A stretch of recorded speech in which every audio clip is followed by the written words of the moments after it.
Hello.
How you doing, folks? What's going on?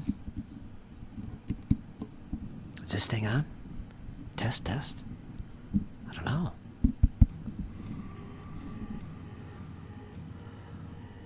I'm not sure. Squirrel will let me know.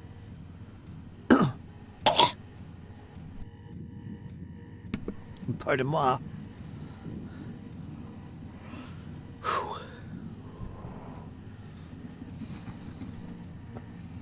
How you doing, Squirrel? What's going on, man? Actually, I better check my mic. Yesterday it wasn't on. It's unmuted. Let's see. Yeah, it's working. It is working. Sounds good. Awesome. Thanks, Squirrel. Ah, here we are once again. This is Friday. Friday. Ja, Freya. It's one of those days.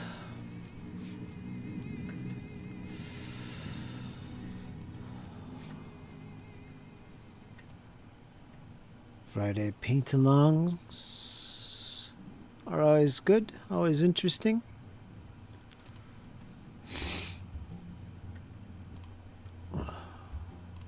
There we go. Let's get back to the desert. It's Friday the 13th. Actually. Maybe we should have some horror music today, maybe, perhaps. Dun, dun, dun, dun, dun. Just a little bit.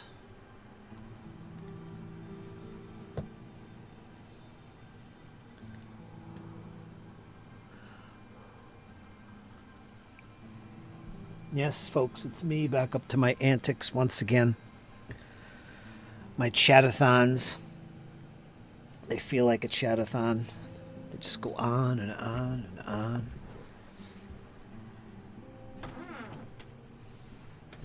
But it's a good time, especially if you're in the chat.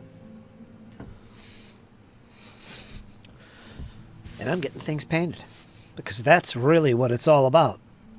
Me getting things painted. Well, you guys too. Squirrel's a painter. You should be too. Then you'll really benefit from these chats, because that's what we do. Give you the ambience for painting. Oh, looks like I put all my brushes in with the other ones, so I'll never find them. Can't make life easy, can we? No, can't have that. Everything's got to be a challenge.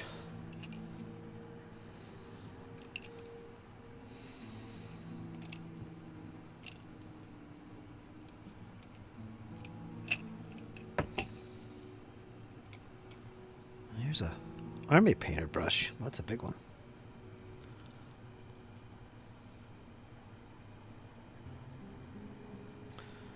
That is regimental. That's monster brush. Monster brush? That's too big. Thought I had a regimental brush in here. I don't see one. Huh. Been painting and creating all day. That's good to hear. Very good. I'm jealous. I'm jealous. I worked on my house today, actually. My back is killing me.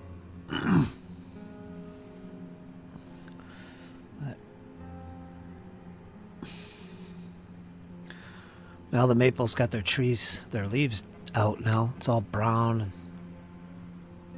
the oaks, they still got their leaves nice and green.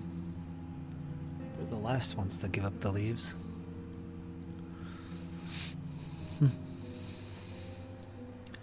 YouTubing as well. Yeah, you were. Yeah, you were. How long did you go, anyway? After I left. Another half an hour, maybe?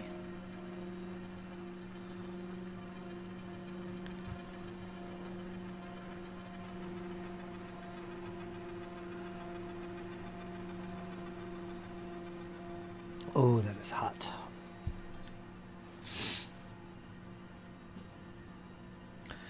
How you doing, folks? Friday session. Paint along. We're going to paint some miniatures, chat, all that good stuff that we do here in the GM's alcove. I'm going to turn my background music off or down. It's a little too high on my end. Halloween hits. No.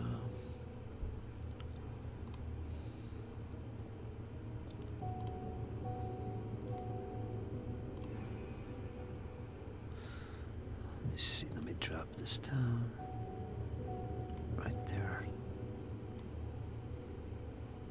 Test. The haunting is upon us. I'm so glad you can join me, squirrel. Prepare yourself.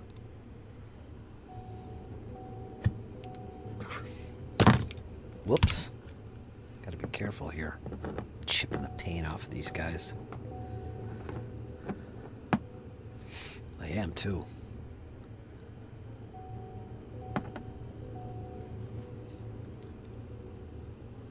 Gotta get some spray sealer. That's what I gotta do. Seal these after I prime them, because it keeps chipping off. Oh, I don't want this on my head yet. How you doing, Iron Man? How you doing, John Longshore?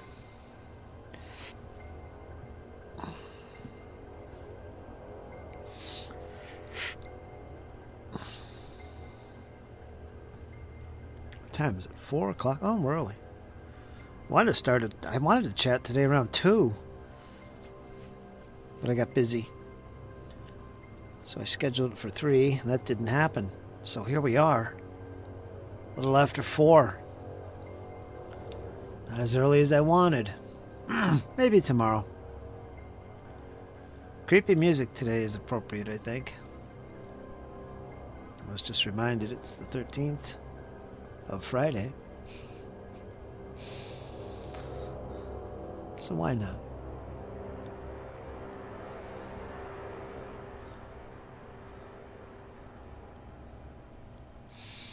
The squirrel. Something like that, half an hour? Okay. The only scary thing is that exact X on your left.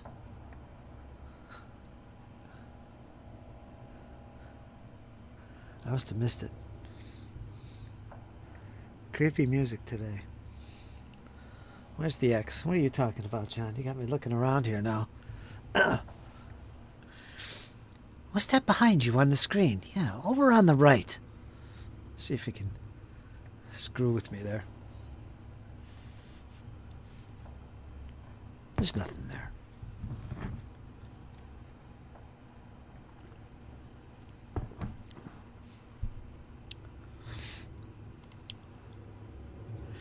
Another slow session, I think. I'm already tired.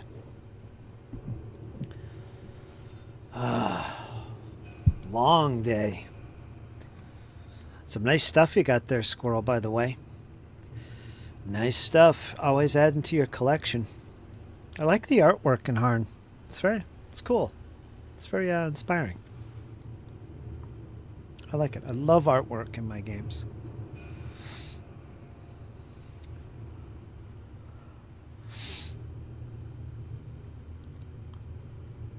Good artwork. I just assume your knife is to your left. You got me looking around. I do have an X-Acto. I got two of them here. Where are they? I don't like this one. I don't need my knife. Where is... Oh, there it is. The X-Acto knife, perhaps?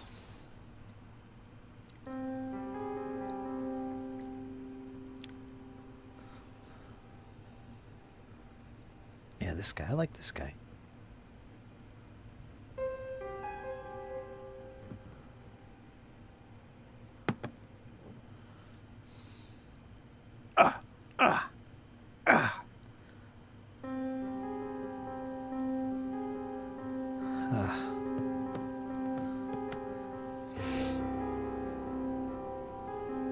So how are you guys doing? I know what Squirrel was up to today. What about you, John? How was your day? Arn, were you up on that roof again? What's going on, Arn? What's going on? What were you guys up to today? On this Friday?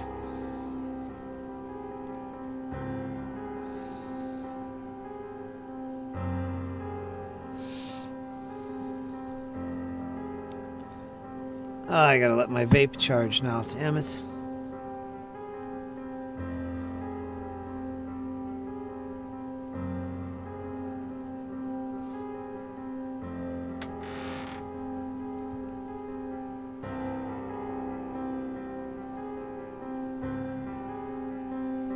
You doing, Hen?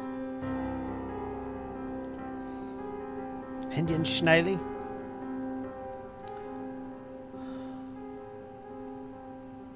Ah, Otherworld Miniatures. Fantastic stuff. Yeah. That's the pig-faced orcs. Thinking of going to the gym. Thinking of going to a gem and mineral show. Not too far from me. A gem and mineral show. Roof is done. I'm stocking up for winter. Got to cycle through my gasoline stockpile to get them fresh. Do you use a gas generator, Iron Man? I was talking to my sister today about solar generators. Somebody was telling me about solar generators. Was it you, Iron Man? I don't remember.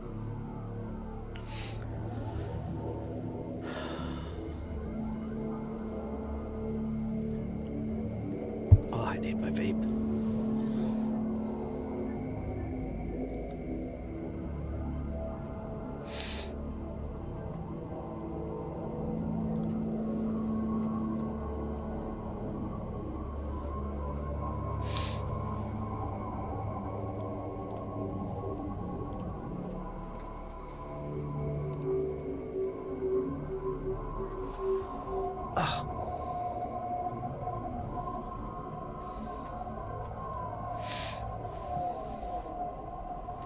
Gasoline for a backup generator. I have a few gas generators and one solar. Oh, you got a solar.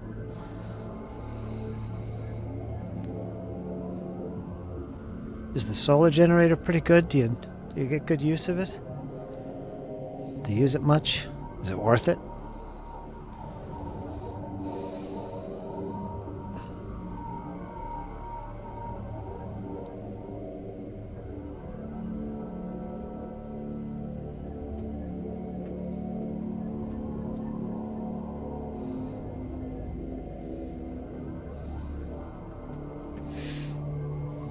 Reaching for my vape. There's no batteries in it.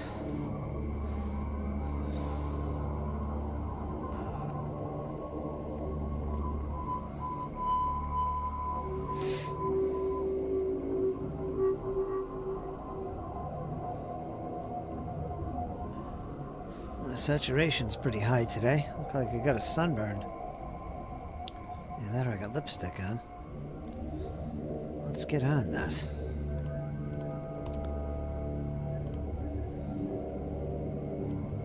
Oh no.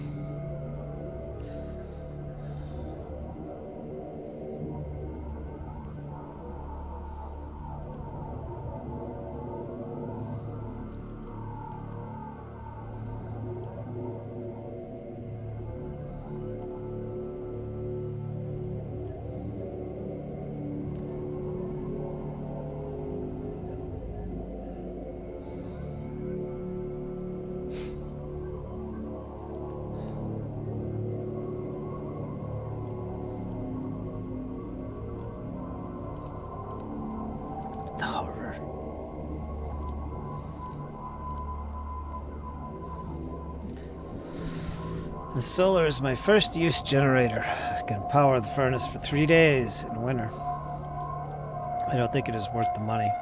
3200 watt Honda inverter generator is super useful for half the cost. Interesting. That's interesting.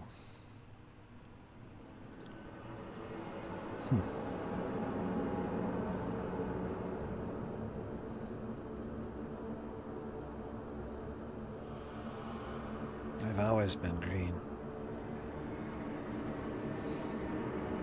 I don't know why you guys are so slow off the mark.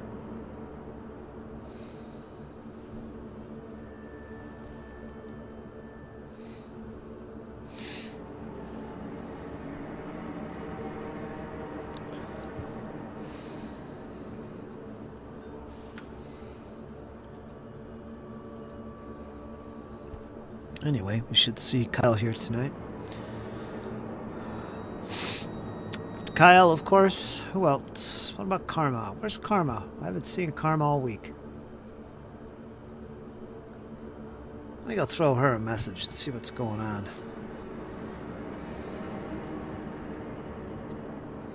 Karma, how you been?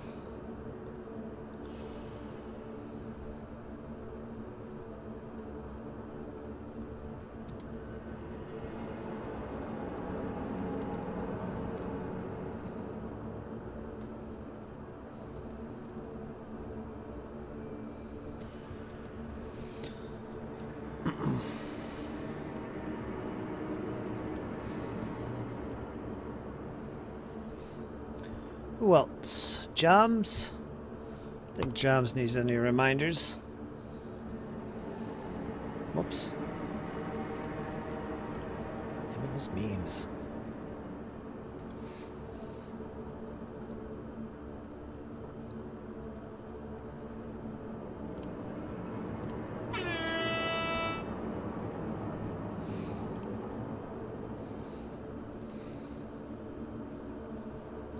Miniature wargaming. Ah, there's something from nerds. Oh. Let's go check out nerd stuff. Da da da da. Da da da da. La da da da da.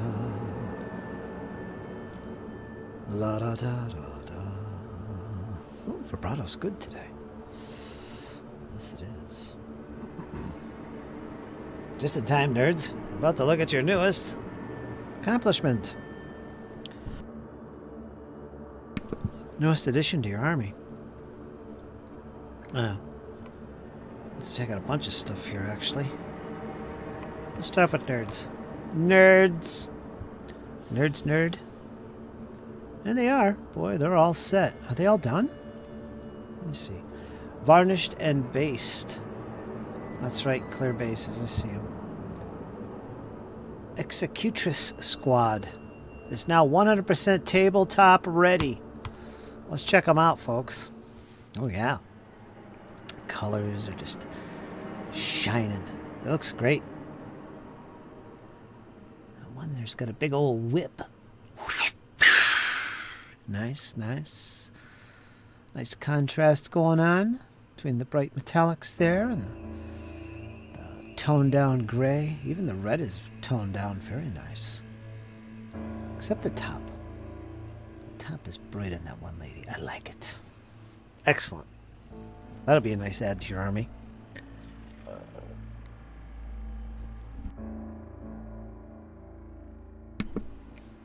Excuse me. That's 10. Awesome. Awesome work.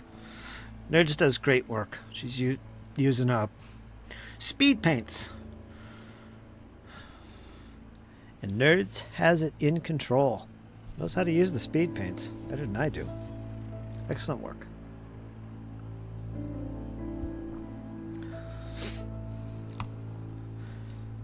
Feels good to add some new stuff to your army. Let's read. Sorry, says John. I was just being an ass. What was something I was reading about? What were you talking about? Oh, that link there. I'll look at that in a minute. I can only imagine. Weather finally cleared up, says Nerds. So infantry squad is done and ready for battle. And I'm prepping the Raptors for priming right now. Excellent. I second the heart. Gotta give it cheers. Whip is the musician. Is it really? Felt more appropriate than a bugle. Or a pair of bongos.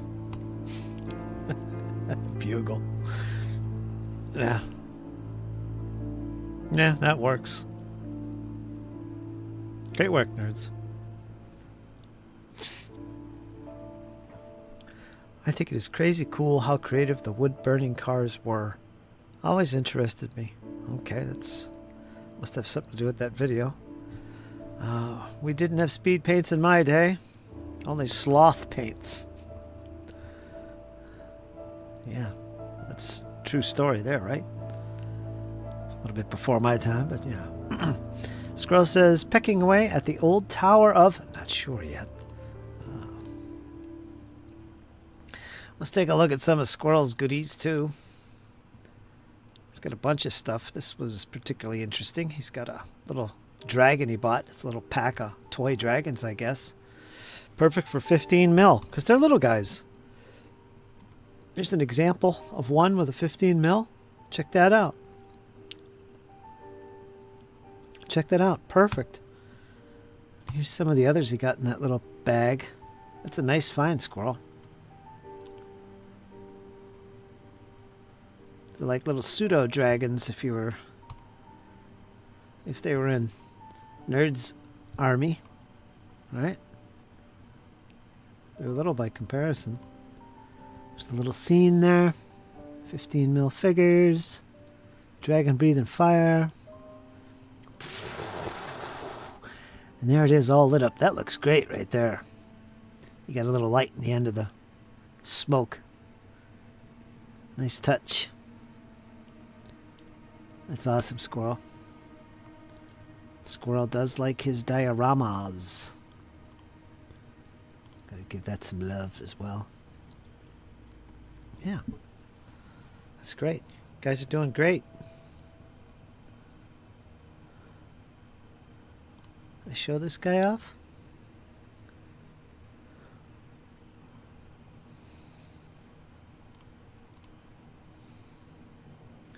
$15 mil.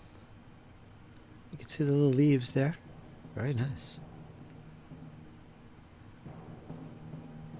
Good old mediocrities. This is the last picture James sent me recently of his progress. His Gaul army, 28 mil, Warlord Games. He's got a lot of shade going on there. Looks good. He's using a wash.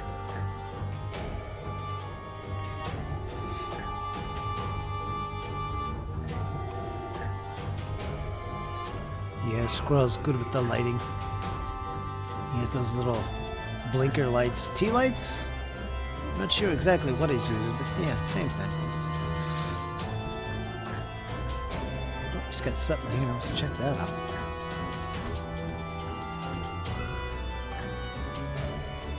The construction of the old tower of... Oh, what yet begins.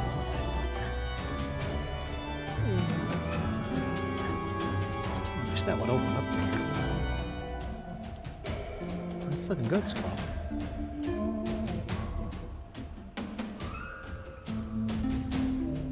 What is that, foam?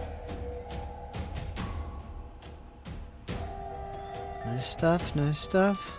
You can check it out, Miniature Wargaming, you guys.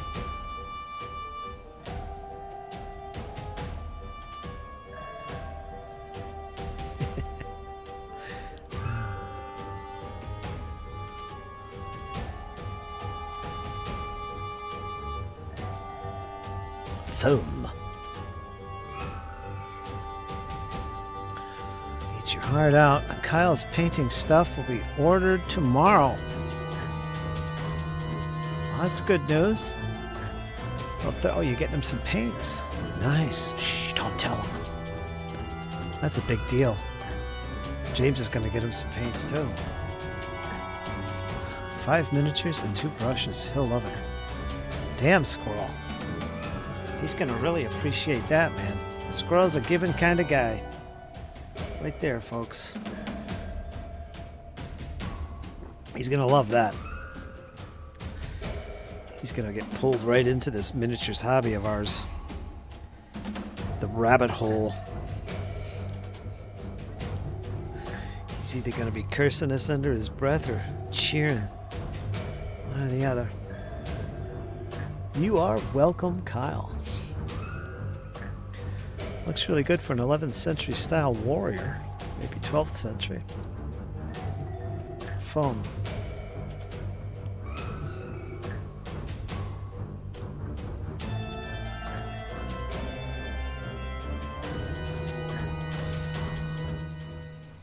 It's kind of loud. Let's get back to the desert city for a while. I know it's the 13th, but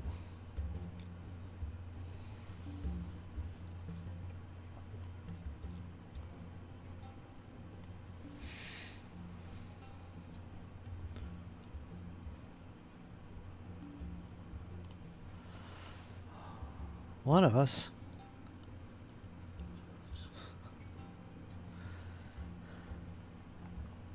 Anyway, what's you guys going to be working on today? Squirrel, you're working on your terrain? You're still working on that tower. I know that.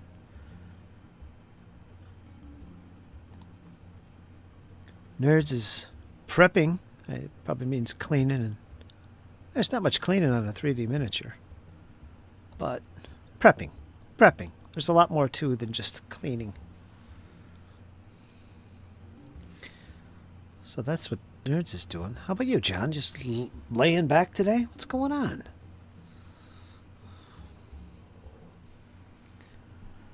Oh, I'm trying to get the energy to work on these miniatures. Just hung a door.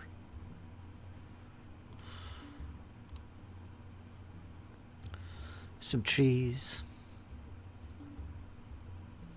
Let me check out that video you're talking about there, James, or John. Wyverns.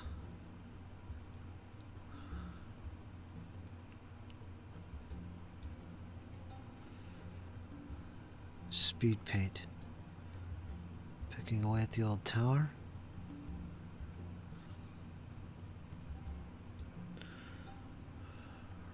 robertsarmory.com. Excuse me. Coal and wood-burning vehicle of World War II. Sounds like a weird World War II to me. Nice. That's legit, though.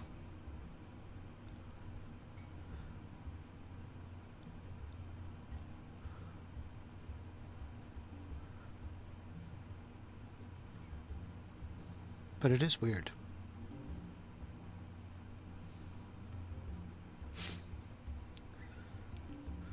It's like a steam-powered car.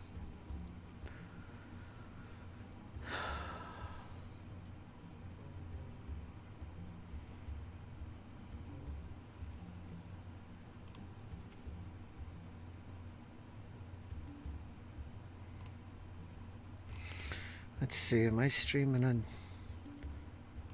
Dash of Alon? Yes, we are.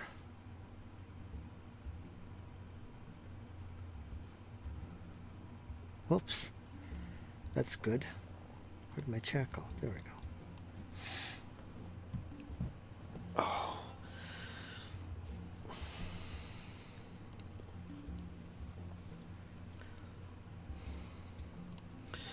58 degrees here in the Northeast United States of America.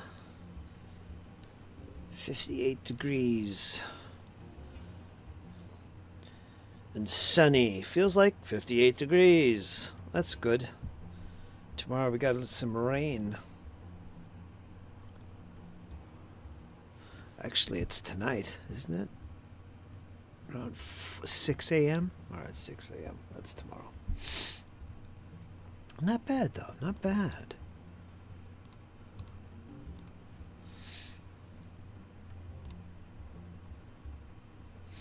Let me go grab my batteries here. I can't hack it.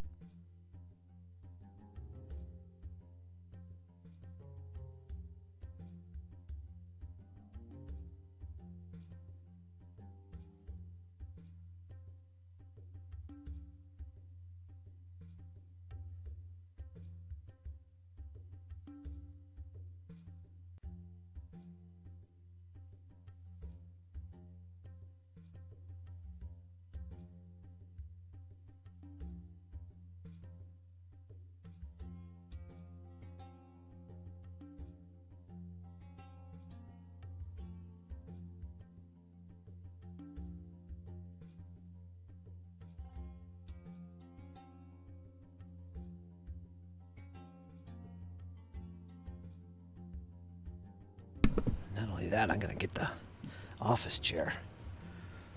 Yeah.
Oof. That's better. What else is going on here? Let's zip on over to this. Oops.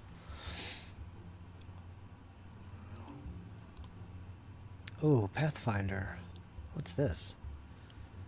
Gallows Spire Survivors. Whatever that is. New AP or something. Starfinder playtest. I think that starts... When does that start? It's next year. The official start, anyway. Blah, blah, blah, blah, blah, blah, blah, blah. Pathfinder Harrow deck. Harrowed. Elemental stones. What is that? An AP? What is that? Eternal stones. Elemental stones. Harness the power of the elements.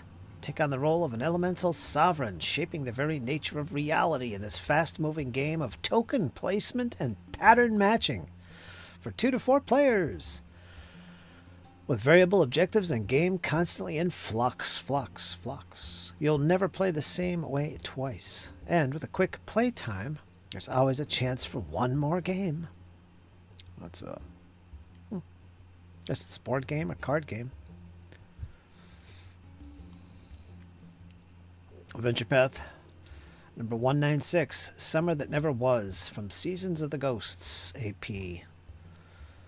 That's part 1. There's a new adventure there. One shot. Or one adventure. One, whatever you want to call it. Rusthenge? What is that? Rusthenge? What's that about? Deluxe Pathfinder adventure for first level characters. Oh, good fun. The ruins of Rusthenge have stood silent vigil over the southern coastline of Chakaya, Isle for eons, dating back to the era of the Rune Lords of ancient Thassalon. town of Iron Harbor was built in Ruthen's shadow, but now that New Thessalon has risen from the depths of the distant past, the old ruins are coming under unexpected scrutiny. Something sinister, Iron Man. Something sinister. Squirrel is afoot. In the Rusthenge. And it falls to a band of heroes. Blah, blah, blah, blah, blah. The adventure also includes new items and character backgrounds, a pair of new monsters tied to the region's notorious history. That's interesting. $25 for the hard copy. I actually prefer these over the APs because they last so freaking long. These adventures are nice and short. What's that? How you doing, Kyle? What's going on? Let me check your volume. Say something. Say something, Kyle. Kyle?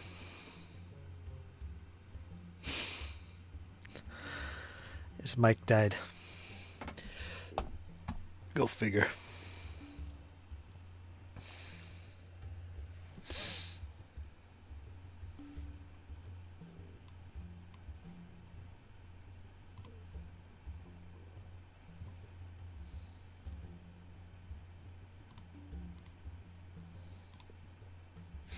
Well, that's interesting.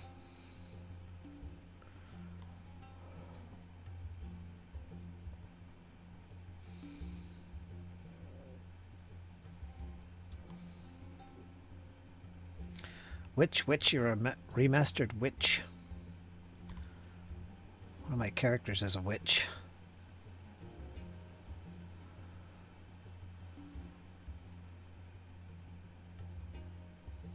Kyle, you there?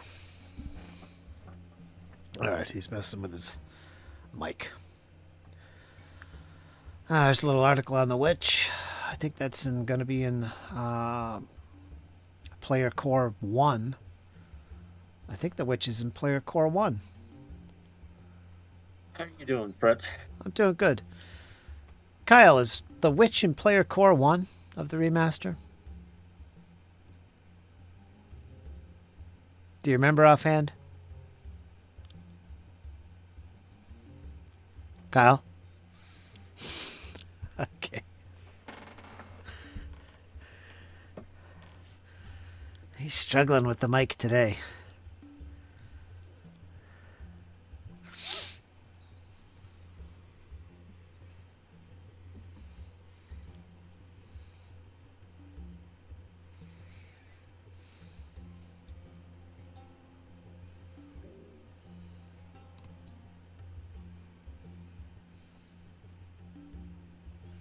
Great artwork.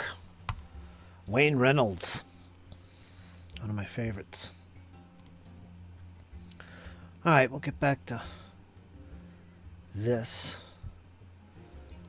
in a bit here. On my way. Okay. Hey, it's Friday the 13th. Something always happens to Kyle. His mic blew up.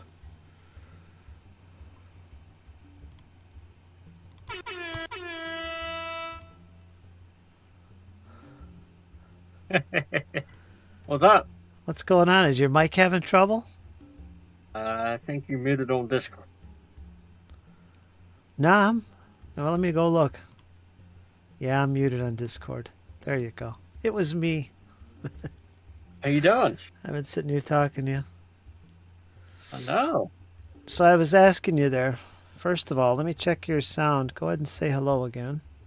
Hello there. Perfect. All right. Then I was going to ask you, is the witch class in Player Core Volume 1? I believe so, yes.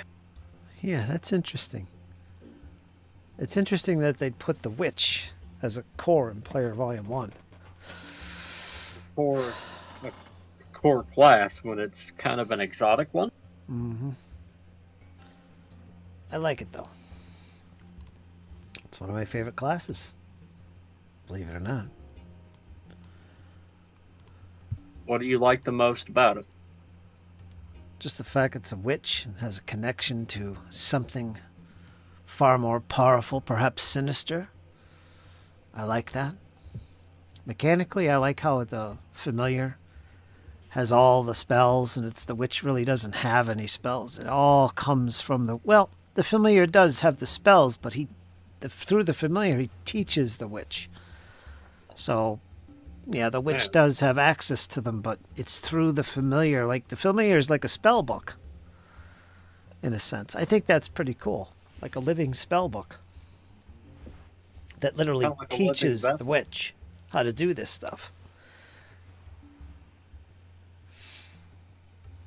I Yeah, think it's it's kind of pretty like a cool. living vessel for the witch to tap into.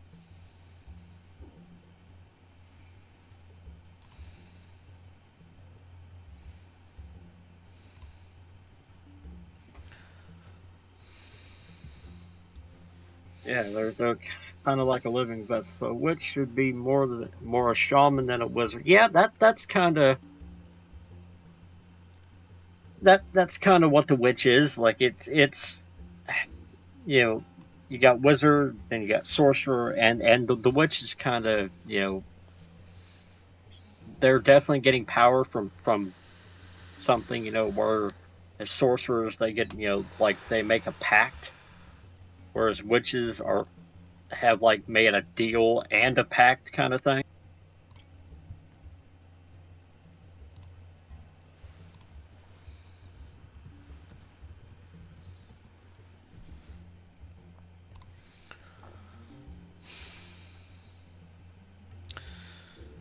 My familiar is Chi-Chi. Unless I have a treat hand. Okay, let's go back over to the web here. I did forget about one thing here. Free League. Let me see. Something new coming up. For Karaktermaner. Where do you find it? Here? Dragonbane. Let's go to Dragonbane. Ooh. Let's see. That's just this. I don't want to see just this. Let me go to news. Let's see.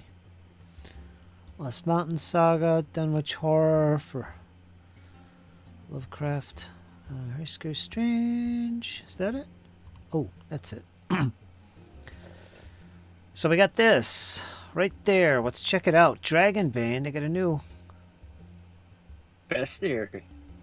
Don't give it away. Hold on. You gave it away, Kyle. Sorry.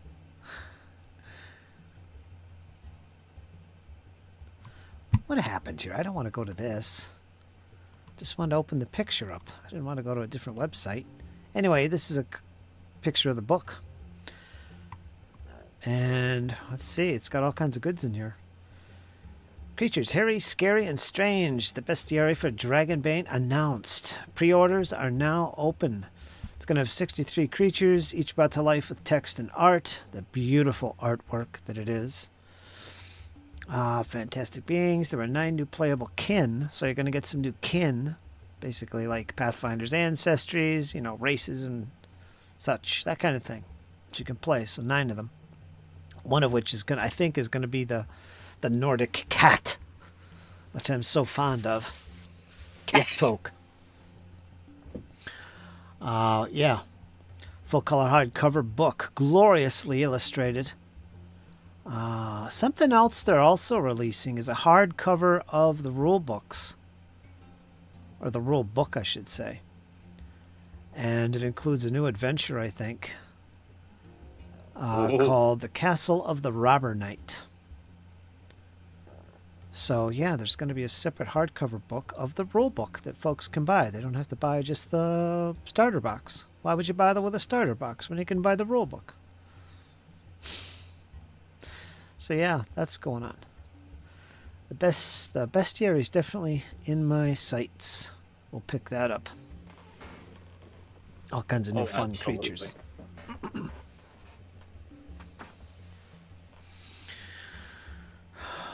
John says elf men.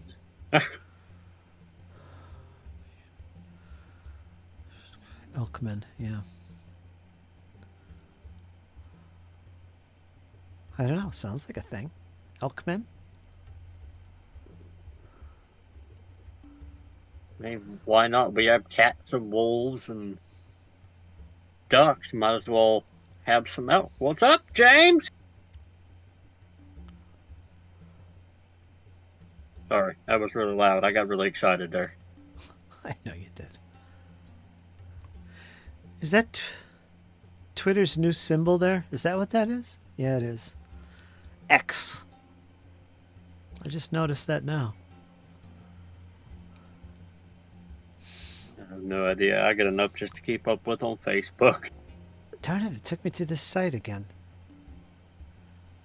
I want to see the cat people. Fritz wants to see them cats.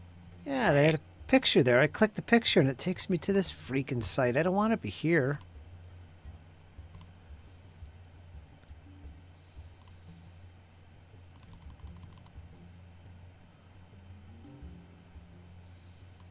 Yeah, cat people. How was your day, Fritz? I don't know. I'm still getting through it. Let me make this picture big. Darn it. Can I read this? Not really. It's blurry.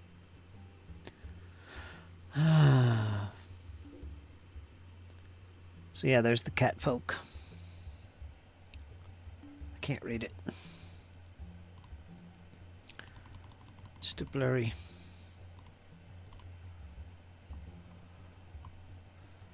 So yeah, you could grab that if you're interested in Dracoxtamana or Dragonbane. I hate the name Dragonbane. It's silly. But anyway, there's that.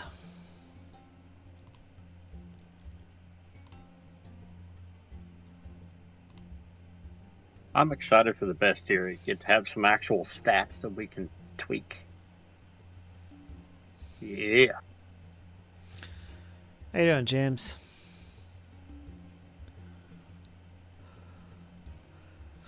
Yeah, you got a lot of stuff coming your way, Kyle. I hope you're ready. A lot more paints. That's what I was talking with Squirrel there for a minute. Yeah. There you go. I absolutely appreciate it, guys, but y'all don't have to put yourselves short either. Don't worry about that. You know. Oh, yeah. I know. Folks got you covered. You're going to be deep in miniatures and paints. You're going to be full on. Well, you damn right. I'm excited. They actually, my miniatures just shipped. So, should get them next week. Awesome. That's great, man.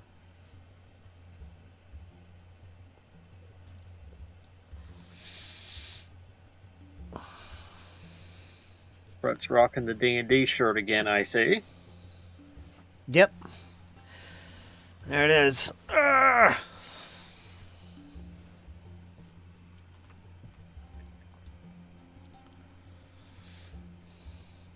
Just got back in the house. I was working on it today.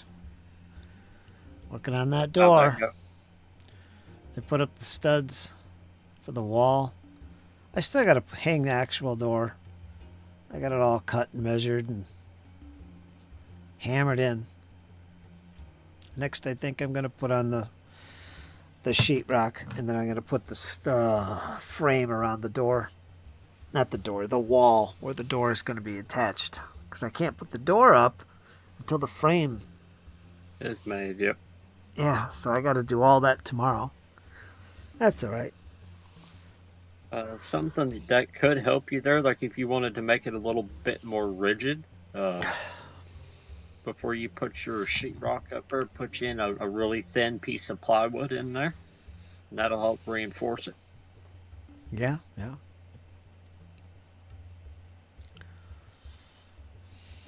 Because then you're basically going to double up with the layer of the plywood and then the layer of the drywall. Mm-hmm. That'll be tomorrow. Yes, sir. I'll tell you how it goes. Yes, sir. I wish I could give you a hand. I know you do. And I'd greatly accept it. John says, except cats have no interest in being people. It's humans that want to be cats. Yes, humans are far too complex. And silly. I mean, we all got to get silly. Oh, speaking of which, that reminds me, I got to look up primer.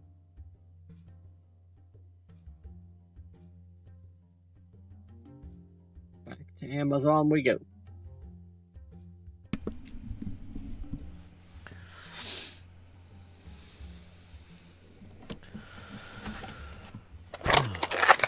Let's see what we got here. Cards? Yes, cards. Got some Dragon Bean cards. Why is my camera always so washed out by default? I gotta go back and fix it again. Ah, I got horrible lighting in here. Whatever.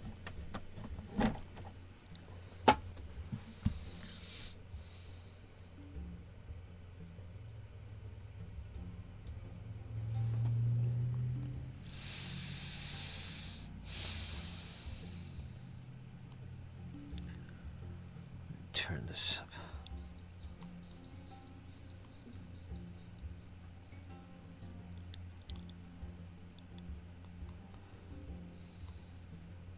Oh, Vallejo primer.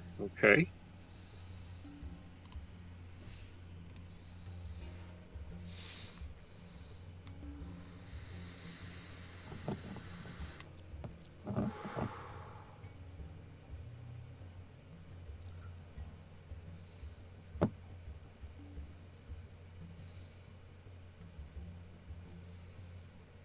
Now, would you recommend, Fritz, that I get the big jug of primer or the small? You get what you can afford. You'll be using a lot of primer. Okay, so I'll get the big one.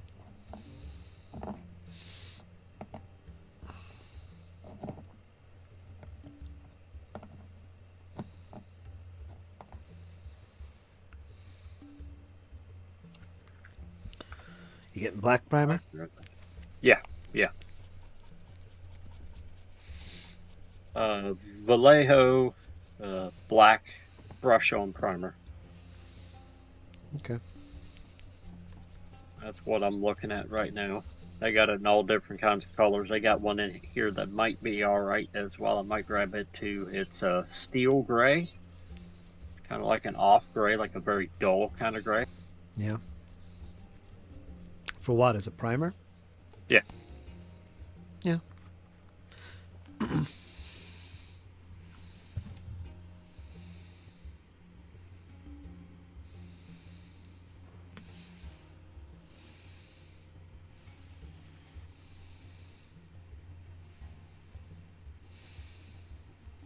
John says go for white.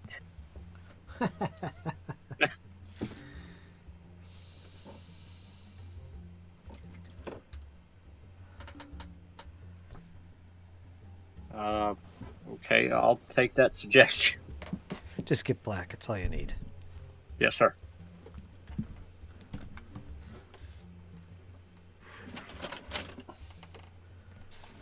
You can get white in the future. All right. Yeah, John, 'cause I got some Rangers from Reaper, and I'm actually going to go with like a very dark, earthy tone. I think the black would accentuate that a bit.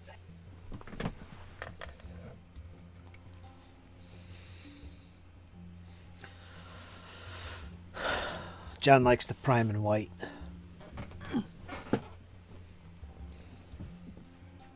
Now, would that just change the undertone? It would. You get a much brighter colored figure. But black is a lot easier to work with, especially if you're new. Yeah, okay, let me get the notebook. Otherwise, you got to use washes and stuff. If you prime in white, you got to use washes. Unless you're got really good eyes.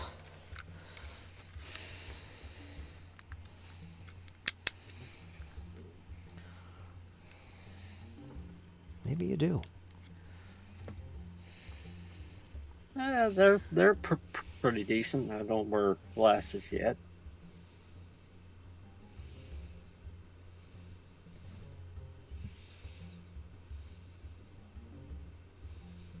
Coral says, I prefer gray, actually. John says, Fritz just paints from the dark side. He refuses to feel the force. Stick with black, I'm telling you. Now suddenly I have back in black stuck in my head. You'll eventually have some white primer and some gray primer and some black primer and maybe even some primer of different kind of colors. But start off with black. That's a good color to work with. Go black and then work up from there. Yeah.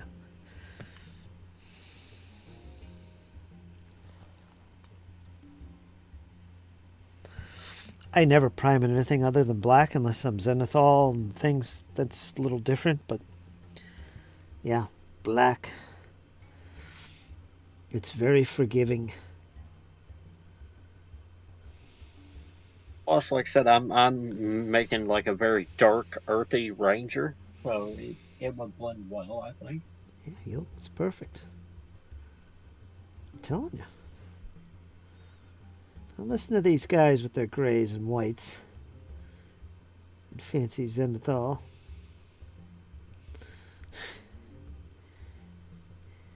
I got you, Kyle. I got you. Appreciate it, except you can't see what you are painting in black, says John, smiley face. Well, he's got bad eyes. Well, that's easy. If you do have trouble, you just dry brush a little white paint over your black and it'll catch all the little details. Just a little white on the figure over top of the black. Just a little bit. And it'll pick out all those hard to see details, John. You know this. John, you know this. Okay, I got kind of a color question. Say like I wanted to do like a two-tone kind of like chess piece. Like if you look at it straight on, it's kind of Chess black, piece. but if you look at it to the side, it's kind of gray. Getting a little That kind of fancy. yeah, that kind of optical kind of illusion there.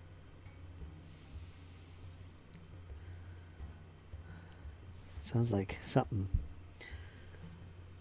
What does Cal call it? That paint that transitions? What's it called? Color shifters. Color shifting paint. That's a craft paint. Depending on how you look at it, the angle, it'll actually change colors on you. Kind of weird. I don't know what use that really has. I'm not too interested in that, but maybe for science fiction terrain. I thought it would be kind of nice to dabble in once I get my feet wet, kind of thing. Well, let's not get too crazy. Yeah, I mean, I'm gonna make the pants and the arm guards and stuff like that brown. Obviously, it's a ranger of the deep forest. Very brown, very earthen, not a whole lot of metal accents. James says, I prime with fondue. Black hides mistakes, Kylus Magnus. Roger that, James. For me, gray shows color better when painting. I bought a long sleeve t-shirt today. Must be a capital T. John said, I picked up some new underwear last week also. And then John rounds it off. Dipping is the new priming. Dipping. Don't let him confuse you. Don't worry about dips. Yeah, dip primer. Yeah, that would be pretty good, wouldn't it? Just dip the thing in the... Boom, primed, instant. And then I also have it in my notes that once I prime them, I should leave them sit for a full day, 24 hours, before I paint them.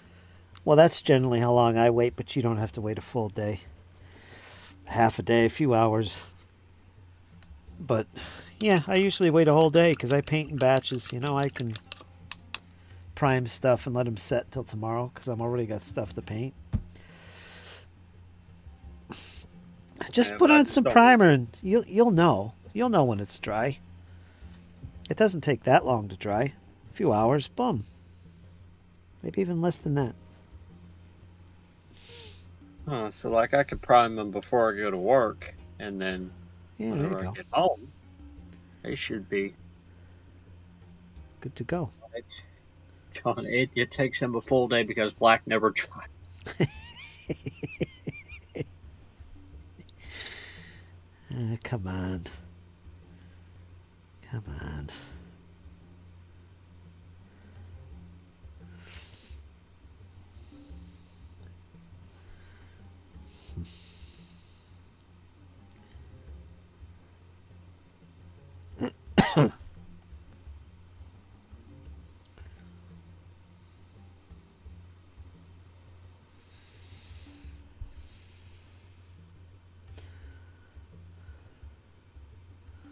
Yeah, but I got that just kind of marked down as a general rule, Fritz. Give it a full day to prime.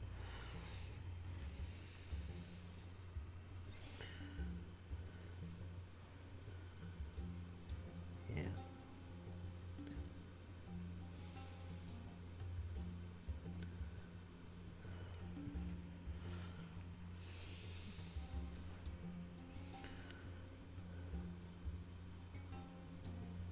How's Jess doing? He's good. I didn't talk to him last night. I went to bed early for once. Yeah, you gotta get your sleep. Yeah, I stayed up extra long yesterday, so I was pretty exhausted. And yeah, I was up early today. Managed to get some stuff done.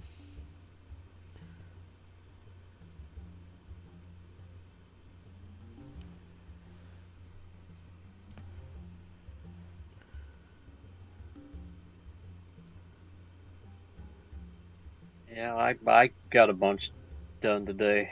I got 2 doors hung in. I got new.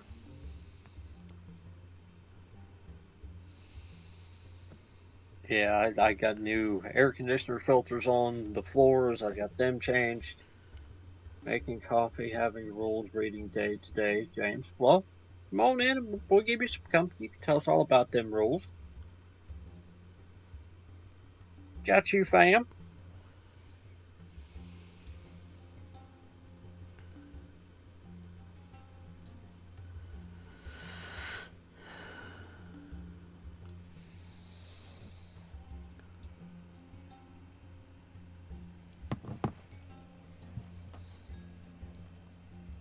Or Rachel, she's having all kinds of internet troubles. Yeah, that's ridiculous. It really is. Like, that's a bunch of crap. They told her, oh, we can't get to you to install your internet for weeks yet. You'll have to wait weeks.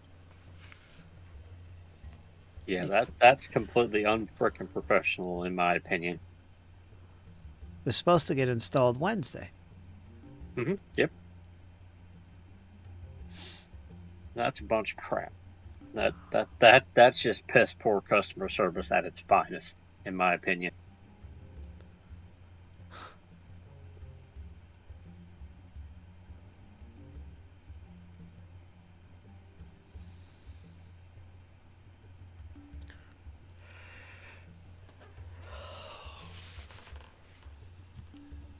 How about Karma?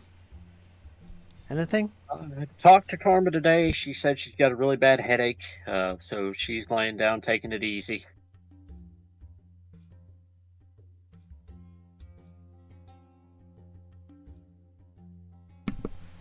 Nobody wants to hang with us anymore, Kyle. We've scared everyone away. I'll hang with you all day, every day.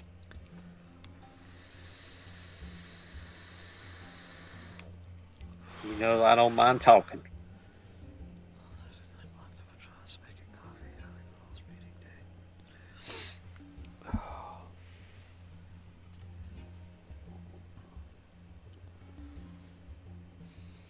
Yeah, but Karma, she'll be back in here again. She just said she got a headache that's like borderline migraine. I did drop into her DMs this morning. I was like, "Hey, fam, you all right?" She's like, "No, I got a really bad headache." I'm like, "Oh crap."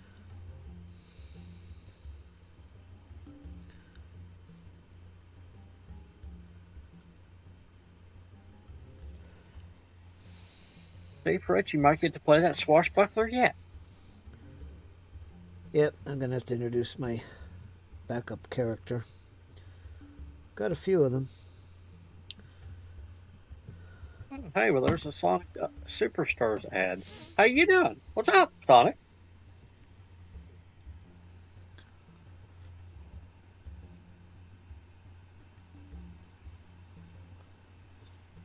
I just got an ad.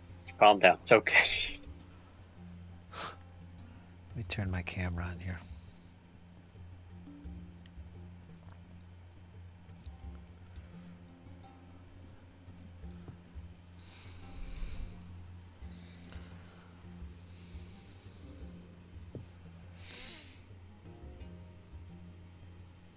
Yeah, but that did kind of, since we went deep last week with the role play, I've been thinking about that all week. About how I can, what archetype could I pick that would kind of accentuate that. But you're gonna laugh, but it's an archetype that one of my characters have already chosen. But it fits the theme of what we're trying to do.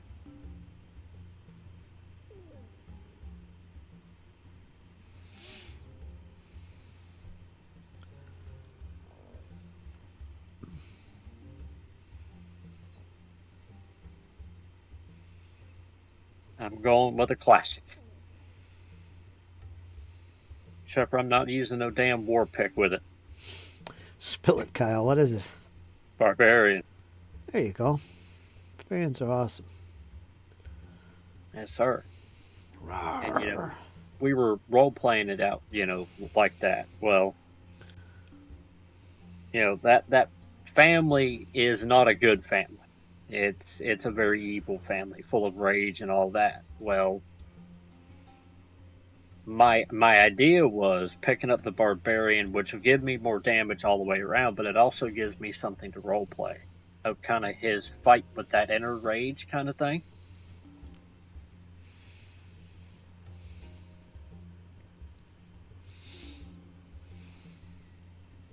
I thought it was pretty cool, because he's definitely not on that path, but it could be that his past sort of descended to him from time to time.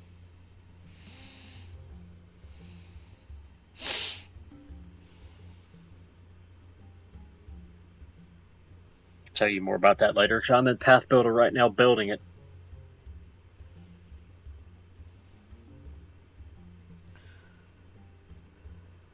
It's okay by me. Bring on the barbarians.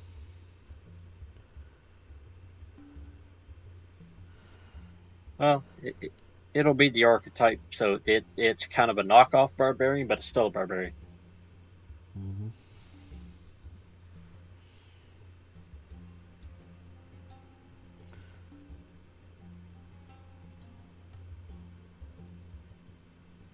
Which was funny because whenever I was playing, 5th edition Fritz, I never played a barbarian. They just never appealed to me. Even in a roleplay sense, they never appealed to me. Why? I don't know. Like, I just never gravitated toward barbarians until I started playing Pathfinder. They're just the 5th edition ones. They just don't do it for me. Mechanically, or you're talking mechanically? Talking more so like in a roleplay sense. Like, they don't really do it for me over there. But then again, like, I was, part of a couple groups where we were all kind of new and nobody really knew what they were doing, so maybe that was it. I don't know. But to me, something that I found out whenever I was doing my research for this in the Pathfinder is the barbarian's kind of a bridge between both worlds. Like it's a bridge between mechanics and roleplay. Because you can be a barbarian, but roleplay it in a certain way, like how I'm going to do, and make it feel like it's something completely different.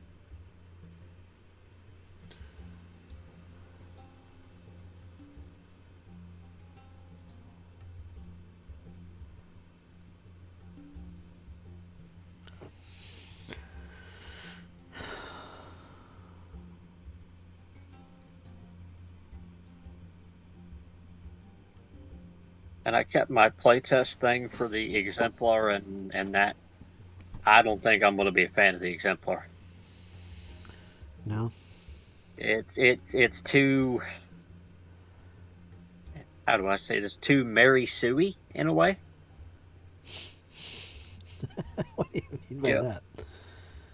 Well, a Mary Sue is something that does it kind of everything right. Like everything that I've seen from this Exemplar, it's got really good defenses. You can spec into that, but it takes its, kind of like a kineticist from what I'm reading, but instead of drawing from the elements, you're actually tapping into the power of the gods. So you're kind of like a direct channel, kind of in a way. So like they kind of portrayed it in the playtest packet there, that it's kind of, you're kind of godly yourself. There is one thing that I like about the Exemplar that I might actually play. The ability to call down thunder and lightning.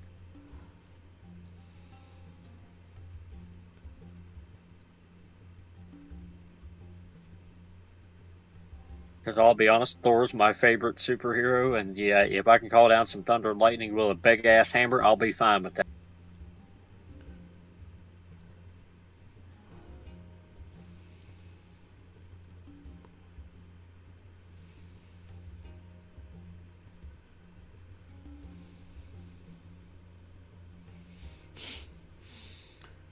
Okay. He's the one that I gravitate to the most, out of all the Marvel movies and mythology. Thor's kind of my favorite from the Viking mythology series. Okay. Gets to wield the power of lightning and thunderclap, and it's just awesome.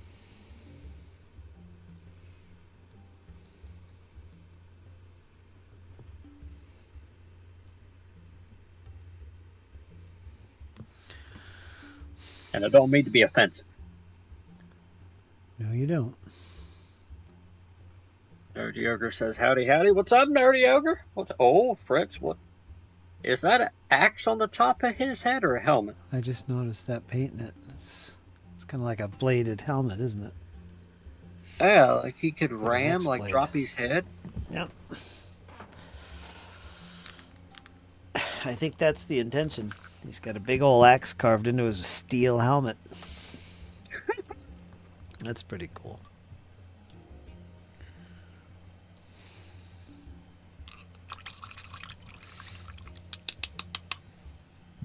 But if I had to pick the Exemplar spec, it would definitely be that kind of spec. Very thunder, earth, lightning.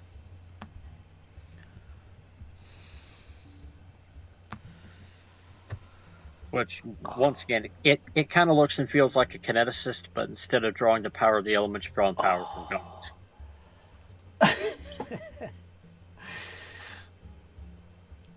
Oh, my back. Ah. You didn't throw your back out on that door, did you? Almost.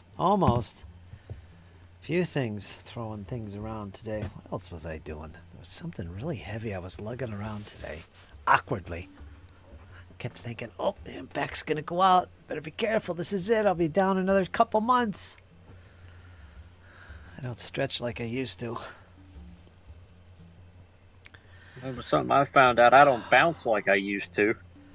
One headbutt from that guy will give you a splitting headache. There you go. Ba-dum-bumps.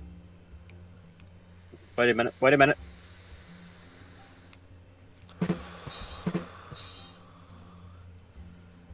double.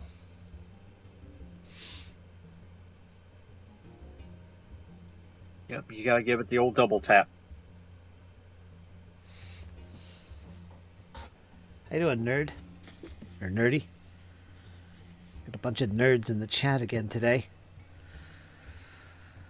Ogre. Nerdy Ogre.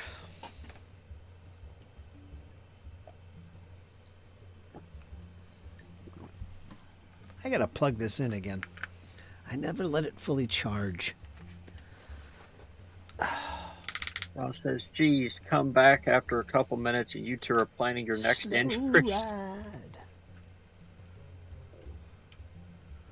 Yeah, John, we're planning our next injuries. Yes, sir. James says, changing my name to Nerdler. Yes, you are. Okay. Nerd shouts, well, Nerdy Ogre shouting, Nerd! Everybody's going to put nerd in their name from now on. If you really want to confuse me. I'm not going to be able to read the chat anymore. It's Nerdy James. It's Nerdy. Nerd lore. Just come back after a couple of minutes and you two are planning your next injuries.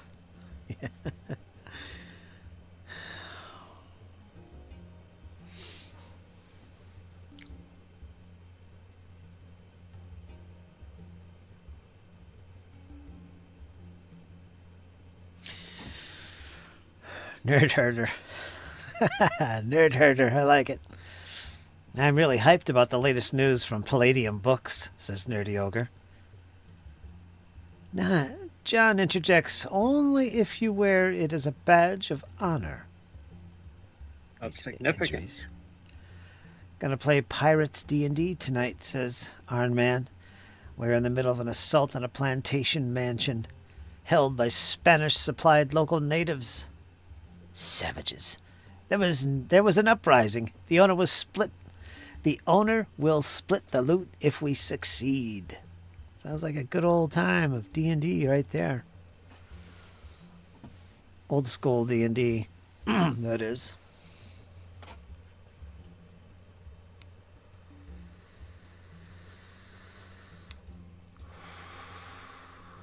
Damn right. You gotta get on that pirate side of things. Gotta go raiding every once in a while. I don't know why I put a dwarven accent on that. I really don't. I think that scenario we played at the club the one time, I think I was in command. I was in the defensive force. The pirates were raiding the town. And I think I had a regiment. They were either Spanish or they were French. Were we French? I don't remember. Or were we Spanish? I don't remember. I'm going to say French because I remember the white coats. Yeah, I had a regiment there moving up through the alleyways of the town.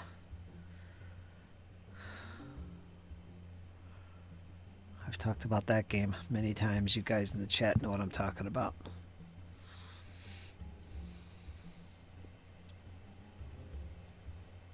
Orcs are definitely coming along. Gotta give them the lash now and then, but they're getting there. Yeah, we just discovered that one of them's got an axe for a helmet. That's super cool. It's slow going today, but we're going. Yeah, I think everybody's whooped this week. It's been one of those weeks.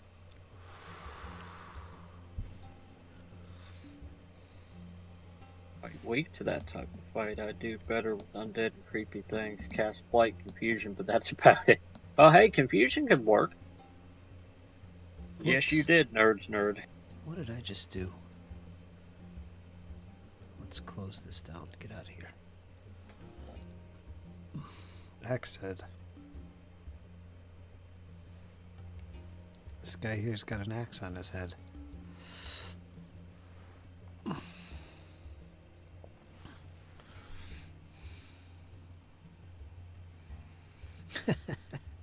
He does too. Imagine that thing barrel charging you. Nice models.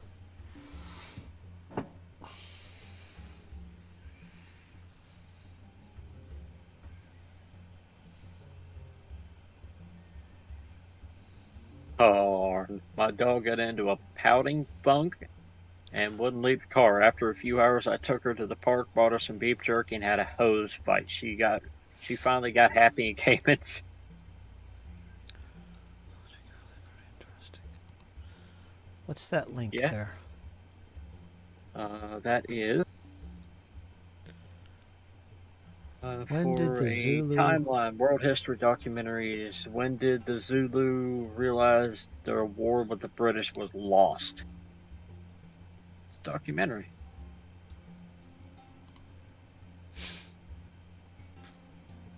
After Rock's Drift.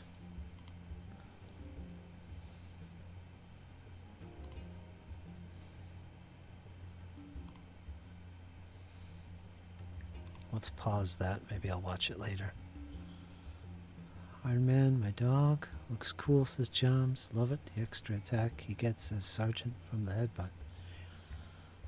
Yeah. Absolutely, that's an additional weapon. Like, can you imagine that thing coming at you and just, like you just arm it and then you knock his shield away, and then guess what? It just lowers its head and runs right through you. I have to look at the army list for the orcs. 1-page rules, skirmish. Well, Nerds knows what it is. I have to go look. I was looking at those splintered light pig faces last night, says Joms. Ex-Halba. Axel. There he is, James. Axel. Our flank is under attack. Orcs Drift. Yeah, classic 40k scenario from first edition. Was that a scenario in first edition? I don't remember. Or was that a supplement thing? I think it was a supplement. Anyway. Snout attack. There you go. You have to paint a little blood on the edge of the helmet axe. I don't like painting blood. It isn't hard to do. It's just messy. It never looks right unless you know what you're doing. It's definitely not something for a rookie to do. Mm-mm. It just looks like red paint. Gotta use a wash. There's paints for that, actually. I mean, I have Now, some. explain that to me one more time. What's a wash? 'Cause I'm trying to wrap my head around it. Like, are we washing these with a particular color? Are we dunking them in the toilet till they're clean? I told you what do? it was. It's really, really, really easy. It's just a wash. It's like an ink. All right. It's not like your typical paint. It's typically an ink, and it's called a wash. And you basically just paint it over the area that you want to add depth to. It adds shading. It darkens the color in the recesses. So you might use like a medium red on a cape, and you might wash it with a dark, deep red wash. And all that red sinks into the recesses and gives you shading. So you don't have to paint it on. It just goes right into the recesses. And when that's dry, you can highlight it. So you're getting 3 colors going on with the cape. You've got your medium red, which is the bulk of the cape. And then you got your deep recesses, which are a dark red, complements of your wash. And then there's your highlight, which might be a brighter red or an orange. That kind of thing. That's basically how you paint your models. Okay, That's so what a it's wash highlighting does. tool. It's not a highlighting tool. It adds shading, depth. It darkens the color. Washes give you shading. You could put that in parentheses. Wash, Right now. shading.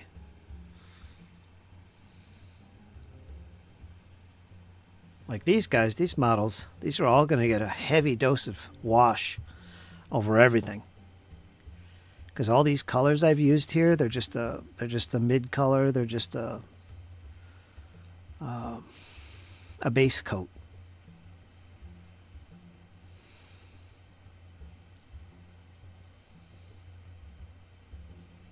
So it all needs a wash, and that gives it depth. With the-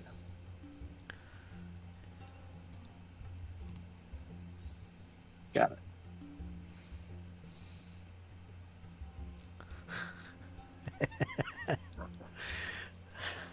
listen to John.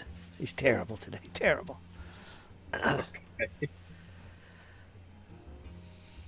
Okay, so wash is a shading that helps with depth of the model. Gotcha. Yeah, it adds depth to the model. It's just a quick, easy way to do it. You'll find when you're painting, there's many ways to do all kinds of things. Like you're learning with primers. There's all kinds of ways to prime figures. There's all kinds of different colors to use for priming. You'll find there's all kinds of ways to paint models. Layered painting, washes. You'll learn about highlights and dry brush later on. But yeah, there's all kinds of stuff going on here and multiple ways of doing these things. And I'm trying to soak it in since I am probably going to be doing this a whole hell of a lot. I ain't going to lie to you. Your greatest teacher is experience. You'll learn a lot just from experimenting. You'll learn a lot from just experimenting on your own, seeing what works and what doesn't. You might come up with some tricks of your own, to share with us.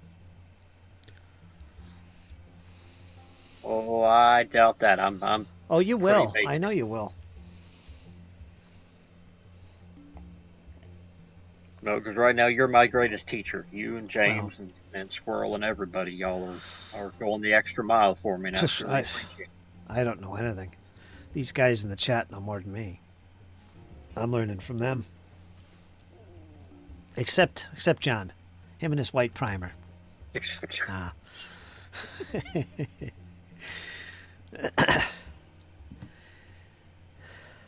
Yeah, like I also saw that Vallejo makes a dark purple primer.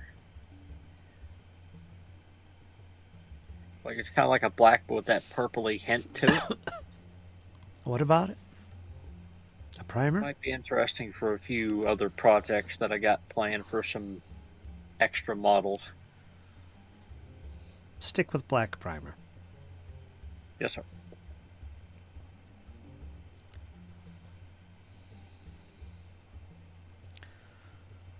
Problem is, Fritz never washes.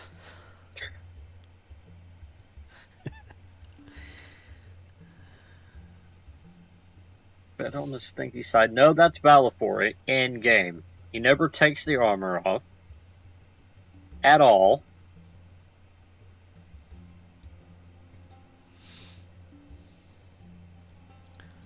Yeah, Bjorn was kind of teasing him whenever I got the killing blow on that one creature. Bjorn was kind of teasing him a little bit. I hope I didn't upset Jess. You didn't upset him. It's just a game. Yeah. It's good fun. You were getting all the finish off kills. You were getting all the kills. He'd do all the work and you'd kill him off. Actually, your dice were on fire that night, so. I know, right? Like, it's so weird. Yeah, because it never happens. Like, once in a blue moon, like, Heck is in I'll my hit a hair? good section, and then I guarantee you, this Sunday, Fritz, it's going to suck ass. My dice are going to just be completely against me the whole flipping session. Ugh, yep. Most likely, that's what's going to happen. It's going to be a tough one. James going to be broke like all of us. Yeah. No, he won't. He's going to have paints. He's going to be all set. Compliments of you guys. He's going to have figures. Again, compliments of everybody. Sending him stuff. Definitely. I truly do appreciate it, guys. I'll get you some printed stuff eventually. That's weird, though. Like, I'm not used to receiving. I'm always used to being the one given. Yeah. So that was kind of weird.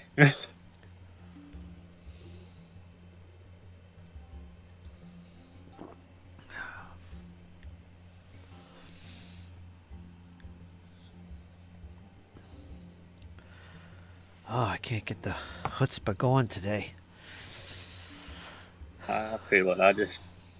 I don't care if I do it or not. D&D nerds play Pathfinder 2e, Abomination Vaults.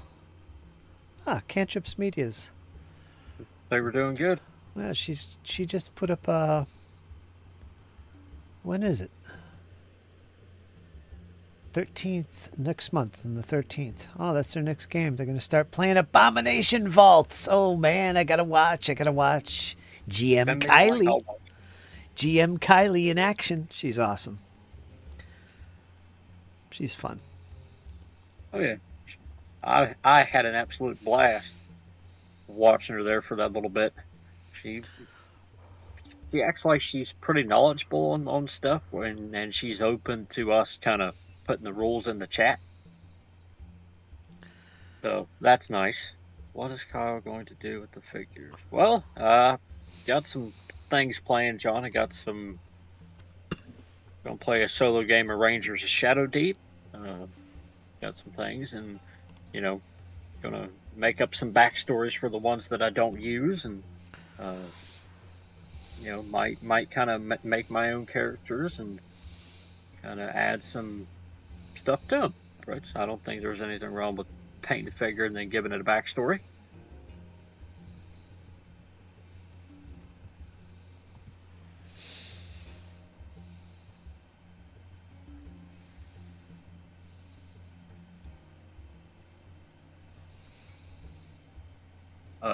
Fritz, you posted the wrong link. Is it? Yeah, you posted Squirrel Hermit Harn stuff again. Damn it.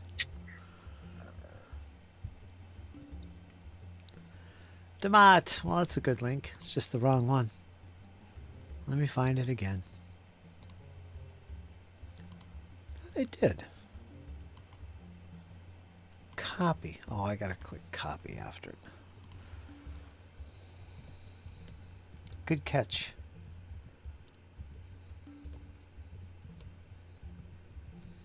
Like, wait a minute, that ain't the game that I seen. See if that one works. Yes, sir. There you go. Does it work? Yep, there it is. Oh yes. I think that they'll have fun with it. They'll enjoy themselves with it. I'm gonna leave a comment already. Yes.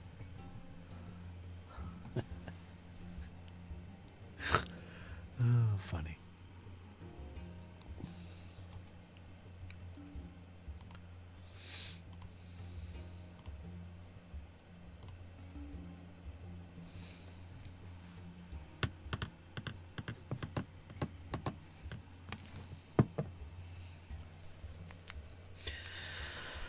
Born in the back of the woods, raised by a bear. Called the bear this morning on the hillside going to work. I think my sister. Old Butch is out. My sister might have had a bear sniffing at her window the other night.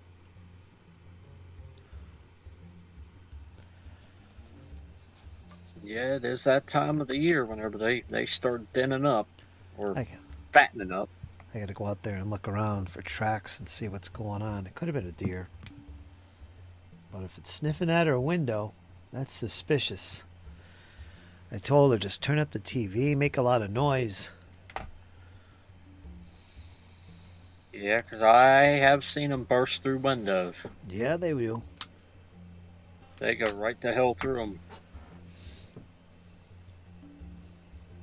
And a lot of people think a bear is just this big, lumbering, slow thing.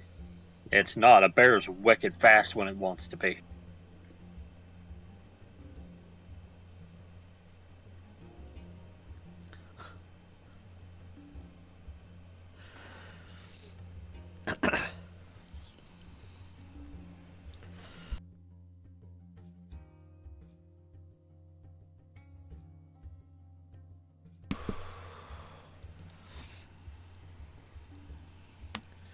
She has a motion light out there.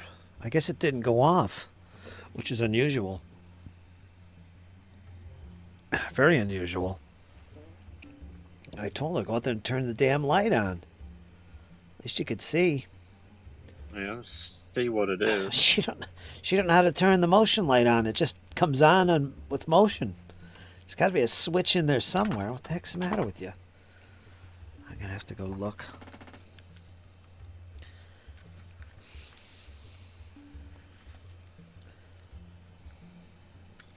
Darn it.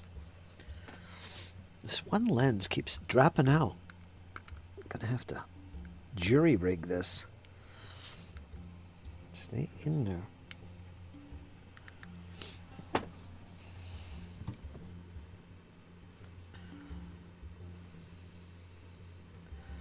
Yada da da da da.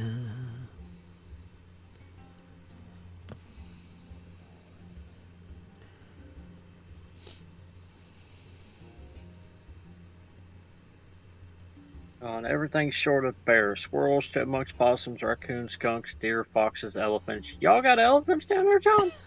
Damn, I'll trade you. You send me an elephant, I'll send you a bear. Elephants, wow.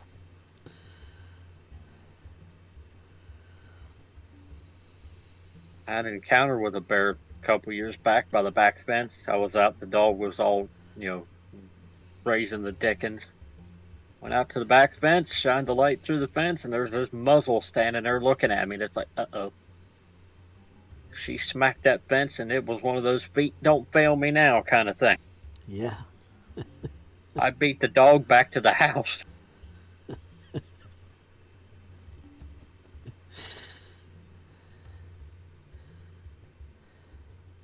And something else about a bear, they're really quiet. Yeah. A lot of people think that they huff and they puff. In the woods, they don't. Yeah. I had one, probably 8 or 9 years back. I was first week of deer season, first week of gun season, cold. I'm sitting up in a stand about 30 feet off the ground, and I look down, and there's this black thing moving around the bottom of the tree, and it's like, pretty big fucking house cat. It wasn't a house cat. Big boar was walking through. A boar? Yeah, that's what they call the male bear. Boar is male, sow is female. Okay. Not an actual boar. No, that's just what they call the males and females. Male bear's a boar, sow's a female.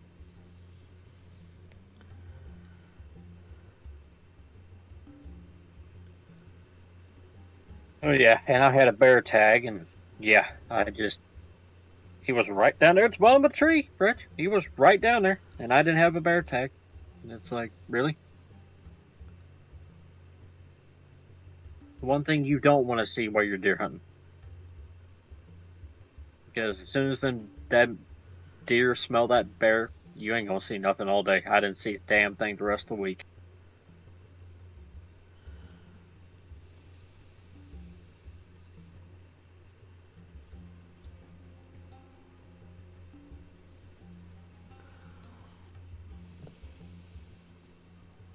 Or is what they call my brother-in-law. Yeah. I can see that. And then we got a lot of foxes up here too.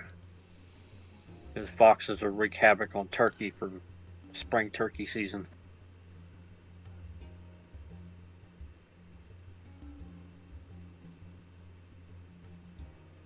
Oh man, I took a trip to Kodiak, Alaska, and did some bear watching. Had a private plane to take us into the bush about 50 miles from the nearest road.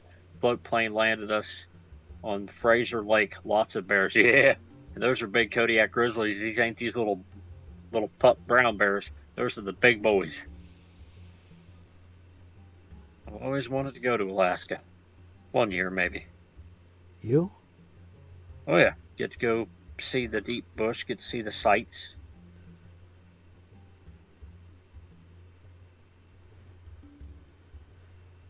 It's on my bucket list. Alaska, Greece, Rome.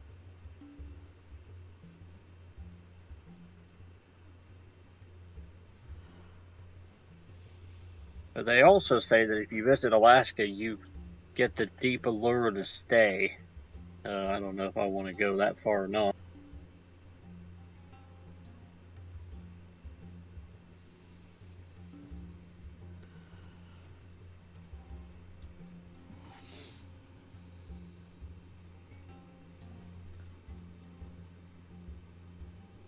Took its cruise to Alaska was lovely, says John. Yeah, I bet. It's damn majestic up there.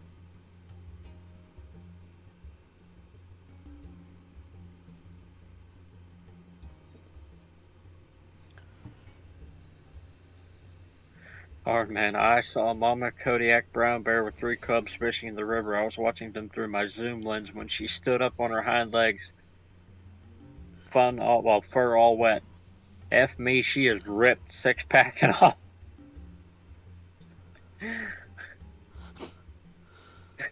John said, I would have stayed except this 20-pound mosquito changed my mind.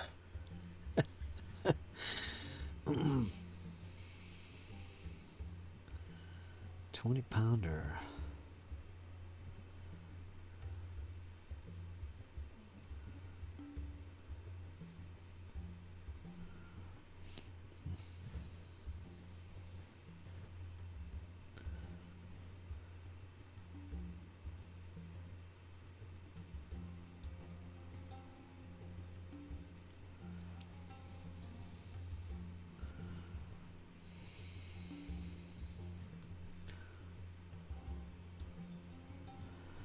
Come on. My paint isn't thinned.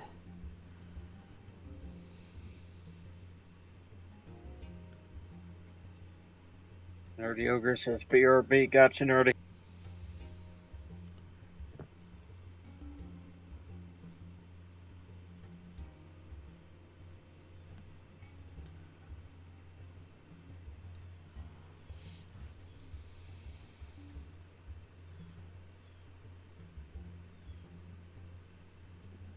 Man says, the local breweries on Kodiak Island made the best red beer and ales.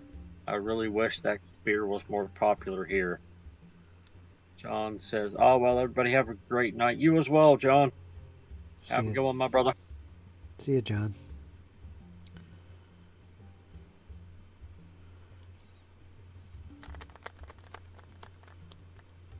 John Longshore, everybody. Very good, Cal. Very good. I beat you to the punch on that one, Fritz. Yes, you did. Little Johnny Long. Yes, sir. We got a Nerd's Nerd, Raptor Knights, or Xenothal Prime. Gonna let them fully dry, so hoping to have them done tomorrow. Later, John, have a good one, says Orange. See you, John, says Nerd's Nerd.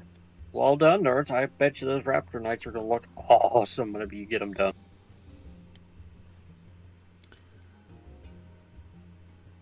Putting Fritz to shame. Putting Fritz to shame. Takes me months to get things done. You guys are whipping them out, making them look classy and stylish. I'm gonna have to contract you guys. Contract you guys out, right? Yes, sir. I'll up my prices so I can make a little profit, and you guys can make a profit, and there you go. We'll just meet in the middle. Yeah, I haven't contracted anybody out yet. I've managed to keep my pace here and get things done. But you never know. You never know. So I don't get overwhelmed.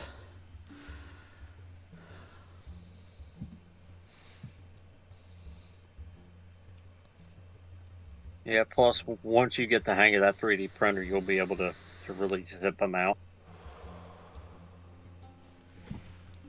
It's a whole different ball game then.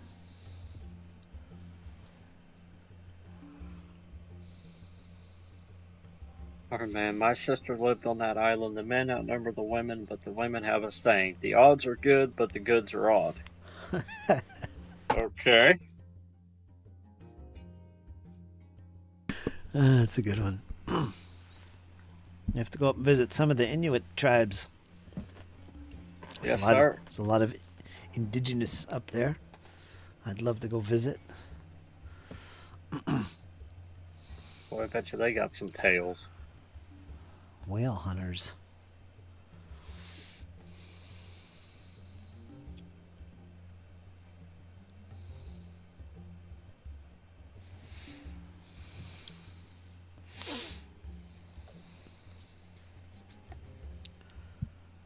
Ba, ba, ba, ba, ba, ba. Oh, gotta paint his halberd there too. And Hunger made a T-shirt out of my combat wheelchair joke. Hungar? Did he?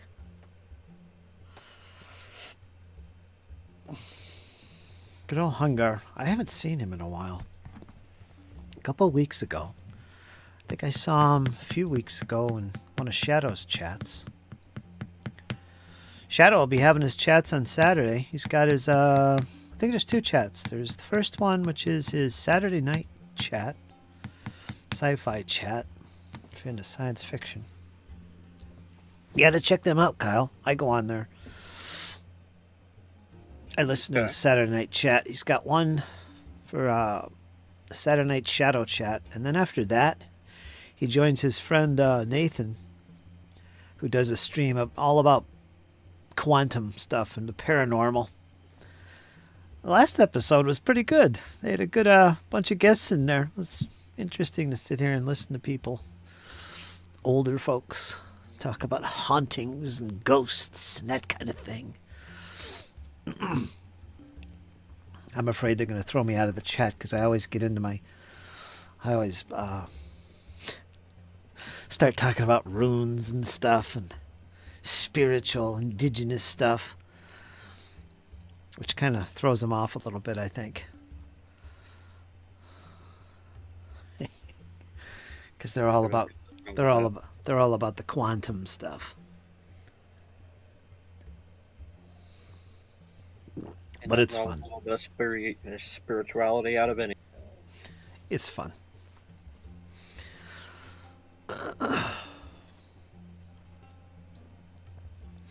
I watch a Saturday evening chat sometimes, but I am not really into the sci-fi stuff for RPG.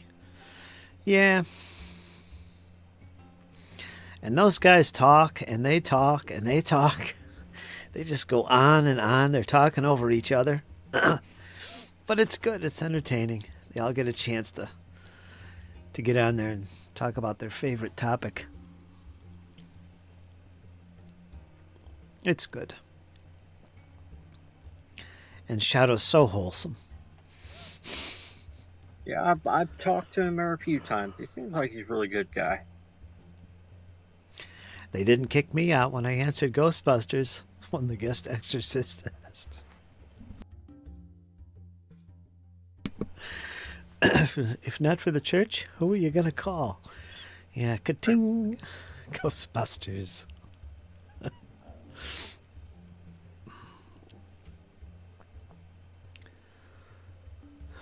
Shadow keeps it, he keeps it chill. Well, it is a stream after all. It's funny, though. You'd be listening to them going at it, and there'll be 3 guys talking all at once, and they're all talking over each other. And Shadow's one of them, and you can barely hear him talking. It's funny.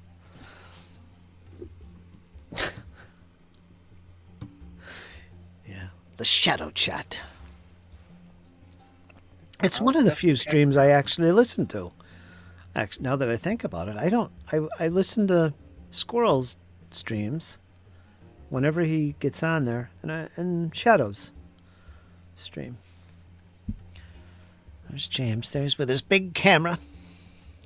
How you doing, James? What's up, James? Good. I'm just having my second coffee and cigarette of the day, and then I'm going to do some work. You are. You the habit. Like, I feel guilty now when I don't do it, which is good. Progress. Yep. I noticed that. Like, I'm not feeling that great, but like I feel motivated, so like I'm just going to capture the lightning in the bottle, as it were. There you go. There you go. Up around here, that's called moonshine. If you have too much, you won't remember the night you had. You don't get to use your local colour on me. Save it for the Australian girls. You know, when you're lying about how you worked at a cattle ranch and, you know, branded the biggest ox. That's one thing I've never done. No, don't tell them that. They don't need to know that. They just need to think that you're like home on the range. There's even a television show here called Farmer Wants a Wife, where they match up lonely farmers with like city girls who want to get away from it all. Okay.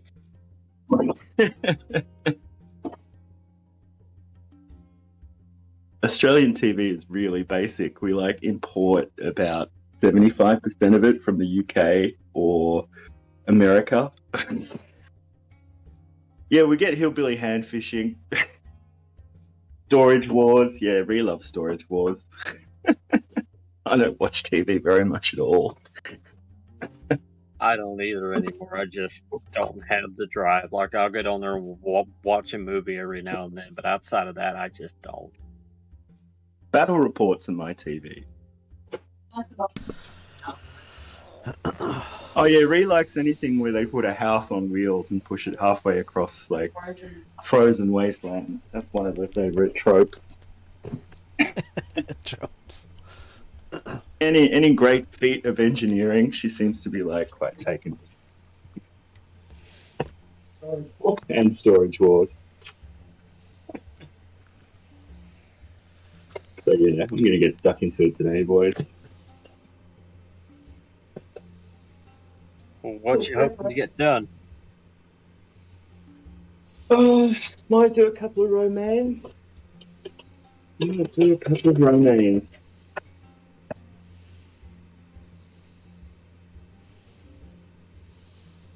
Getting cleaned up and assembled. Yes, sir. I'm assuming.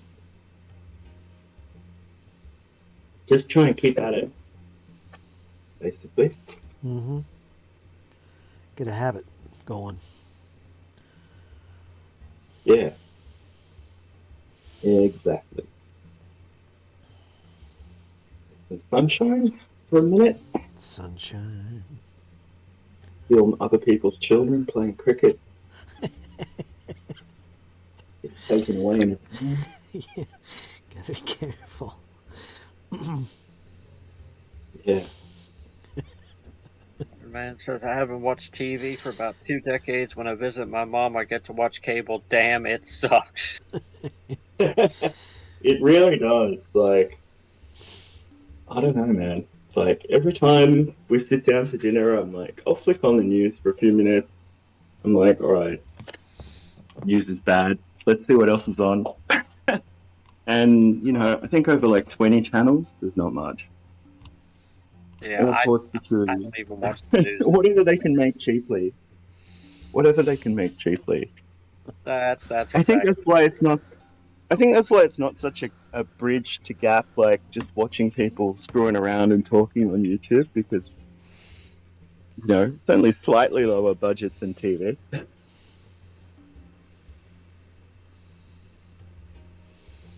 I don't even get really involved in the news anymore. Like, it's always some sort of political agenda, and I don't do politics, so nah, fam. Yeah, well, I mean, they often emphasize the like scariest parts, right? Like they don't start with like the good news. There's no TV station. There's no TV show dedicated to good news. Like, a little boy in Alabama today had a lemonade stand and made $10. You know, like that kind of thing. Nobody'd watch. That's the thing.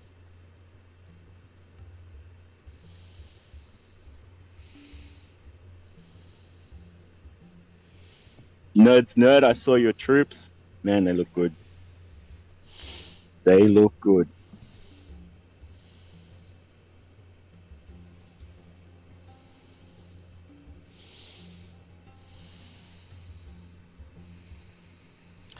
That speed paint really gets things done. I gotta admit. Yeah, if you've got a lot of brush control, or at least a very dark sketch underneath. Sketchy. Nerd says, thanks. I wasn't sure about the silver armor, but I think it came out well. Yeah, it went well.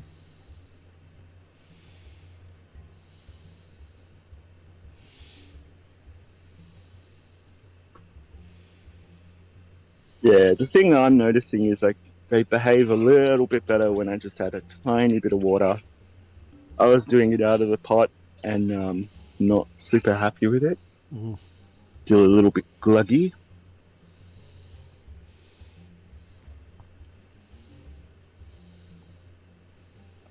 I got me some black primer ordered, so Yeah, that's all you need. I mean, if you have trouble seeing anything, just um, lightly brush some brown over the black, and that'll show you where things are.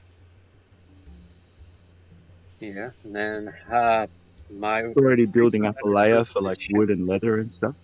Hmm? Yep. My Reaper miniatures shipped today, so I'll get them next Thursday, they said. Sweet. So you got all like the icons of the realm, didn't you? You got those like Pathfindery type characters, didn't you? Yeah, like I got a couple Rangers, I got a couple Slayers. I have a feeling that somebody's going to be enjoying the solo gaming joy that is Rangers of Shadow Deep soon. Oh yeah, Am I I'm correct? trying. Am I correct? Oh yeah, I've been reading up on the PDF here and there. Nice. It's a really cool game. It's a really cool game. Oh yeah, like I've played Um, it once before and it was just awesome. But like we didn't really do mm, like the miniature version of it, like we did kind of the RPG version of it, and it was awesome. like Like I was digging into pencil, it. pencil and paper, yeah? Yes, sir. Yeah, that's fine. I mean, I was looking at it and like thinking, yeah, if you just had grid paper and like tiddlywinks, you could still enjoy it. Oh, absolutely. I mean, you might be using tiddlywinks for a few of the enemies when you're getting started. Little Yeah, counters. the thing I didn't get was any rats or anything like that. I didn't get any enemies. That's all right. You could maybe print a paper miniature out or something and stick it to a piece of cardboard, little standee. Tide you over until you do buy some rats. Well, Tom's supposed to be sending me some lizard men, so I might convert some of those to my needs. Yeah, well, they're fun. They're fun. Those old lizard men from that box were really enjoyable to paint. Pretty straightforward, if I remember.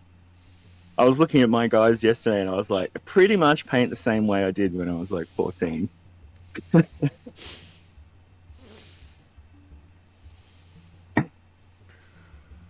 Yeah, but I sent a photo of those Gauls to my brother and I said, look, I did us as Gauls. And he goes, oh, they look like they're having a blast. I'm like, they're probably drunk.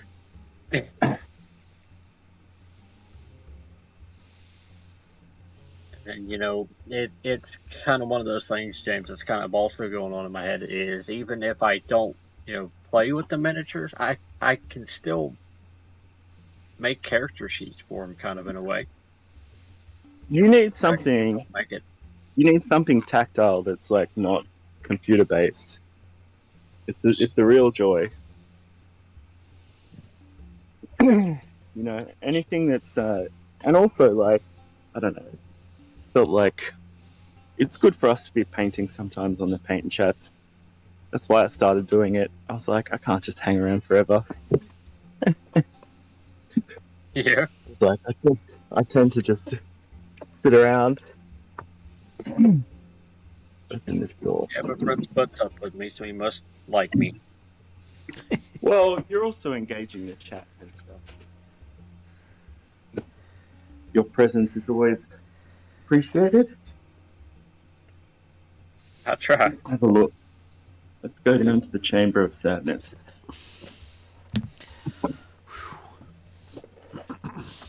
I didn't hear it today.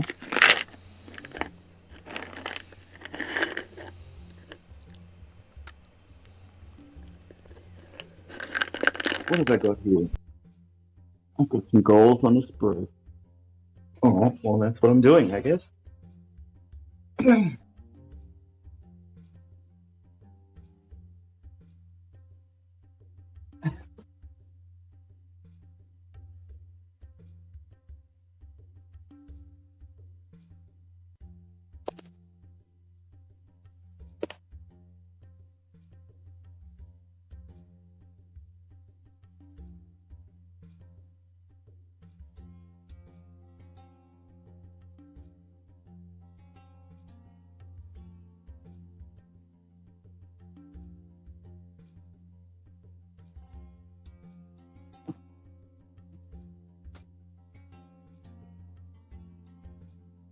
Oh, James has gone into full work mode. Yeah, but I'm still here. Still. You'll understand, Kyle, when you start painting. Because you'll be sitting, you'll start painting, and you'll go real quiet as you start focusing. Yeah. Then you'll get it.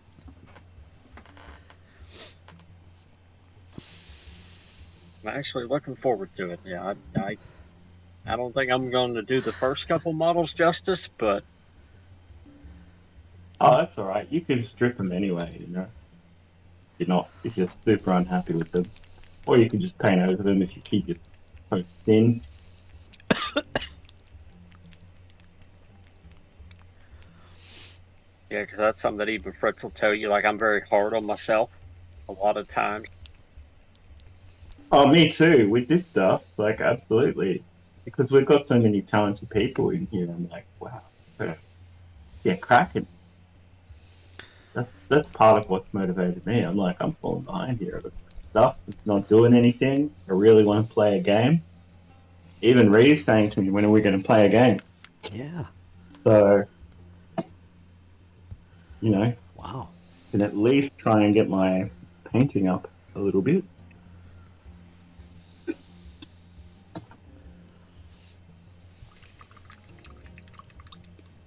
I got some stuff ordered, so just waiting for it to come in now. Yep. I'll send you some paints in a couple of weeks. Good, James. Once again, don't have to put yourself short on my account. No, it's fine. I just put the rent up, so you know, I can afford it. You're going to be all set, Kyle. You're going to have a ton of paints. Yes, sir. And Nerd says there is no such thing as a bad paint job, and you'll be surprised how good your first stuff will turn out. Well, thank you, Nerds. Like I said, I'm very hypercritical of myself in all things, so it's going to be interesting. Finished is better than not painted at all. Like, let's just, you know, like, they're always going to look better with a bit of color. Yeah. Yes, sir. And then I'm hoping that once I get these done, then I can maybe take my experiences and start painting these Greeks. Yeah. Well, the Greeks is a bit more of a project because you got to put them together, right? So it's good that you're starting with the ones that are together, yeah.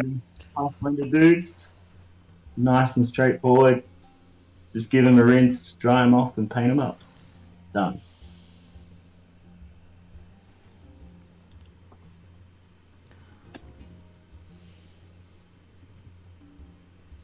Yeah, like Fritz kind of laughed at me last night because I'm actually writing down with pen and paper a lot of these things he's telling me. Well, there are a lot of tutorials on YouTube and stuff as well that are really helpful. And you'll get a feel for, like, you know, who's helpful to you and who's not, like, in terms of your personal, you know, how you learn. Like, I really like Vince Venturella because he's very good at explaining what all the different additives do. I learnt a lot from his channel, even though he plays Age of Sigmar, which I don't understand.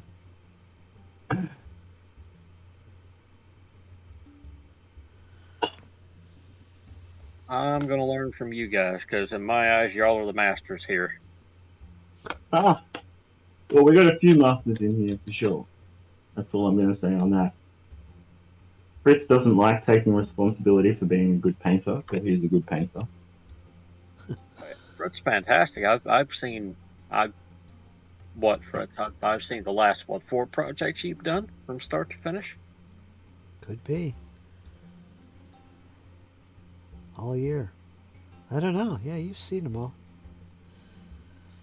This year's projects, I don't know how many I've finished. I lost track.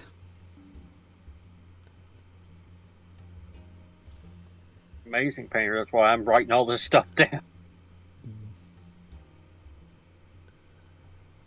I'm very old schooly, like in that sort of thing as well, James. Like I will actually take notes for our Pathfinder game in pen and paper. You better. That's like I know the Karma, she types things out. I don't. I write it down pen and paper. They say you retain the information better that way. Yeah. Iron Man says, I feel like I'm in a box sitting next to James's desk. This is the view my kittens had of me when they were young. Yeah. But once I get this body to stick together, you go apparent. There it is.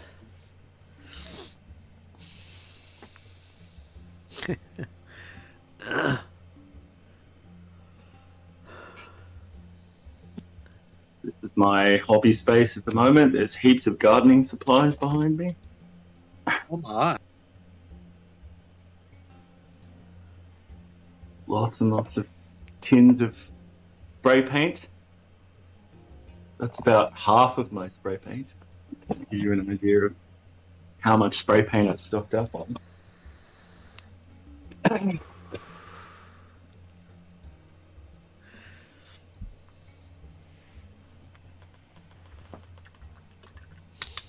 Let's go take a look at one-page rules. I want to see the army lists for the orcs.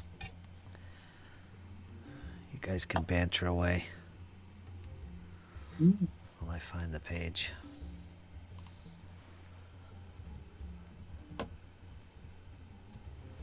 Man, looks like a warehouse on my fence for the stuff I steal.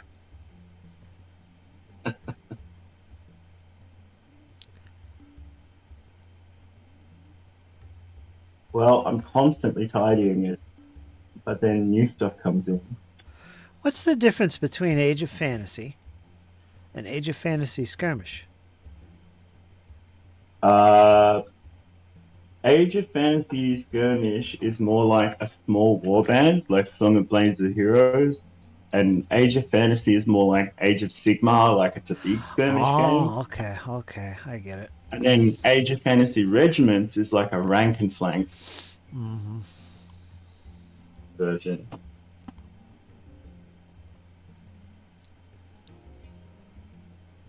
If I played anything, I would probably play Regiment, as well as the 40k one. So like 3 levels then. That's interesting. Yeah. Just like with Grimdark Future, it's like they've got their kind of Necromunda little kill team size, and then they've got their... Oh yeah. Well, they've only got one scale up, but I assume the fleet game is also been updated as well. Well, I'm starting with Fantasy Skirmish, so let me look at this army list. It's use of the minions you got there, for sure.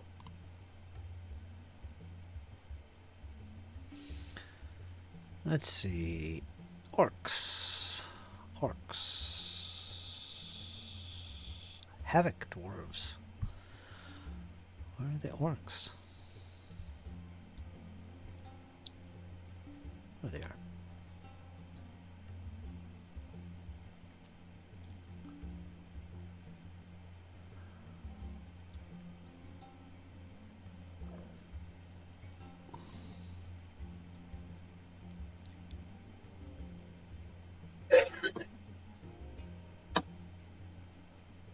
What does that mean? Devour. Special roll Devour. Whenever this model attacks in melee, roll 1 die. On a 6+, the target takes 1 wound. Oh, the target takes 1 wound. Okay, I got it.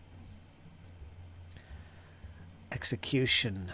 Whenever this model unit fails a morale test, it takes 1 wound, and the morale test counts as passed instead. Execution. Violent Trance. Scary Shields. Enemies get a -1 2-hit in melee when attacking units where all the models have this rule. Scary Shields. War Drum. Once per activation, pick 2 friendly units within 6 inches.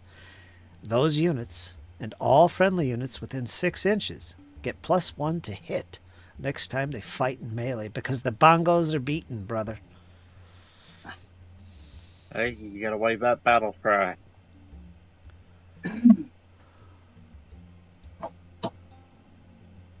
black orcs, orcs, wild boar rider, hobgoblins, orc sniper, orc shooters, boar riders, wild orcs, brute orc, wild shooters, again, and great boar rider.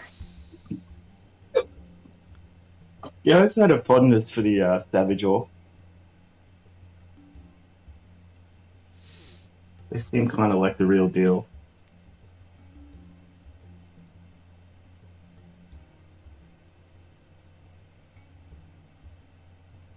Oh yeah, I You know, could. Demon World does some really nice 15 mil savage orc. I could field all kinds of stuff here. So I'll try that, and I think I'm going to try the Age of Fantasy as well, because I got enough models to do that. What's the difference there? Yep.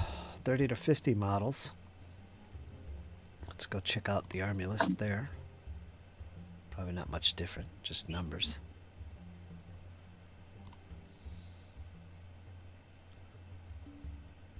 Yeah, pretty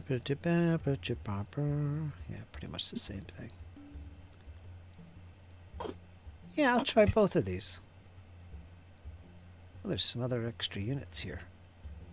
Got swamp crawlers, James. Swamp crawlers. It's a vehicle / monster. What is it? I don't know. Red Bull? Red Bull. Yeah.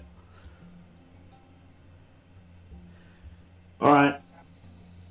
Yeah, that'll do. Just grab me a Red Bull. Boar chariots, sludge beasts, and orc artillery. Ooh. Oh, I just... what is going on? No. Okay. What'd you do? Damage control. I was impatient and distracted. There you go. 10 orcs. 10. Well, that's why nerds is building the unit of 10. Probably in units of 10. I gotta go. I get it. Huh? What's the matter? I gotta rage quit for a second because he just fell apart in my hand. So All right, give yourself a few I minutes. gotta concentrate. I'll be back. All right. See you. I off the game. See y'all later. Have a good one, Arn. It looks like the warehouse of my fence for the stuff I steal. Take care, Arn. Enjoy your game session tonight. Arr! Me hearties. Alright, now I get it. I think Age of Fantasy would be appropriate, actually. Bigger units, more models on the table. So that's probably what I'll do with this. So it'll be Age of Fantasy. Bigger battles. Big old brouhaha. Hey, a big dust up is okay.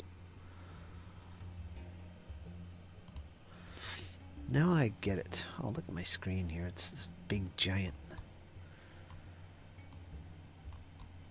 Discord. Let me get that out of there. Blink. Wait for James to come back. Yes, sounds like he was having a rough go for a minute. Yeah, it fell apart on him. It's that freaking glue. It's not this one. It's the other one.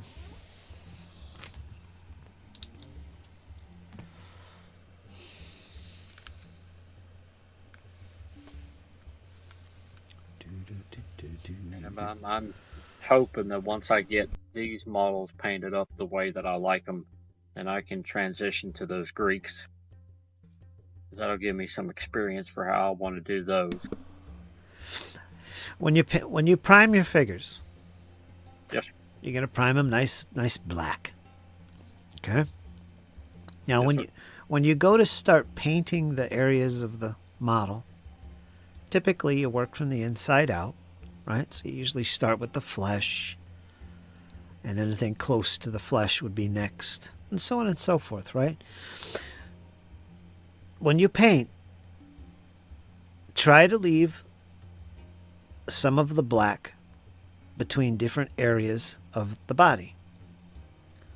Like, for instance, maybe the model has a a shirt, right? He's got a tunic on. Maybe he's got a sleeve. When you paint the flesh of the hand, leave a little black line in between the cuff and the hand. Leave a little black showing. Don't paint right up to the edges of things, because you don't have to with a black primer. Leave a little bit of the black showing. This makes it easier to paint. And also, it leaves a nice definition between areas of the model that are different colors. And that helps your colors to stand out, or as we like to say, pop. You know, if they have that little black line between areas. Back in the day, this used to be called blacklining. Yeah, it's like a border. Right. But you'll find that with a black primer, it's going to make your painting easier because you're not painting up to the edges of things. So you're not worried about overlapping and getting flesh on his cuff, because there's always that little border of that black line. You're only painting up to that border. You're not painting up to the cuff, right? Yeah, you're leaving a buffer space. Yeah.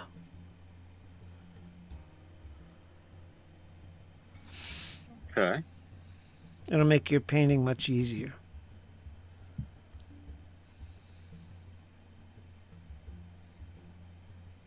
That's a You big can show me reason. that. That's a big reason you use black as a primer, because of that. It's pretty cool, huh? Yeah, because you just make a border from like your cuff to your hand, and then, you know, from like your neck to your chest. Right. So, if you were priming in white, you don't have that black line.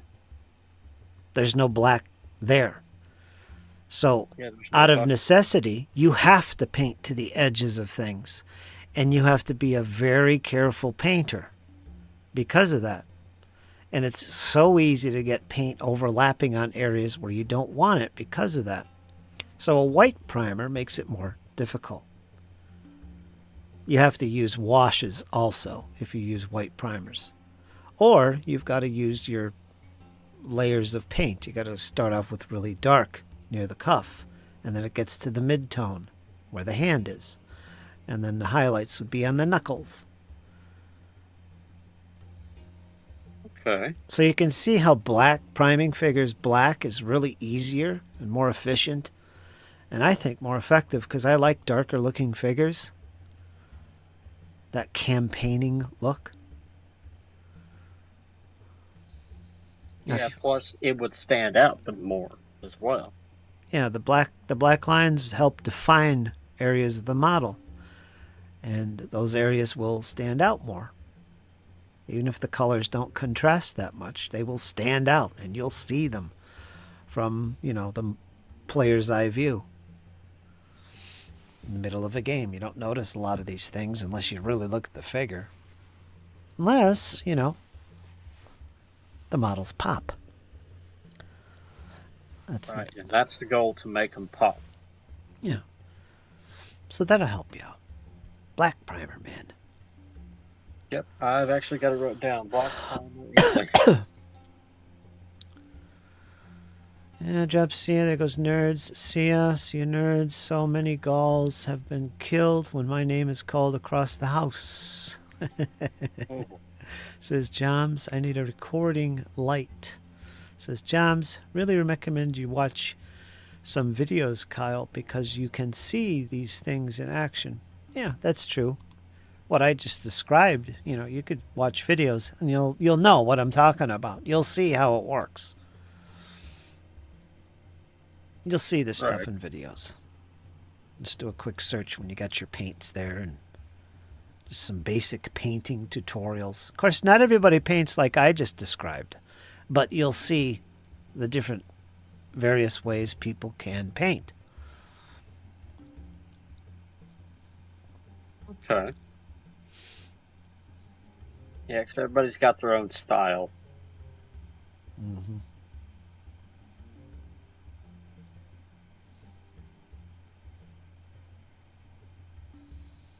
And Yeah, black primer, let it dry for a while, and then paint, but leave a line for a buffer.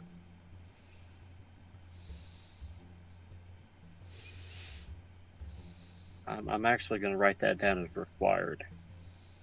For buffer. Required.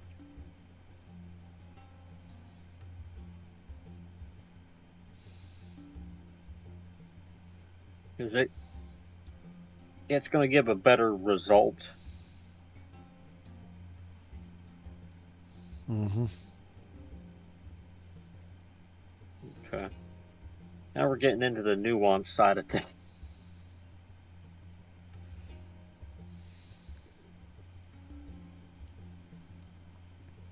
I will do that, James. I definitely will.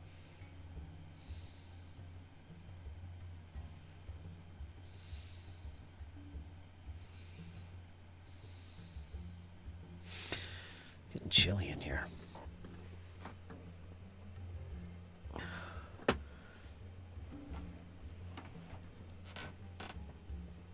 Not that I know anything, but that's what I've learned. That's what I do. So, I'm writing it down. So grain of salt. Grain of salt. I've watched every project you've made, Fritz, and it's turned out fantastic. So That's what I do. That's all. grace is in my book. Burp, burp.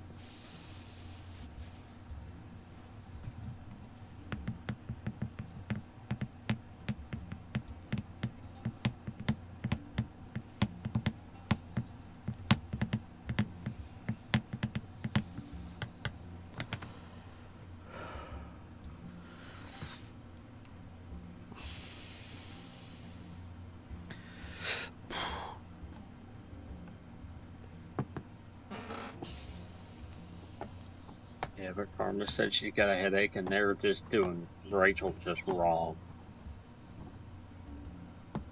It shouldn't take multiple weeks to get your internet provider to set you up if you already had an appointment with them.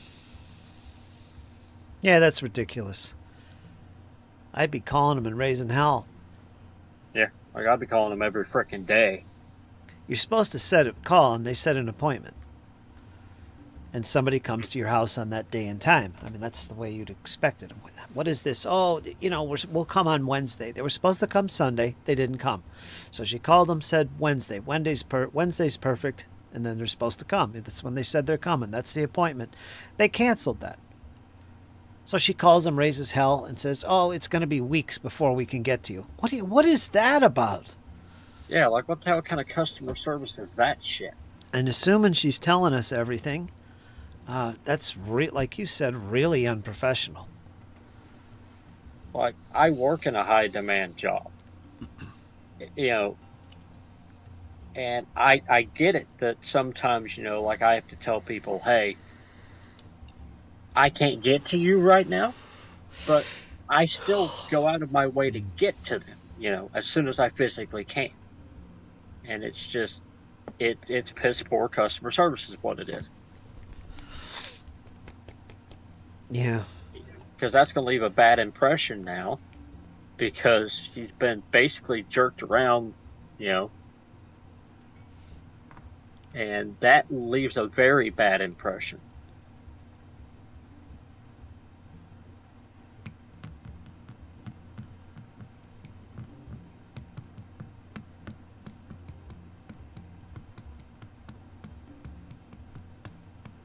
James, and half of people work from home nowadays. That is terrible. Yeah, I will be when I'm well enough for sure.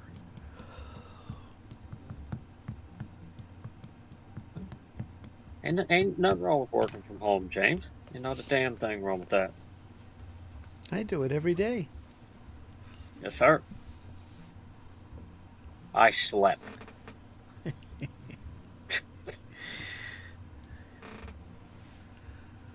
Oh, but that lady I was training with Downs, Fritz, she's doing fantastic. Her name's Lisa. She's doing absolutely awesome. She worked by herself today. She was very efficient. They were telling me that she was very, very professional, very polite, and very on point. Excellent. Yeah, I was going to tell you. Just treat her like a normal human being. That's all. Make like there's nothing different. Yep. Like, I just made a simple conversation with her, and she just, yeah, kind of took Oh, to it like a moth to a flame, kind of in a way. and that's probably what she would prefer.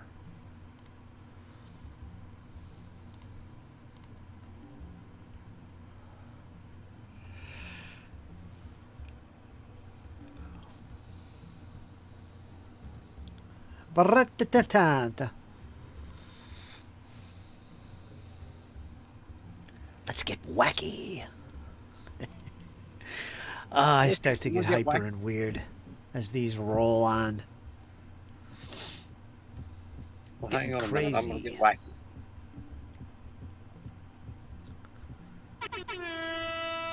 Rock and roll. There we are.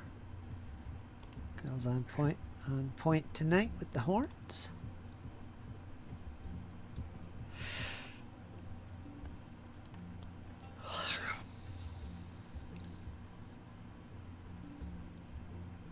James says, we'll reattempt in a minute, so back to work, Fritz. I'm getting tired. Hurry up, Kyle. Or James. I'm yelling at Kyle here. He didn't do anything. Gotta get James in here. He's gotta crack the whip for us.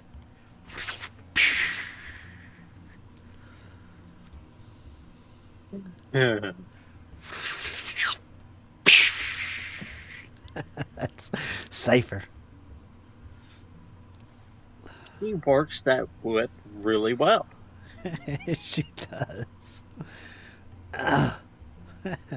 You guys role play so good. Especially you, Kyle. I think you're the number one role player. I think it's a toss-up between, I don't know, I think Jesse's really good. He might be number 2. Rachel would be number 3. You guys are all so freaking good.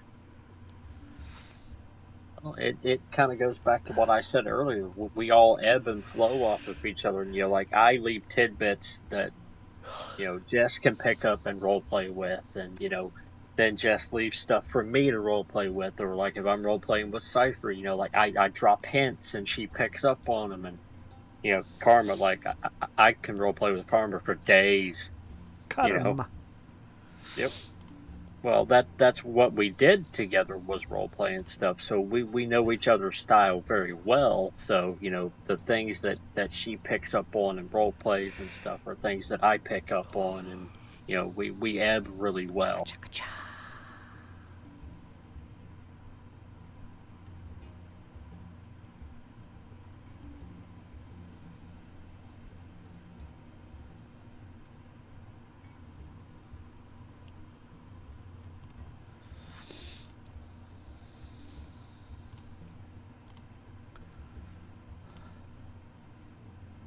Yeah, I mean it's all about that ebb and flow. I mean, like I role play it, kind of like leaving breadcrumbs, kind of in a way.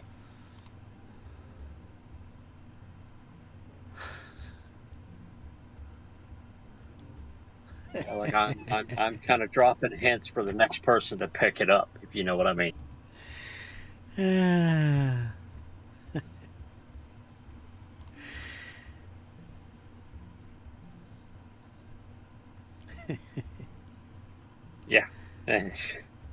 Oh, James. Oh my. You've only done 2 hours. Whoop-chee! Sir Jams. Who only did 2 hours? Says you. Me? Yeah, it says you have only done 2 hours. Whoop-chee! 2.5 hours. Well, 2 hours. 2.5 hours. I got up really early today. I'm yawning like crazy. Worked outside all day. And I finished the day off with some painting. Now I'm tired.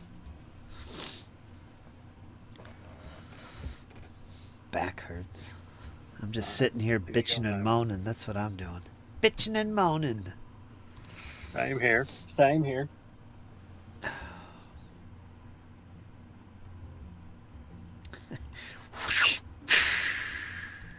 Let's play some axe.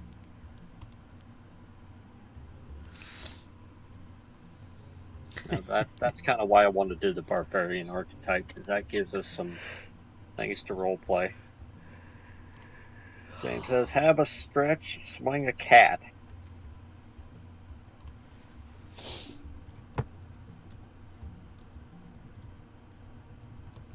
I don't know why Fritz would swing a cat. You converted me from lazy to busy.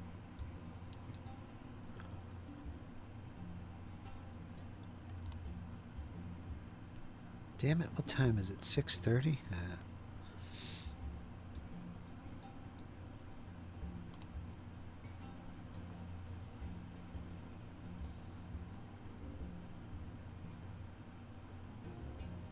Yeah, scratch that. Close that. Let me get back to this.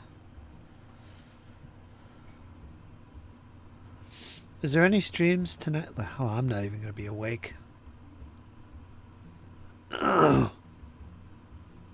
Saturday. I'm going to watch Shadow stream.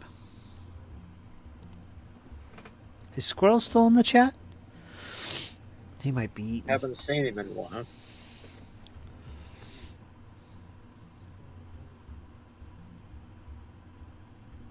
Now I am annoying, LOL, says James. Nah, James, you're not annoying at all.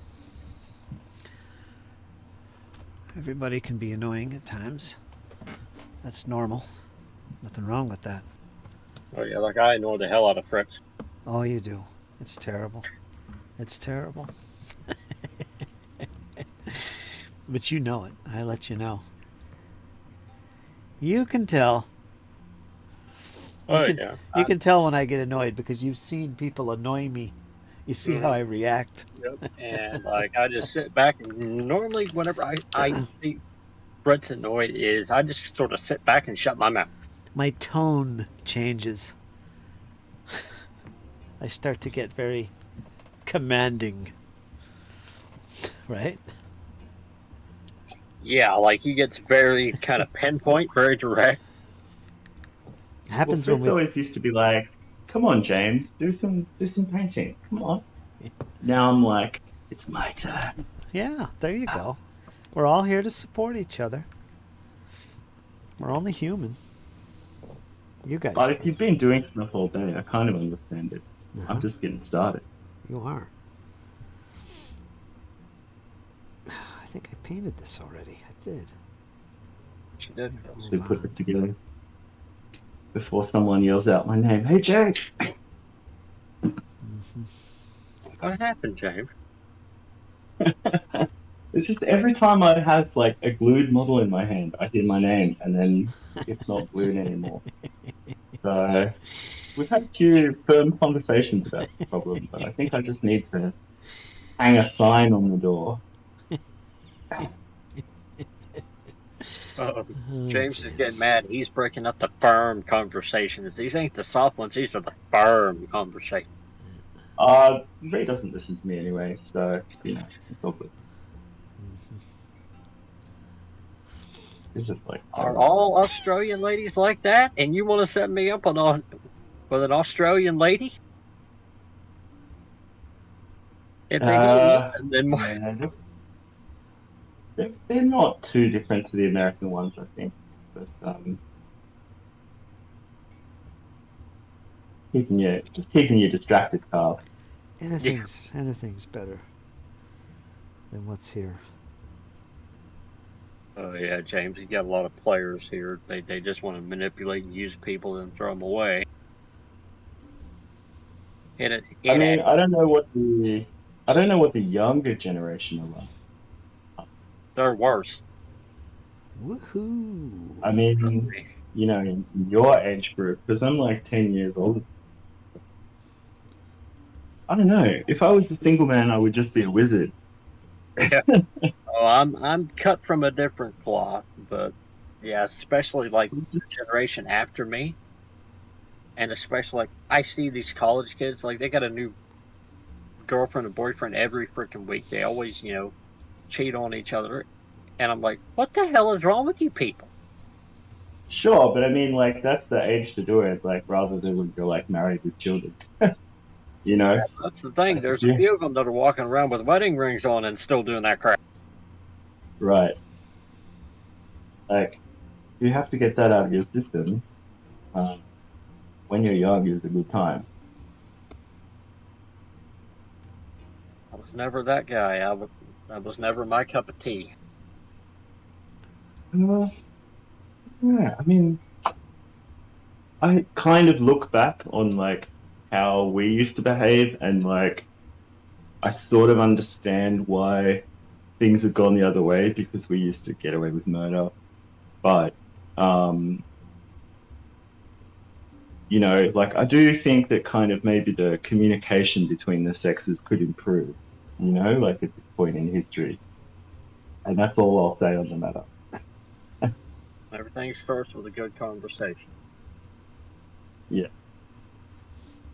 But I mean, we weren't necessarily very well behaved either. So I kind of understand the backlash a little bit, but I don't know. I think the problem is when you're young, you're very excited to meet people, but you don't have the tools or the life experience to appreciate others as much. I mean, unless you're a very rare case, and you know,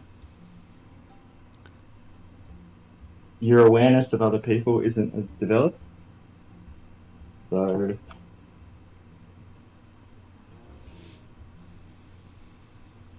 There's awareness. I mean, I was very fickle when I was that age. I do not like this one. Bring me another. Oh, I've had a few girlfriends like that where it's like, I don't think this is gonna work. Not saying I'm perfect by any means, James. I've been there, but I think you are. I think you are. I think you're insinuating what? perfection. I think you're insinuating that you're perfection. Oh hell no, I'm not perfect by no means. I've made my many mistakes in relationships. I have, but never cheated. Never hit on it.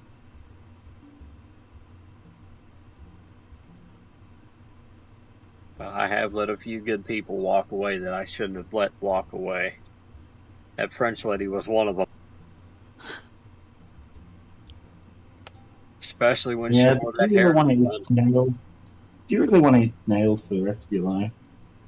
Hey, whenever she put her hair back in that bun, oh.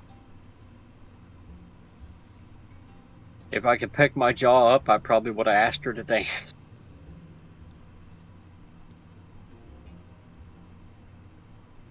Feels like a lifetime ago now. The world's changed so much. This feels like the introduction to an RPG. Fritz. Kyle, you got your role-playing voice on. I know, right?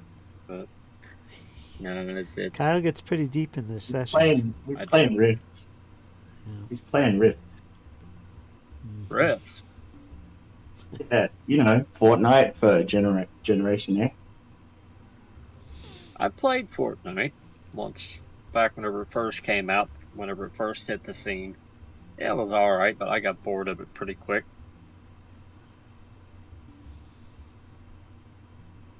Just didn't have enough to keep me going.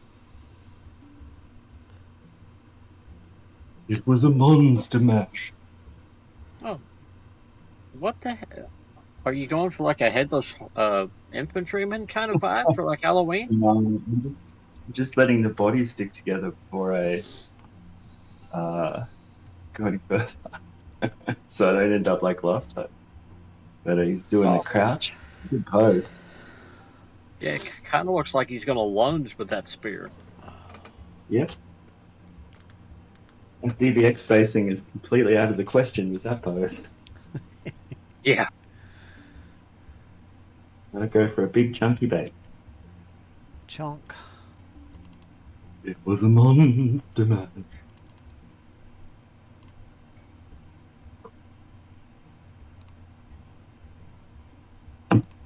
Fritz, if you're really tired, you can. I'm just guilting you. No, I'm fine right now. I still gotta go down and eat. Then I'll linger on YouTube for a while. Have and you fall made a, into Have a you made a deep stew yet? sleep. Hmm? Have you made a stew yet? No, I haven't. I haven't. The crock pot? No, I haven't taken that out of the box yet. Not yet. Not until I get moved. I was telling my Yeah. sister about the crock pot today. And you were like, you know what would go with that? A bread maker. Yeah, I did. I mentioned it. I said to her, I'll have to grab that bread maker. I'm going to be making all kinds of stuff here. Boy, we're going to have all kinds of food. Pot Well, roast. she's not using it, you know. No, she don't cook. And she's next door or downstairs or whatever. Like, Next you door, know. same building. Yeah. She don't cook. She don't cook. She goes out to eat. She's a diabetic. She's got it all planned and organized, so she knows exactly what she eats and when. And Yeah. yeah, she'll enjoy that. Crock pot. So will Jesse. He'll love that. Yeah, I've been craving like a zucchini bread, Yeah. like nice loaf of bread with zucchini and feta cheese baked into it. Cheese.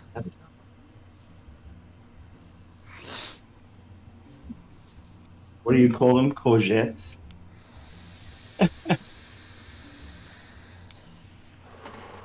Or jets. Courgettes. Yeah. That's Americans call zucchini courgette. And just like you call capsicum. James is a fancy man. Kyle. Here I say that And would you explain why call, I've heard of that. You call coriander A fancy cilantro. man. He's a fancy man. Cilantro. Yeah, we call that coriander. Coriander. Sweets. Or onion. Fancy man. I wish Corey Runyon had come back because I had a question to answer. Corey he was Runyon? asking a question. Yeah, he was asking a question like weeks ago about like what my paper English Civil War minis were, and I wanted to get back to him just in case he wanted some, you know. Like He probably find left the them. hobby But I'm because you sure didn't I'm reply sure he to him. can- Pardon? He probably left the hobby because you didn't get back to him. Threw all his stuff in the Well, garbage. no, I mean he was just chatting about it and he mentioned it. I was like, Yeah. oh, just in case he wanted to buy some. Okay. So, oh, Okay. I'm sure he hasn't left off. We'll never see him again. Been, Gone forever. he's just been running about.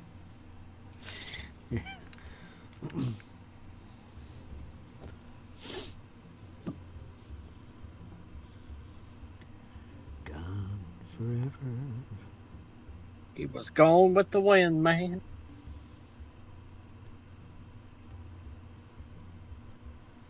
Tuesday's gone. Leonard Skinnerd.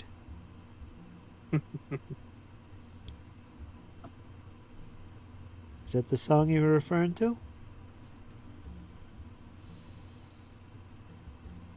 Kyle? No, I was actually talking about the movie Gone with the Wind. Oh, I was talking about Tuesday's gone. Leonard Skinnerd. You have to listen to it. It gave me 3 steps and all that.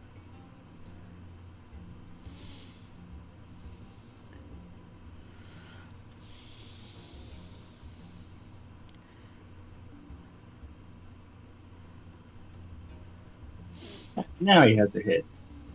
There you go. He still looks like he's lunging, like in that pose. Like it looks like he's lunging. I mean, yeah, he's going to be a front ranker for sure. It's the Clash. I'll put the shield on in just a moment. The Clash. And I'll man. stick into my wooden. I'll stick into the wooden box that Fritz finds so amusing. Nope. We have no viewers. They all left us. We got too boring. People Yeah. linger. I'm having fun either way. People linger for so long, and then they can't take it no more. It's like 3 hours of this nonsense. We wear everybody out. Like I'm sitting here with a pen in my notebook, kind of taking down notes. Like I came to learn, boys.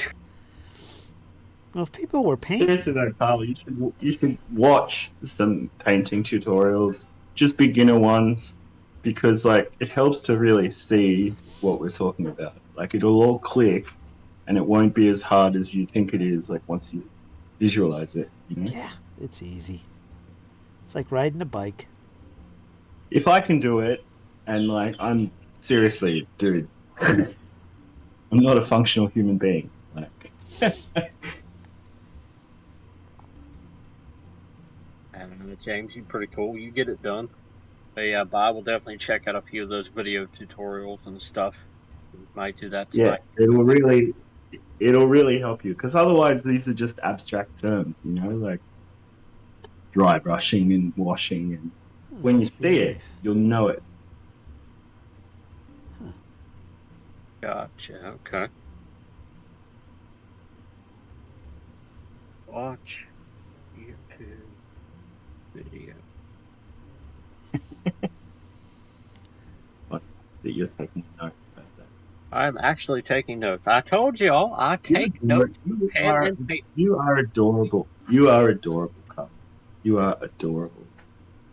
That's what you are. Don't let anyone tell you otherwise.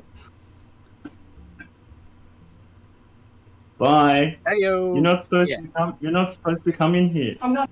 You've got the door open. Oh, Oh, spoiled again. Well, don't lock me in here. oh, See you later. Can you pick up a Red Bull and a salad? Yeah. They cancel each other out. oh, Thanks. Yeah, thanks. Wow. That's married life for you, fellas. yes, sir. You get a ring out of it. A kick up the ring.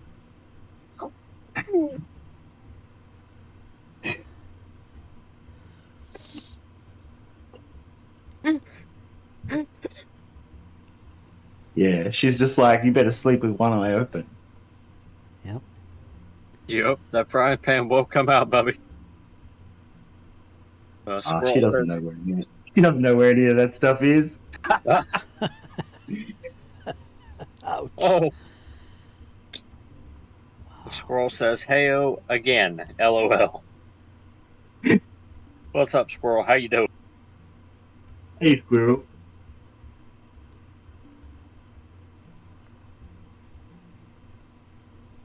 Squirrel Meister. Dun, dun, dun, dun.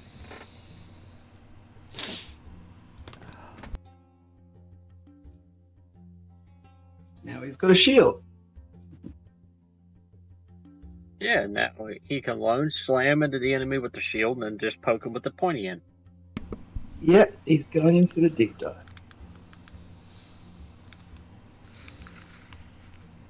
Yeet. Because I killed the other one, that's all I'm going to do this morning. I'm just going to take it easy. Clearly, I'm very clumsy today.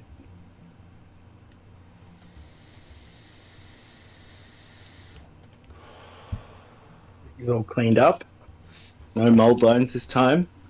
I was mighty annoyed when I saw a couple come up. Yeah, 'cause you have to trim the mold lines off. Ideally. At least the most visible ones, at least. You know, maybe not Thing like for the ones that maybe put not the together already. underside of like a maybe not the underside of like a Roman skirt, you know, where it's just blank plastic or whatever. But yeah, most of it. Now, do you have to do like the mold lines for the ones that are like pre-assembled? Well, Bones might have a couple on there. You just take a, you know, kind of X-Acto knife, like a scalpel type thing, Mm-hmm. I got a couple. and you just run them along, you know, scrape them off just a little bit. PVC plastic gets a bit furry, so don't kill yourself trying to get them off. Like, just remove the most visible ones. PVC plastic, you kind of have to shave it off, because it gets furry if you scrape it, whereas the regular Yeah. plastic, it kind of just glides off. Different material. But yeah, you'll come across a couple. Oh, see, she's already plotting her revenge. Where did these come from?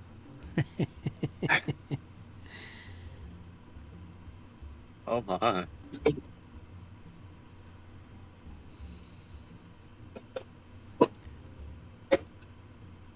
Do you have an X-Acto knife, Kyle?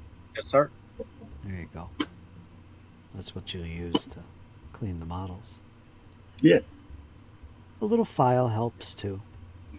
Just a little Files, smooth file. emery boards.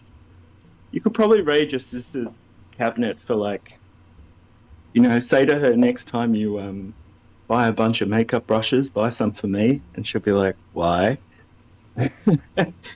You'll be like, for painting. Gotcha. For dry brushing. They work wonders for dry brushing. Put a little bit of paint on the makeup brush and wipe it off with a paper towel and just flick it over the model up and down. Picks up all the detail. Quick highlight. Quick and dirty. Mm-hmm. But what if this will come to you, Kyle-san? What is this?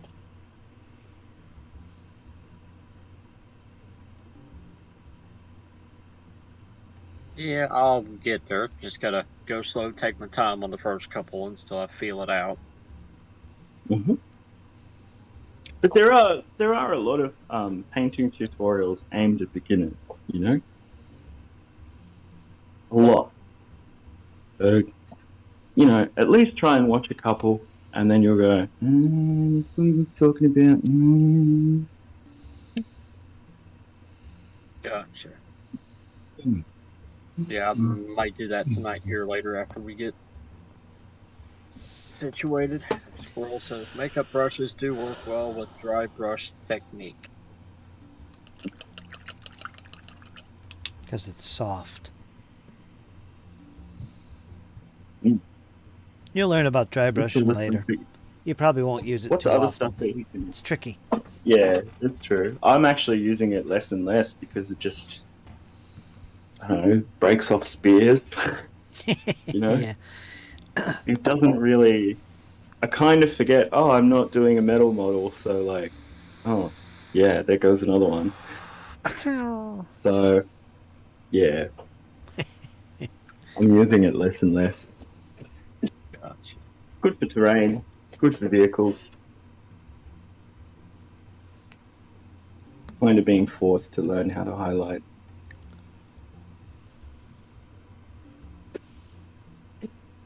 Breaking off people's javelins. Yeah, you don't want to be breaking off them spears. Fritz is really getting at it.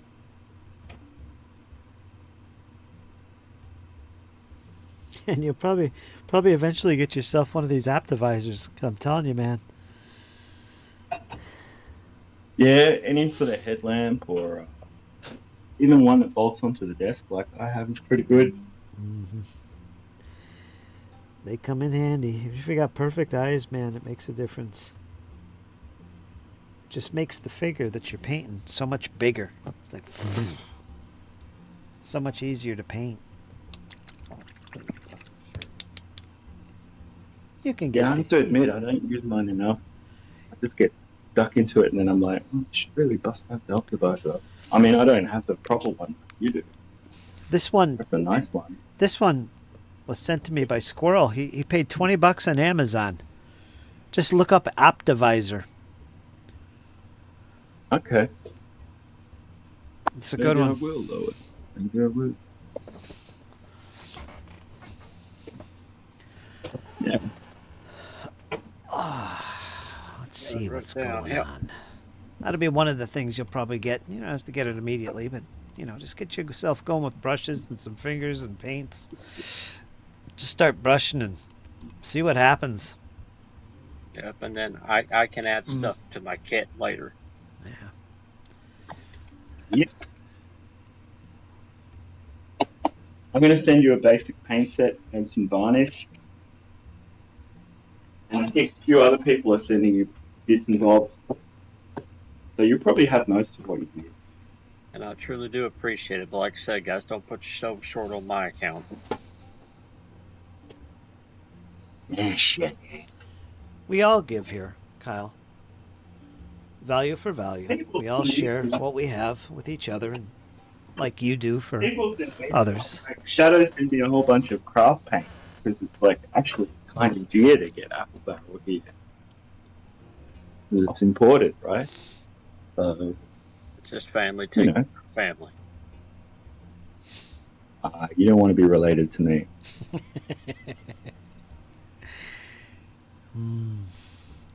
Yakta-sun is the brand of the Optivisor. Is that what it is? Yakto-sun? Yeah, it is. I see it on the front here. Yeah, because I have one and it's all right, but it's not amazing. Your one looks like it's from the future. That's pretty damn cool. I would wear that to a club. And you can even tilt the direction of the light. I didn't realize that. Damn. Try that out. It says great So tool, you can- great deal. Nice. And good times, squirrel habit.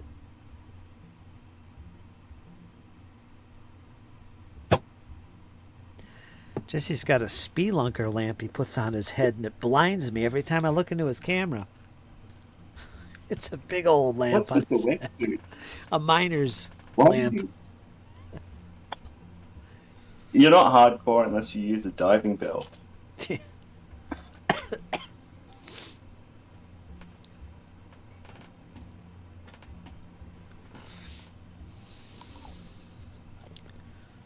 That Great would be tool, quite a great good deal. sketch. What's that, James? Is a guy just that would be a good sketch? Would be a guy just doing everyday things in a diving bell with just a longer and longer tube coming out the back of his. Like he gets on the bus, Yeah. and the bus doors close, and the tube just keeps going. You know, he's paying for something in the supermarket. He's walking out this long tube bus. It's a tubing situation. Yeah. Tubers. I wanted to do a sketch that was just like, you know, in those history documentaries where they do jump cuts, where the narrator keeps changing scenery and finishing their last sentences. Yeah. I just wanted to do one that was like all jump cuts. Like, in 1975, and then it changes location. Like it's just one it's edited like it's one continuous walk. Yeah.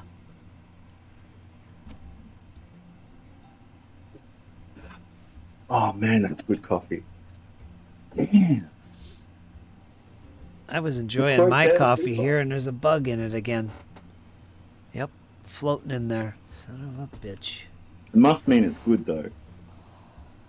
If it's giving its life, like it's just like, oh, this is the way to go. You know? They're getting in through my Maybe you window need like here. a little. Maybe you need a bug zapper. I need something. It's this weather. It doesn't want to be cold. It doesn't want to be warm. It's that in between. Just dragging it out. Bugs popping in through the window. Oh yeah, and then like you'll see Fritz just sort of reach over and you'll see this little fly swatter just go whack. Yeah. You caught me the one day, didn't you? Yes, sir. And then Nerdy Ogre says, "Whatever you do, don't confuse the coffee with the paint water." Yep. Yeah, I mean, some people like to lick their brush, don't they? I don't do that. I do enough life-shortening things to last me a lifetime. Coffee taste. Mmm.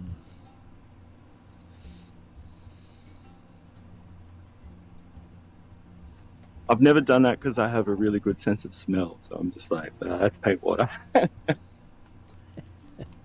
I don't drink coffee, so I don't think I have to. I drink too much. I drink too much coffee. Caffeine and nicotine. If I could get those ladies out of my life, my goodness, the things I could do.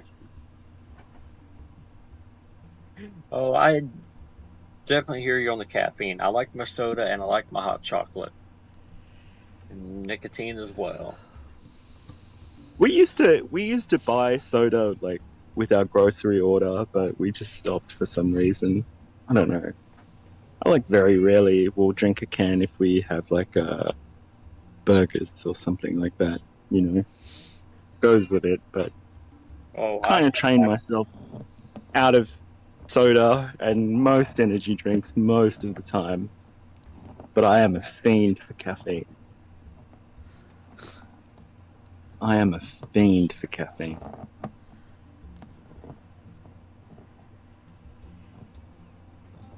you hear that, Fritz? He's a fiend for caffeine. Yep. I easily drink like 4 or 5 cups of coffee a day. Easily. My mother was a nurse, and she will drink coffee if it's 100 degrees outside. I'm like, good God, Mom. Like, it's 95 degrees outside. She's hitting coffee. The worst thing is when you get jacked up on caffeine and you start reading law or history, and then you look at the clock and you're like, it's 3 a.m. Oh no. I've done that. I had done that. Whenever I first got my Pathfinder 2e book, I was digging into it, and like I had my Dr. Pepper, so I powered it down. And then the next thing I know, it was 4:15 in the morning. I looked up, and I'm like, oh shit, I gotta go to work in a couple hours. Yeah. If you're not great at concentrating, it's a godsend. Well, I can concentrate, but I gotta have my go-go juice to get up and go in the morning. But I'm gonna try and be patient with that goal. I'm gonna make it even better than the last 2, and get a kind of aim for a cleaner paint job, and we'll see how it goes.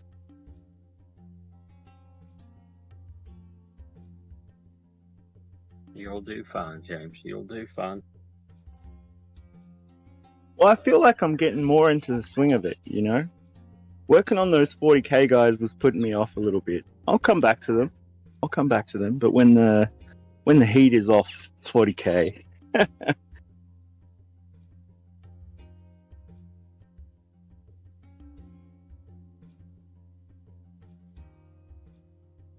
No, which is, I know my brother hasn't been painting his 40k because he's moved back to his boat.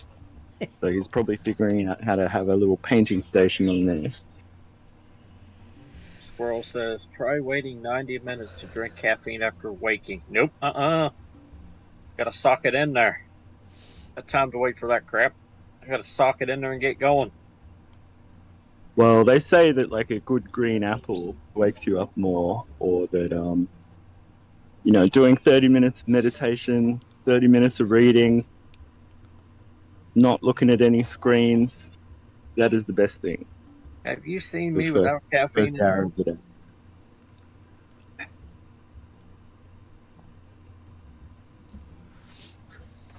You start early though, like I used to start early like you did. 6, 7 a.m., right? I am up at 5 every morning. Mm-hmm. It gives me an hour to wake up, get breakfast, put my oldest niece on the bus, and then get my ass to work. Put on your chaps. Get my jerking people off a bike gloves on. Oh, always wear gloves. You don't want contact. That's nasty. Oh no, because you don't want to free bear none of that. I'd rather use a metal claw if I had to do that. part of my job description. Fucking metal rake. Just rake them off. Yeah.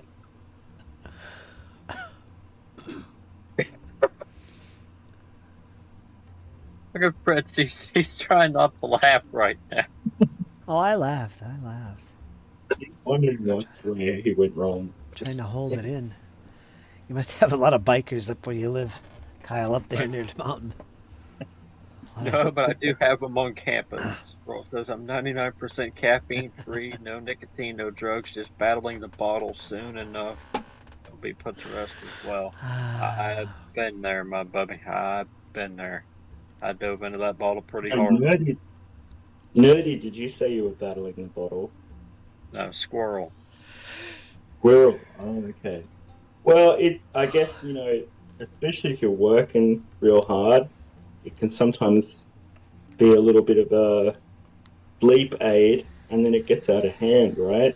You don't notice it, and then you think, That's what I used it for, was to help me sleep, and then, yeah, that whole cycle. But this Sunday, Fritz, I'll be 14 weeks. Good. Clean. Good. I don't drink alcohol very much. I only have a little bit if I do. Just a little bit. No, like, I mean, when I say 14 weeks, I haven't looked at nothing. What keeps you from drinking? You guys, Yeah. Conversation. just hanging out, talking to you guys. Well, spending that money on tangible things that you can hold on to is also helpful. Yeah, Squirrel, I was in a pretty rough place for a while there, but Fritz and you guys pulled me out of that. We gonna be okay. Alcohol is overrated. Oh, like, I had a blast, but it's just, yeah, it was getting to the point where it was kind of all I wanted. And When I was young, I enjoyed it, but like nowadays, if I get even a little bit drunk, I just feel crap. I just feel awful. yeah, like for me, like, I would, drink to go to sleep, and then, what would turn into 1 to 2 drinks would turn into 5, 6, 8, 10. No. Yeah, that's your body. That's your body getting used to it and saying like, this isn't cutting it anymore. Like, Yeah, I mean, I get medical cannabis for my injury, but I don't smoke it all the time because, like, it just doesn't work if you do that. It's a waste of money. Exactly. It's very expensive. It's very expensive going through the official channels. So, yeah. But it does help with my chronic pain. That's for sure. Feel like a concertina being stretched out. After some of that, I'm like, wow, it's like all this weight taken off my arms. It's usually when I get stuck into modeling for like days and days. And then I go, oh, I've run out. All right, well, I'm just going to switch to reading rules. Yeah. But it was getting to a place with me, James, where it was all I wanted to do. I would It just get up in sucks. the morning. It really takes it out of you. It really does take it out of you. Like, I mean, I have my weaknesses, but holy heck, I just can't sustain drinking. Like, it's hard. It is hard work. When I was in the US, all my colleagues were really into going out to the pub after work, and after about day 3, I was like, all right, guys, I need to sleep. Yeah, like, I need some sleep. But yeah, especially for me, like, it was getting to the point where I would wake up in the morning and look over at that bottle and be like, should I have a nip before I go to work? You don't need that. Glass You don't need that in your life. Place. And that just, when that bottle starts to control you, you've got a problem. If you've got a lot of nervous energy, and I'm someone who is quite anxious and ill-tempered, it's good to try and channel that productively and like, you know, notice the signs and catch it early, like when it starts happening. I'm like, all right, I need to be busy. I need to be on top of my stuff. Why do you think I clean the house all the time? Yeah, it takes your You mind off. know, But yeah, some people might say it's a little bit pathological, but for me, having a really clean workspace and having everything in its place helps me relax.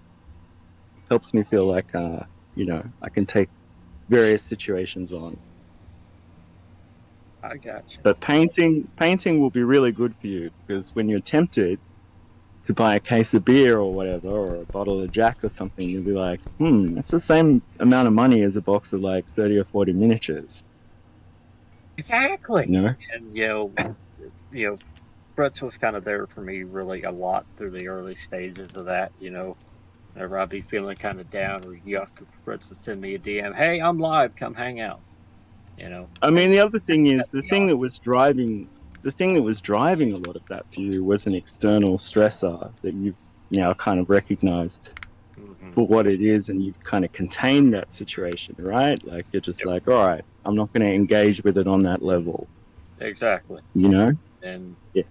but yeah, Fritz and you guys was kind of because I was kind of headed down a very very very bad way with it, and I was starting to get pretty violent, and yeah, nah, it just wasn't worth it, and then yeah, especially in the early days, week 1, week 2, I would be really feeling that pull and Fritz be like, hey, I'm live. And so Fritz kept me honest, you guys kept me honest through the Well, the bad. great thing is, as you improved your understanding of that situation and the realities of that situation, it became totally closed off to you, right? So you kind of had to make peace with the fact that, you know, you were not being treated very well, and that it was time Yeah, to but it was what it was. set some new boundaries in the friendship, and you know, alter the nature of your conversation. So I think you know that if something isn't paying off, like in terms of a huge energy investment, ultimately you know to put that energy somewhere else, somewhere that's good for you. Yep. Something that's productive, like I went to work, I found a job. I've been doing really good with that. I've been Mm. like, I won't lie. Whenever they fired me from my last job, I downed 2 bottles of Jack. I won't lie about it. But that was kind of my last kind of yeah. That wasn't a, a very fun or polite night. Let's just say. And yeah, I think you're allowed to hit the boozer if you get high, if you get fired. You know, yeah. But at the but same time, it's one of those situations. yeah, But you know, I don't know, man. That's Minnie's money. That's how I exactly. always think. That's That's how I money always I think. can use to get paints or I can use to get primer. And like I said, you guys kept me honest through all that. So I can't really thank you guys enough for that. Fritz, especially guys in the chat, you James, the rookie Quad Six says hello. How you doing, bud? And Hey, rookie. yeah, just I mean, it can everybody kind cost of a pulling bit. It together. can cost a bit to get started, but once you've got all the things you need, like you know, you're good to go. Yeah, it's manageable, but yeah, James, that Hmm. was kind of y'all were really kind of my saving grace in that. Giving me something to do, something to keep my mind off of it. And then yeah, I'm Well, fortunate as to as a cynical Australian, I don't like being too effusive. Like I like exercising a certain degree of emotional restraint, but I will say that Paint and Chat has been a net positive for me as well, in terms of my mental health, in terms of having something to look forward to, in terms of socialization, and above all else, enjoying all the aspects of this hobby. Exactly. Like it's that, that positive safe space that Fritz puts together. Just I look forward to that so much. I mean, I think about the hobby like most of the day anyway, so it's, you know, it's good. The rookie Quad 6 says found Thousand Sun proxies on Etsy that I'm probably going to get. 20 Rubik Marines for the price of 10 is way better, along with Mm-hmm. a sorcerer and a good amount of other stuff. 20 Marines for 56 bucks is a bit better than GW prices. It is, and they're doing the printing for you, which is good.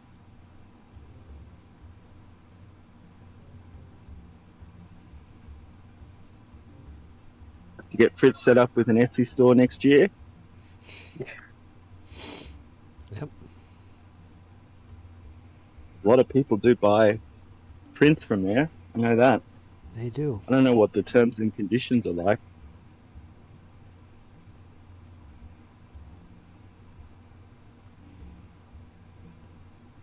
But yeah, you know, some activities you get something good out of them, and other activities are a waste of time.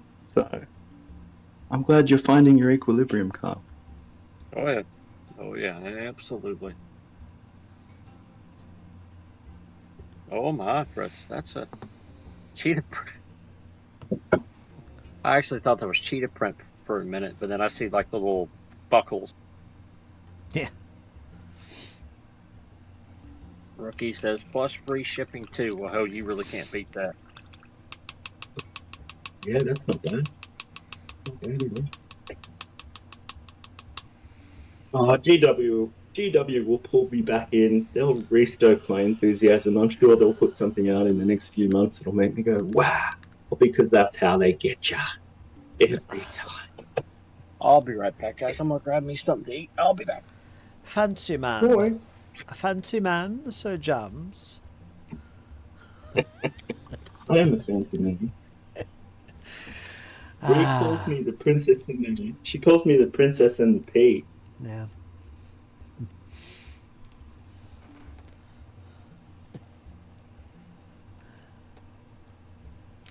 I gotta take this off my head. Like, all those mattresses piled up, you would still feel the pea. Only things I'll buy from GW are the big stuff and the paints. I do like the paints, says Rookie Quad 6. Yeah. I mean, Vallejo game color is color matched, though, to like their old paint set. So that's nice. Goblin green, everybody.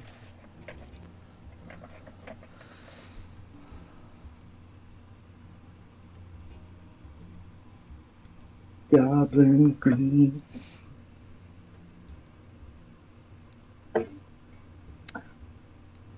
Goblin green is not just a color, it's a place. It's its way of life. Right.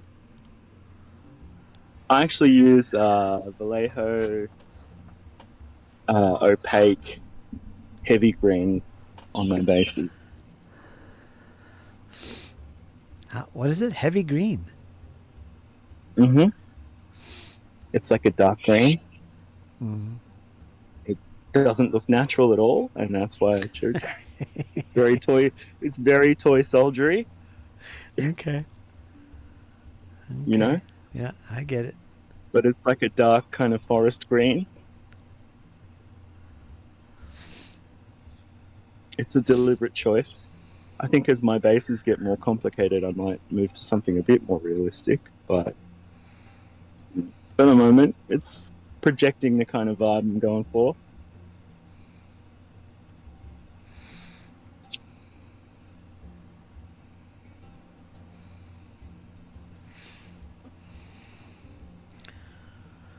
Squirrel says, I've been letting the cats join me in the basement. So far, so good. Fingers crossed. Ah. Yeah, some animal company would be lovely, but yeah, if you can train them not to like walk over the desk, like you're golden. My cats keep to themselves. They don't bother me unless they're hungry or want the chair. fancy cats. I have fancy cats. I'm angling for a cat at the moment. I'm working on it. Yeah, that'd be nice. Hmm. That'd be nice. Cats are nice. I like cats. I want a cat called Napoleon. Yeah.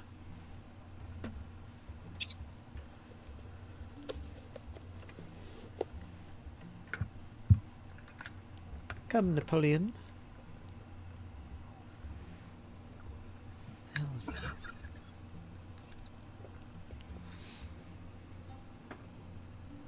Squirrels, cats use his bathroom. They're bathroom trained. How do you like that? Yeah. You gotta train them. I got a new litter box. You got kitty litter for bases. Yeah. I got a new litter box. It's a big self-cleaning thing. Oh, okay. So it like empties out kind of Yeah. thing. Or... Yeah, it's got the little rakes on it that go through it. You know, I'm thinking the cats are going to get stuck in the damn thing. I don't know how it works. I haven't used it yet. Again, it's out in the new house, so a lot of new things going on. Maine Coons have very fluffy bottoms. Like Yeah, they you do. must have to like trim them every once in a while. Grab a leg and like snip off a lock.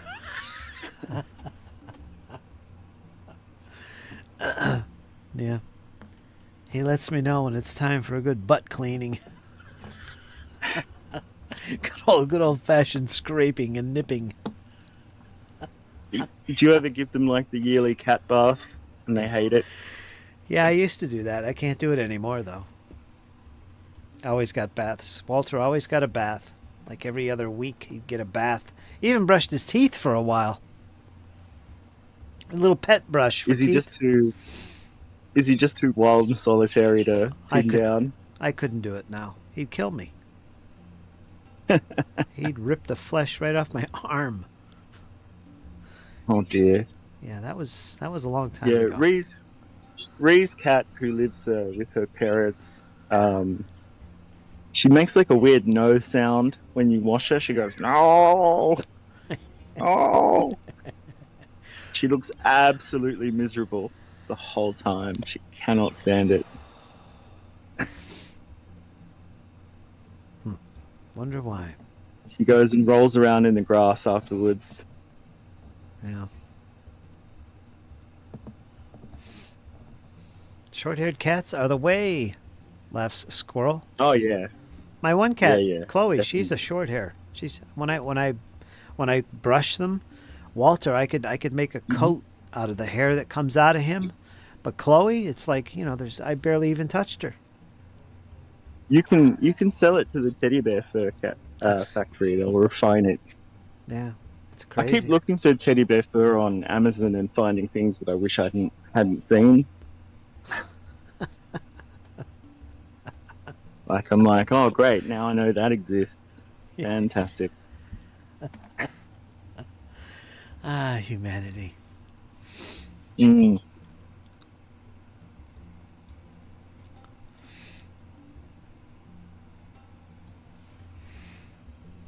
Oh, I gotta keep these guys. How are your separate. sisters coming along? How are? Oh, How are your sisters coming along? I got 3 arcoflagellants I'm working on now. They're almost ready for their wash. Mm-hmm. And I've got 3 more Sisters of Battle to paint. One is a Canoness, kind of like a leader. I've got a Sister Superior for my battle squad. They're kind of like a unit leader. Mm-hmm. And then I've got another one. She's a banner, basically a standard bearer. I showed her off here. They're all primed, cleaned, and ready for some paint. They'll be next. That's where I'm at with them. If I were painting the Abyssal Dwarves, Ah, I think painting them your usual black and then maybe like a couple of thin coats of dark red and then just go ham with the metallics. Like use all the different metallics. mm-hmm. That might be nice. Yeah, they got a lot of red and metallic bronze. A little bit like the Ashigaru you did, maybe. Yeah. I hated them. Similar color scheme. How many of these Very are in the tropey. box? Do you know? It Oh, you get a says- lot. You get 30 foot, which is enough for like 20 shooters and 10 melee, or the other way around, depending on how you want to put it together. And because units are sort of 10 and 20 and 30 in Kings of War, or 5, 10, 15 for cavalry. 10, 15, 20, 25, 30. You get 10 cavalry and like 30 foot, and overlord dude. Yep. That's a nice batch. Damn. There's a lot of good models. 41 models in all. Yeah. Mm-hmm. And in the elf box, you get 20 archers, 20 rangers, 20 spearmen, and 2 bolt throwers, and a lord Yeah. Wow. of some description. That's a lot of stuff.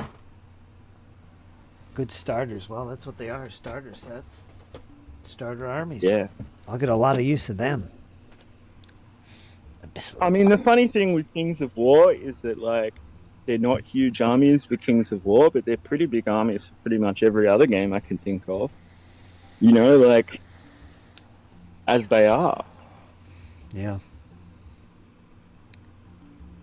I mean, Warhammer, I never remember, like, many Warhammer games where it was more than a few regiments of about 10, 20 guys. Generally speaking, I think for a game to be like properly tactical, you do need at least sort of 4 or 5 units. Otherwise, it's more like just like playing out the story of the interaction. But you get that in the starter boxes. Their starter sets are just such good value, and they put, you know, really different matchups in there.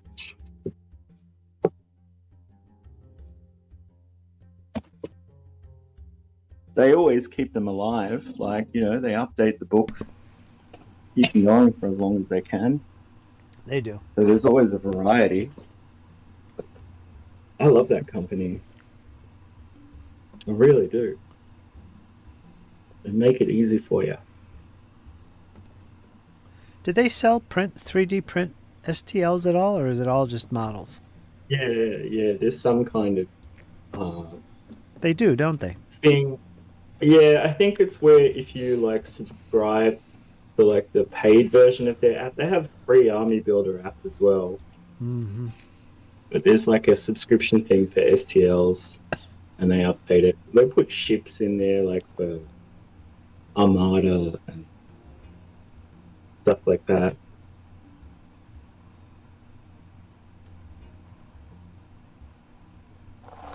Oops.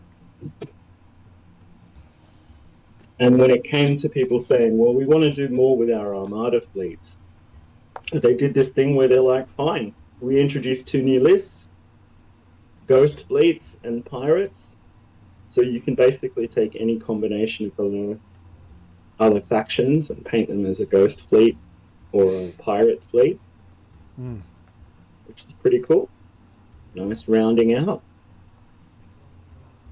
Different way of playing it. I still have that Warlord battleship game that I haven't properly looked at yet. Kind of getting more into the naval side of World War II for some weird reason. I don't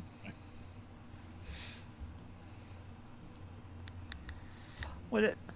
Didn't you get that naval game? Yeah, I did. It's the US versus Japan, and it's like cruiser level up to about destroyer, so like pretty good size game. Yeah, that'd be pretty fun. Yeah, I think my brother would get into it as well, given that he's an actual boat guy, actual sailor.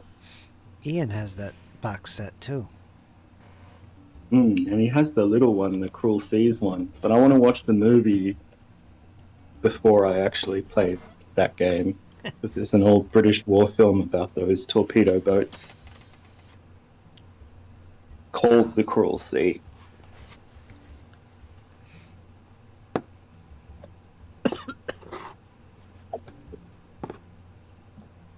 There's also a really good GMT game that kind of deals with that. Have you seen Atlantic Chase?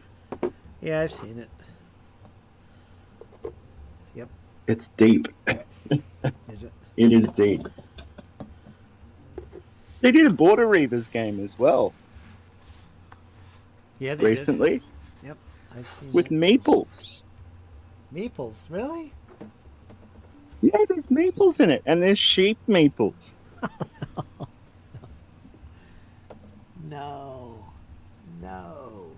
But I looked at it, and it really looked like, wow, you're managing like a Border Reavers family finances as well. It's like, you know, you're keeping one eye on the battlefield, one eye on the harvest season. Like, I'm like, this is very Euro game, you know, like. Yep. Yeah. Not my style. Nope. I don't mind grand strategy, like with like events and stuff, like that can be fun, but I prefer a battlefield game. You know, 9 times out of 10, I'm going to pick battle game. You got Pike and Shot, right? You bought that, right? Yeah. That's a good game. That'll be one of the first ones I play. Like, get out there. I haven't busted it open yet. No? I was waiting for my clippers, and they came. Yeah? I haven't even opened it yet. Do you have a plexiglass sheet for putting on top of your maps? No, but we have a laminator. Ooh. Well, that works, yeah. Yeah, I'm going to laminate all my battle mats, man. You are. It's like A2. So I just put the whole thing through. Like, done. So how do you store them? I actually think I might put them up. Yeah. A lot of them. Put them on the know? wall, yeah. Yeah. I don't know. I haven't thought about it yet.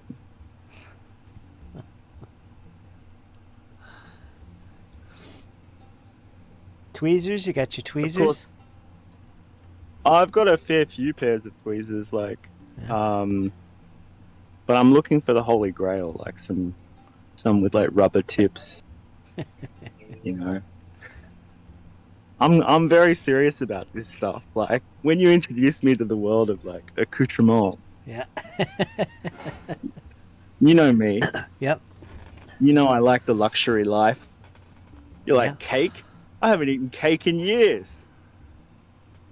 Well, if it, You know, it's just a board game. You know, that's all what you get with it. That's it. So you might as well go all out and get the tweezers and the plexiglass and laminators and clip the counters. You might as well. I got the Dan Versen trays.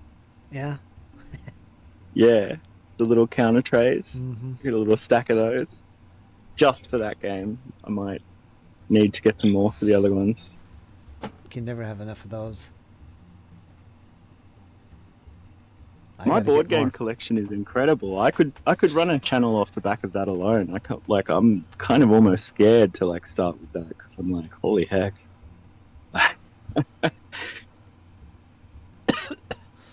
Let's see what Karma has to say here. 1 second here.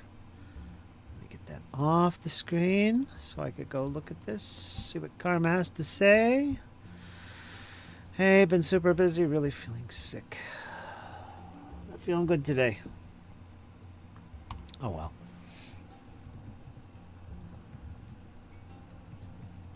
Good to hear from you, Karma. See how many players we get for Sunday. Mm. Rachel's going to be out.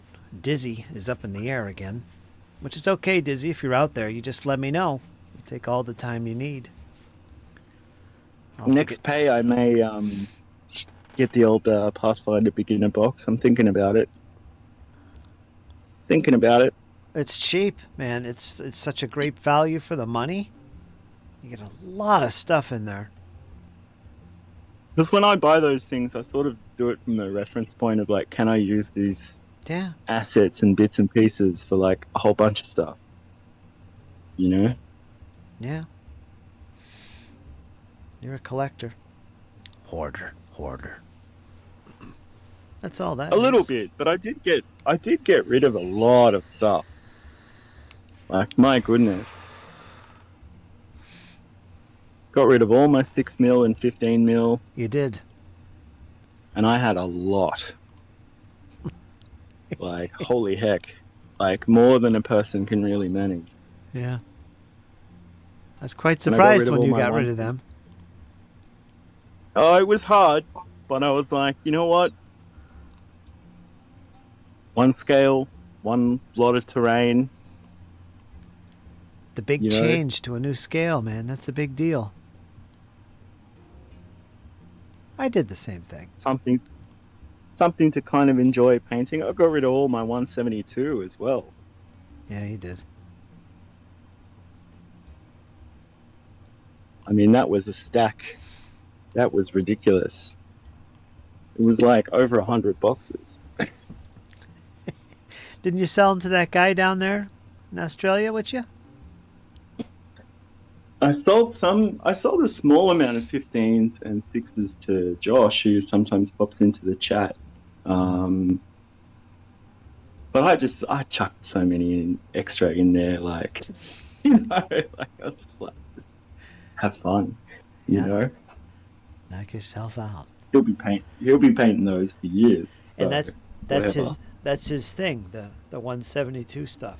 That's what he does. No, I sold him the 6 and the 15s. Oh. The well, 172 was some train guy who came by, and he bought the lot for like not a bad amount. Like, considering what I paid for like those things, I recouped like a fair amount of money, but like sort of $400 or $500. Nice. You know, $5 a box. Yeah. But he was buying it all as a birthday present for his friend who was doing. He was more into like model tanks and like the dioramas and stuff. And he was like, my friend really wants to get into wargaming, so I'm gonna just drop this on him. I had heaps of Napoleonics, heaps of World War One, heaps of ancients, a little bit of medieval, a little bit of Renaissance. All my Renaissance was like Eastern European Renaissance as well. It was kind of like a little bit out there.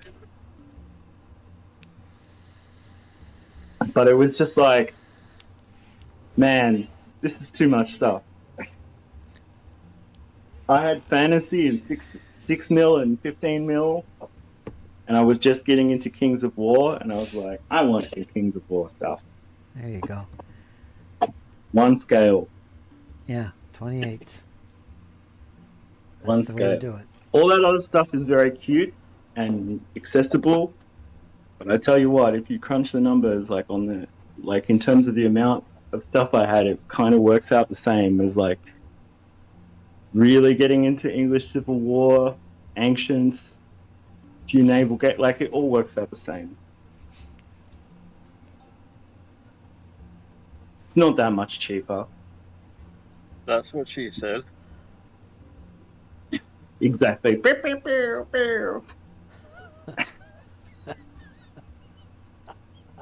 How you doing? How you doing, Kyle? Good, man. Did you fill up? Okay, I'm fill up? fed. Yes, sir. First time I'd ate all afternoon. Oh. Bet you that felt good. Oh yeah, very. I tore that Philly steak up, boys. Look at all this Kings of War stuff. This is ridiculous. You're like a small shop. Yeah. You are. You're like a small shop. Look at that. You got everything on Yeah. display.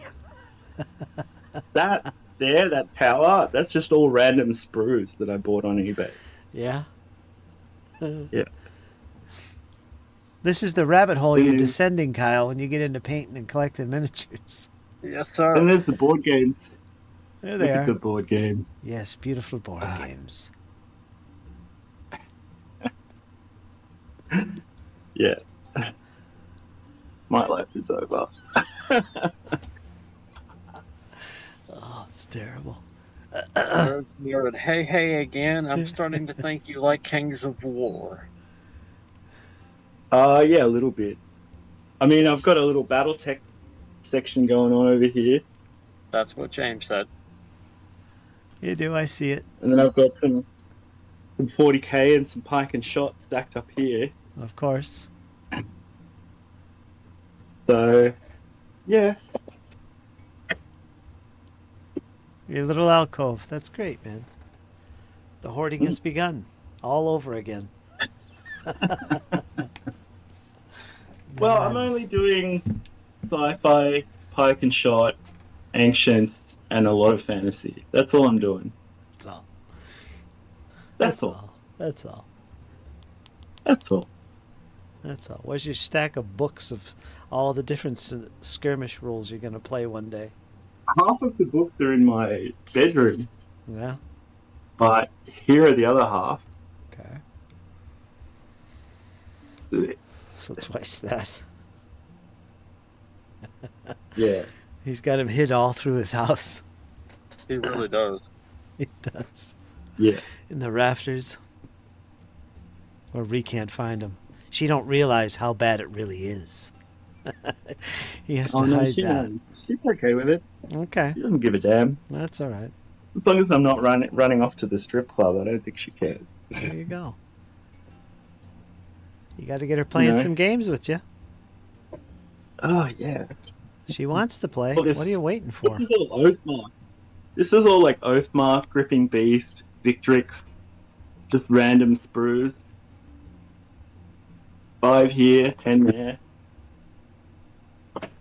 I wanted a bits box. And now you got a bunch of them. Yeah. I've even got some more board games hidden away down here. I know. He's got them stacked. Yep, little hideaways there. I see them.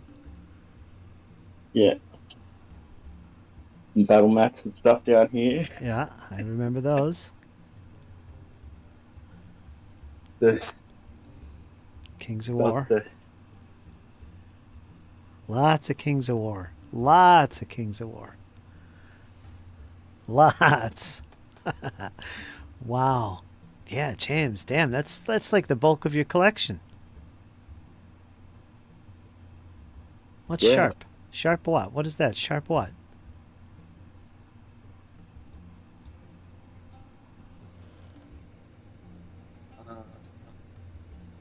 What does that say in the bottom? Oh, sharp practice. Sharp practice. I couldn't those think of are the name of the cards game. For, sharp practice. Yeah, I have that. Hmm. I couldn't recognize it. Battletech is interesting in that I thought I didn't want to try skirmish games, then realized I absolutely love Battletech. That's nerds. Yeah, Battletech's cool. Looking forward to starting my Davion horse. Might put them against House Liao. For Max. It's a little solo sci-fi game. Warp's Edge.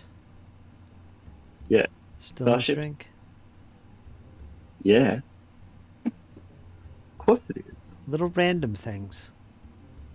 It's called hoarding. Wiley Games. Yep, there's Yep, another and one. of course. Yep. Wiley Games playing cards. Okay. Meeples of Menace. Meeples, there they are. Got some meeples. Maple. Yeah. The nerd says, "Boo! Davion is so boring." Yeah, I am boring, man. I am boring.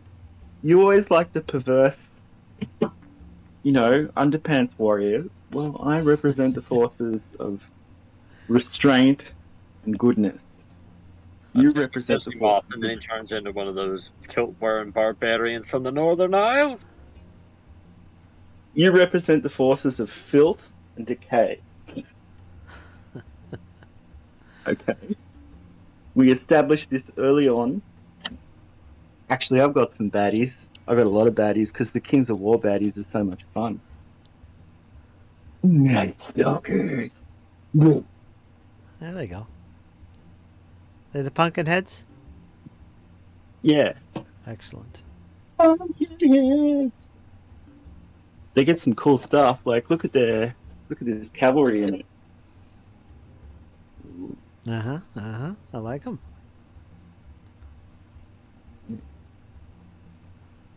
Who else do I have here?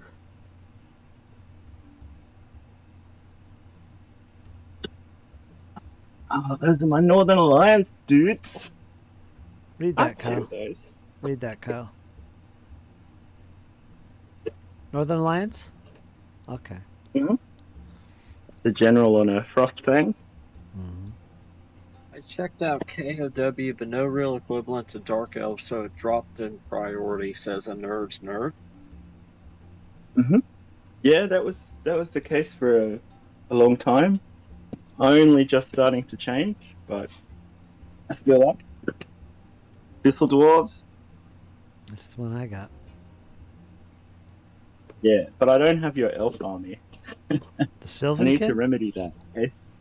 No, I don't have the army. I only have a few random boxes, Ah. so I have to remedy that at some point.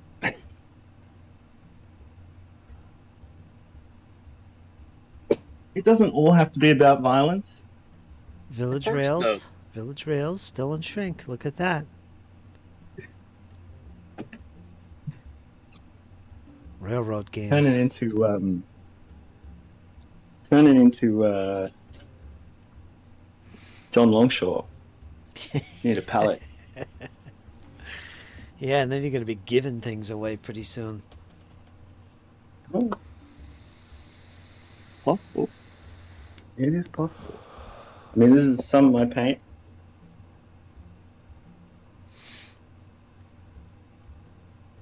I got a whole wall of it here. Oh my. See that? Oh, yeah. You got them in little trays. That's one way to do it. Got a back wall thing on the door. Yeah, there you go. Apple barrel. Yeah. Like, there's really no excuse for me to suck as much as I do.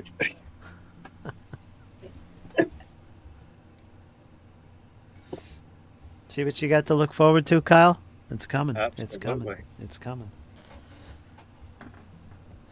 There's really no reason for me to be as bad at this as I am, but I am.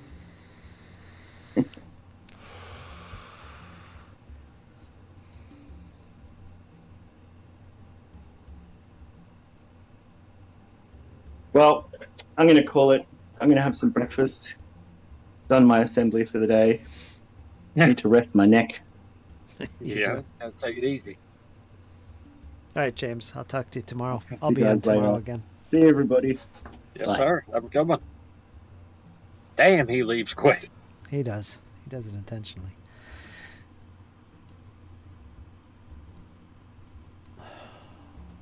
Let's get that off the screen. No, that's my camera. Where is it? Blink. Hiss. Yeah, that's what you got to look forward to. You're going to be building collections like that. You're going to be buying paints and games and rules and miniatures and more paints and more games. As your spiral Okay.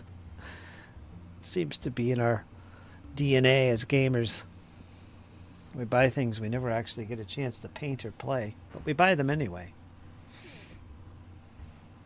It's kind of like Because it's fun. yeah, it's kind of like role players that buy book upon book upon book upon book upon book, and they never play all these different games. That's me too. I'll be honest. Well, buying book after book. Well, I kind of limit myself to what I do. So, Exactly, that's what I do. I only buy what I play, and if I buy something I don't play, I give it away or sell it. Yep. Because things quickly get out of control. yeah, you ain't kidding. James is a neutral paladin. Okay. He's a neutral paladin. Which Pathfinder has, by the way. Yes, they do. And they are a what? Let's see, champion. Don't tell me. The neutral is... Where is he? Well, they're all good. The Redeemer. You're full of kindness and forgiveness, Sir Joms. You gain the glimpse of redemption, champion's reaction, and the lay on hands, devotion spell. How do you like that? Natural paladin, says Champ. Oh, natural paladin. Okay. Yeah. Scrap that. Let the forces of darkness stir in that shed. LOL. They do indeed. Nature Yeah, is pretty it's- neutral. Mhm.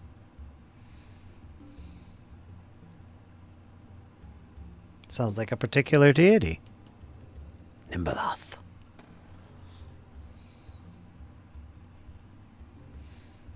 Yeah, that's kind of changed my mind because she's not inherently evil. She's a true neutral deity. Let's see. Excellent.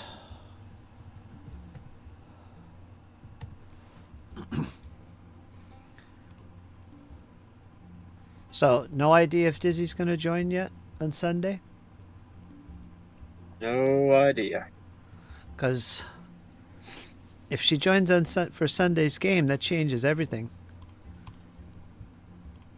Well, maybe not. Maybe not. If I end up bringing in my backup character, we can balance it out and just push forward with what we've been doing for weeks. Yeah, we got this either way. Squirrel Hermit. Hermitage.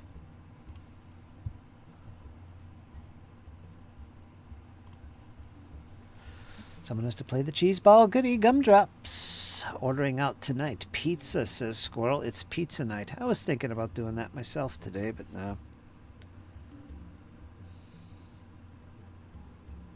I get cravings. No, so don't we all. Mm-hmm. Tonight's going to be pasta.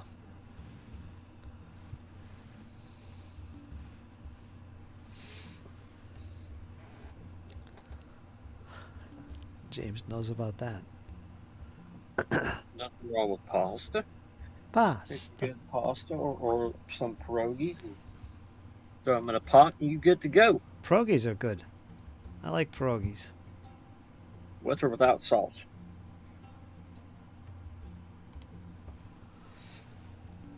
Butter. Oh, there you go. A glaze of butter does me fine.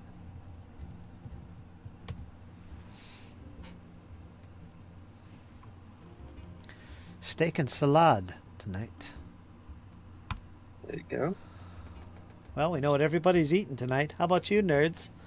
If Nerds is still there, what's on Nerds' menu tonight? Who else is in the chat? Anybody? Nerdy Ogre. We got a pair of nerds here. Rookie. What you having, Rookie? Rookie Quad 6. What's on the menu tonight? Actually, it's almost 8 o'clock. I think everybody's already eaten. We got to talk past tense. Friday is pizza night. See, everybody's getting pizza. I should have got pizza. Damn it. Oh, well. Maybe tomorrow. Maybe tomorrow I'll think about it. Underground mushrooms in her cave of despair.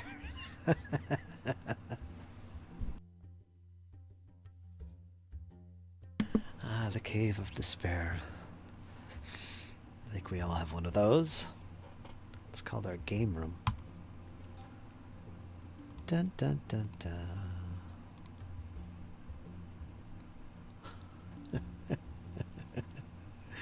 I had chili chicken burger last night, says Joms. Chili chicken burger. That don't sound half bad. Chili chicken. Tower update and miniatures channel. Uh-oh, let's go check out the tower update, folks. Get ready. Get ready, Kyle. Let's see what's cooking over there in Squirrel's Nest.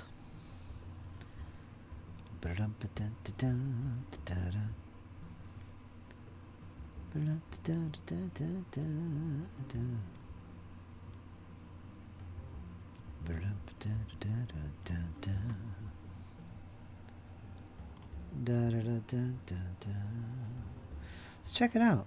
He's hand making this, which is always fun. The Cave of Despair is reserved for guests. You have been warned.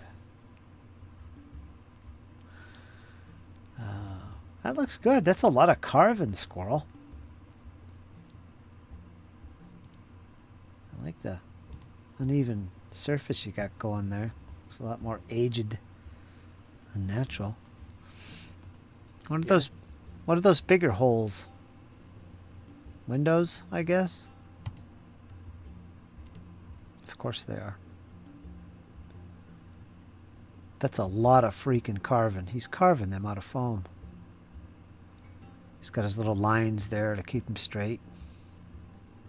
Wow.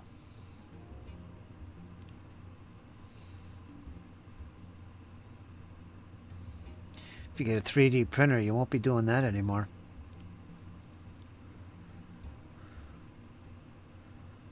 Yeah, that's a lot of work.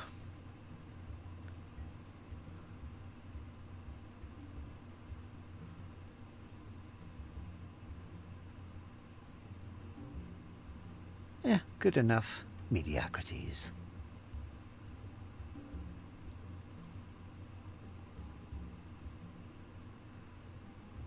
Put your picture in there. Your picture's in there, James.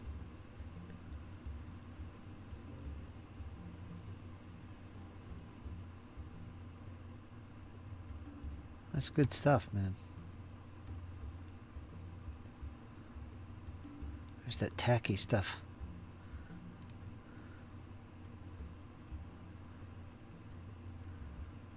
Got it going on, that's for sure. Oh, these guys, Just total drought victory. nerds didn't paint these yet. Let me go back down here.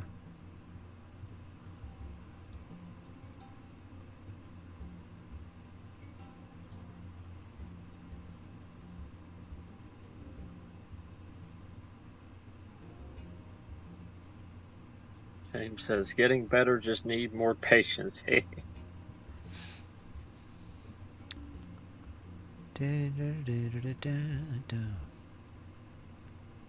Humidity Thames.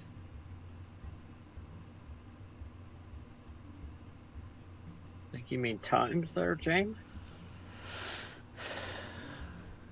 Items, humidity times. What's going on there? Different language. Excellent, Squirrel. Keep it up. That's a lot of work.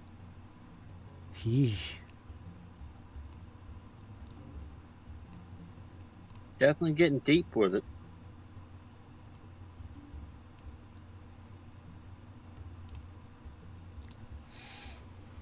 I never carved into foam like that. It's easy to do. A lot of people do that for cobblestone or what he's doing, towers and stuff. We literally carved the stone out of the foam.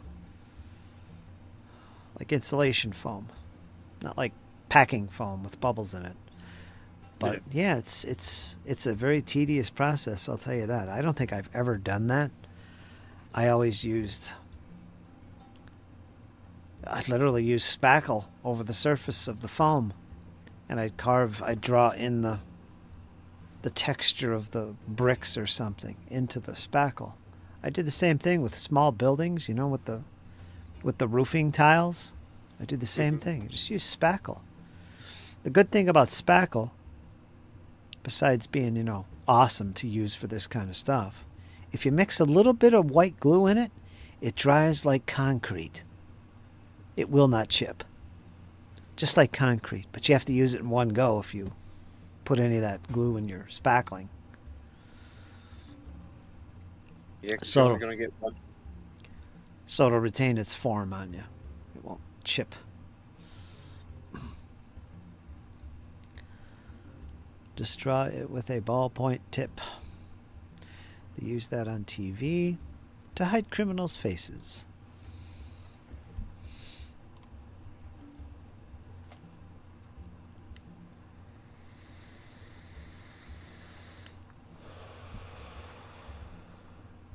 That's another thing you're going to be digging into, Kyle, eventually. You're going to be making terrain.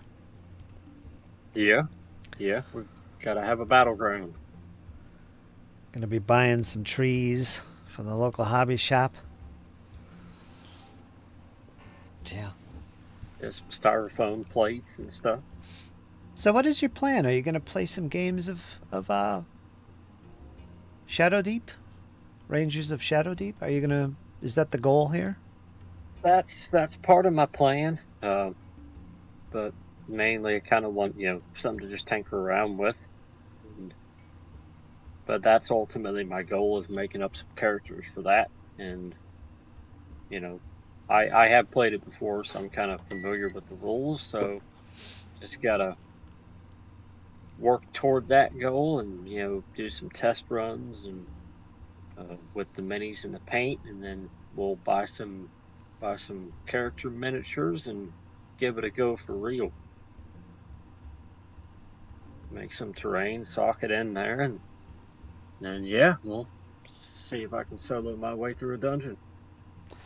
I've got some good videos on making scatter terrain and using spackling and on using felt for your roads, paths, Right. woods, like with deadfall and stuff. And they're really good. They're some of my most popular videos. It's terrain making, go figure.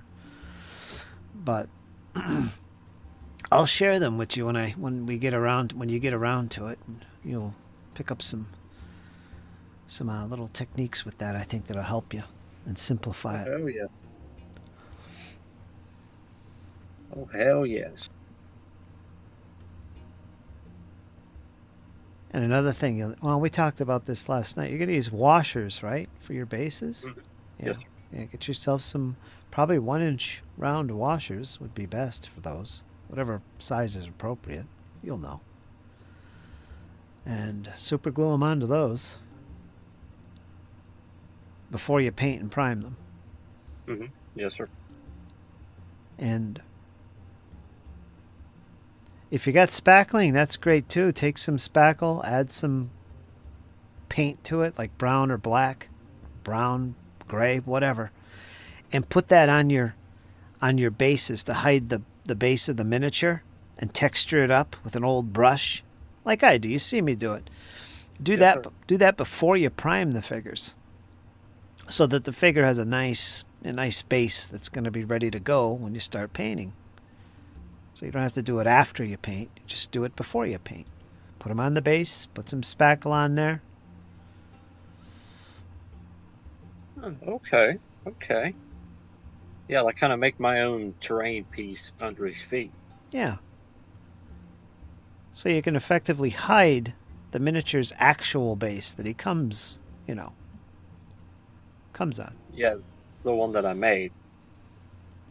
Well, the base that's on the figure. The Oh, figure okay. itself, the model itself that you're buying, it's going to have a little base already. But it's not to any specific measurement or anything, so it's not as useful for gaming, where typically your miniatures are mounted on universal base sizes. Like all human miniatures might be on 1-inch bases, for instance. Either the rules tell you that, or you do it out of convenience for yourself, because you want everybody on a same base size. Right?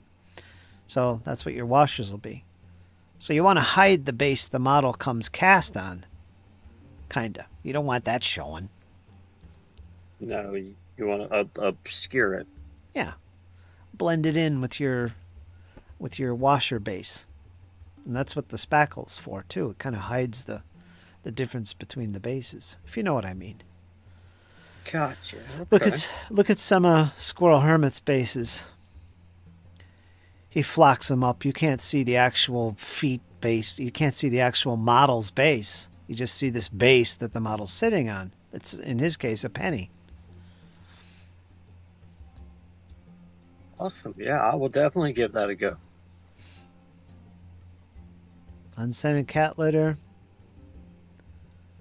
Now take note that Nerds, her bases are unique in that they are see-through. Little acrylic see-through bases. You can buy bases like that. And some people prefer that because, you know, it looks like they're not even on a base. Whatever texture is on your tabletop, that's what they're standing on. So that's the advantage of that. Some people don't care for that. Some people love it. I personally like to flock and texture my bases and make them look unique. But yeah, you can actually buy transparent bases as well. That's interesting. Very. Okay.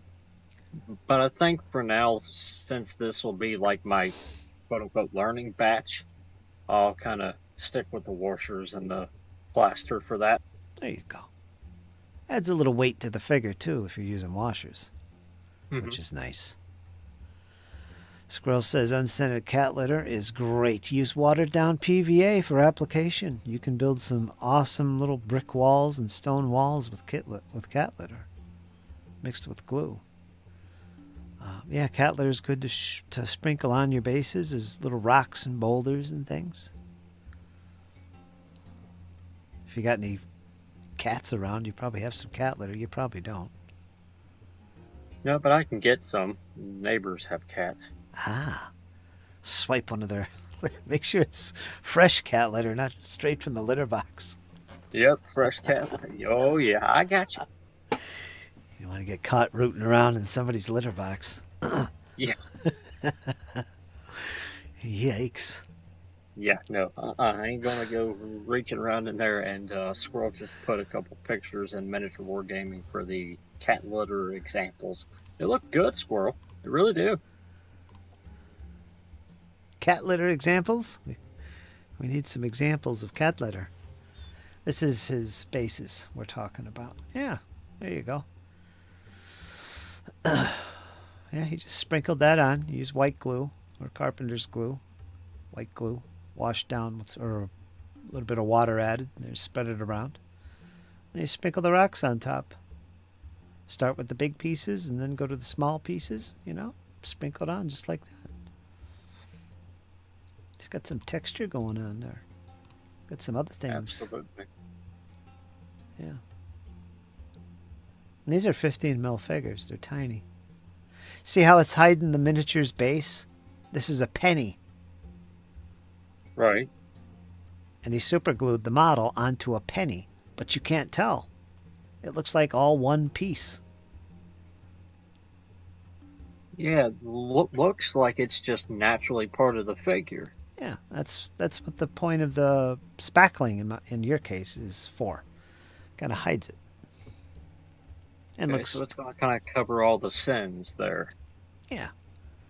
Plus you can kind of tease it up a bit, texture it with your old brush and make it look like, you know, dirt.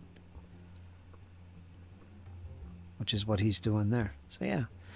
That's what you'll be doing when you actually base your figures. You'll be flocking them up. That's like the last thing you do. You don't have to worry about it. Just get them on their pennies or their washers. Texture it up a little bit with your spackle, and you're done. You know, leave that alone. Just paint the figure. Okay. You could just paint the ground some earth color like brown or something. Awesome. Okay. I'm getting game for this, Fritz. I'm getting excited. It's a nasty looking figure there. Nasty. Cat litter examples. Excellent, Squirrel. Excellent.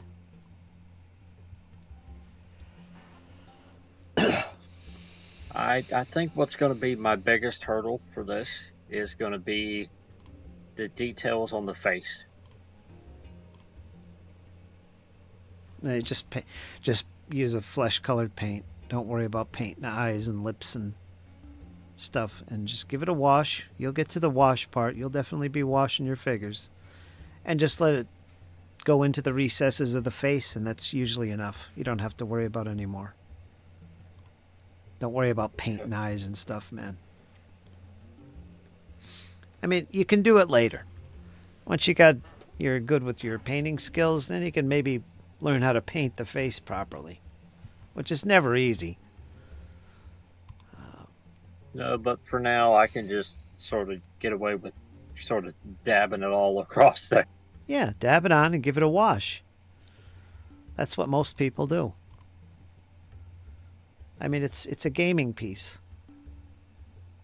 Yeah, and who's really going to get down there and really microly inspect it to see the eye color? Exactly. Now you're catching on. Now you're catching on. I don't even paint eyes.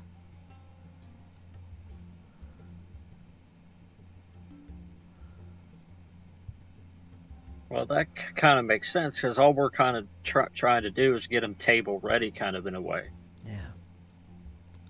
Tabletop quality, right? Gotcha.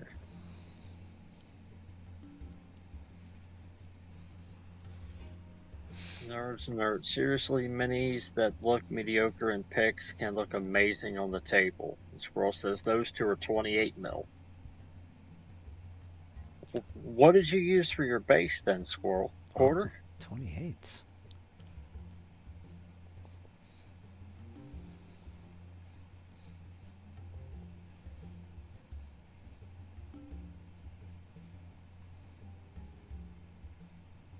The tiny figure that's like 3 to 5 feet away from you, you can't even see the details anyway. Yeah, so yeah, nerds. So just for my first couple, I'm just gonna kind of daub it on there, wash away, give me that shadow and that highlighting. Large fender washer, that'll work. I got a bunch of those.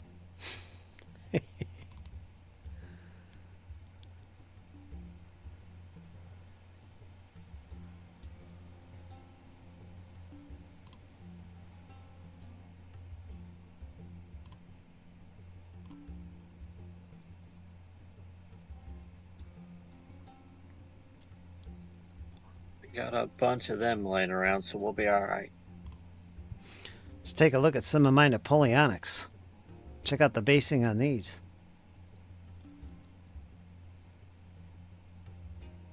Oh my, and you just did that with blue and litter? Yep. Yeah, there's a little cat litter mixed in there. There's static grass in there too.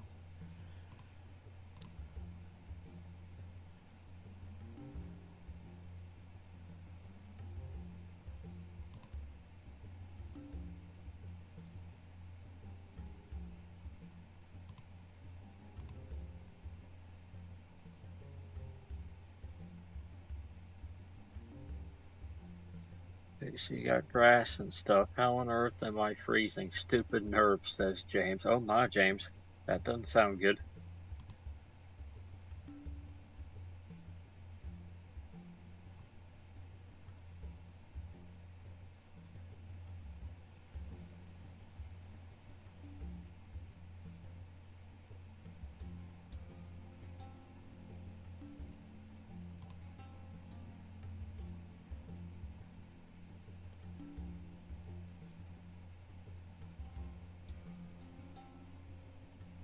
There's some nice terrain for you. Well, you can see my clock. Yeah. 2:41 p.m. Afternoon battle.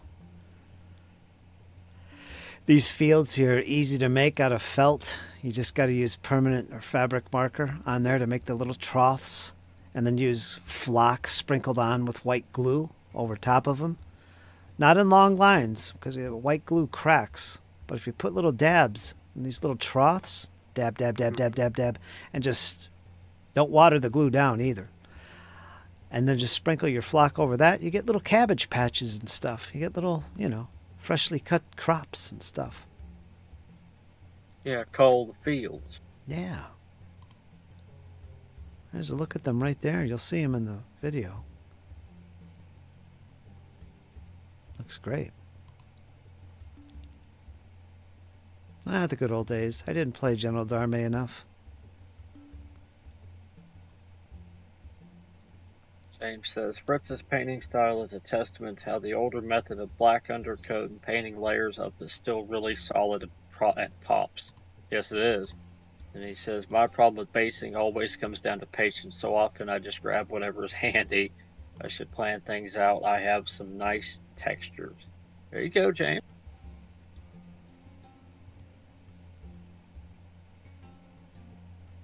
Pink and green feather Martian sand?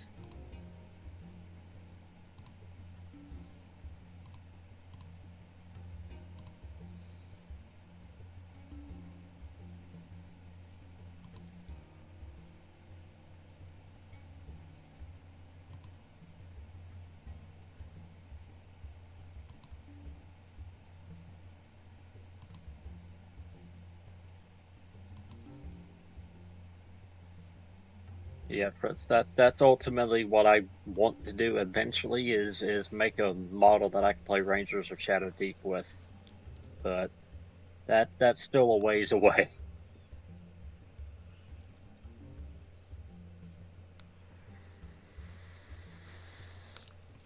It's kind of one of those things that I just kind of want to have fun with it, you know. Yeah, just take your time and enjoy the process of painting because it's enjoyable on its own. I actually enjoy the painting more than I do the gameplay. Nowadays, anyway, because I've played, I think, everything. Doesn't draw me as much as it used to. The mystique is gone. There's a close-up of some bases here. Got some Russian light infantry. Little pebbles and shrubs. Yeah, there's all kinds of stuff going on in there. There's crumpled up bark from trees. Mixed in there, too. Oh, my. Yeah.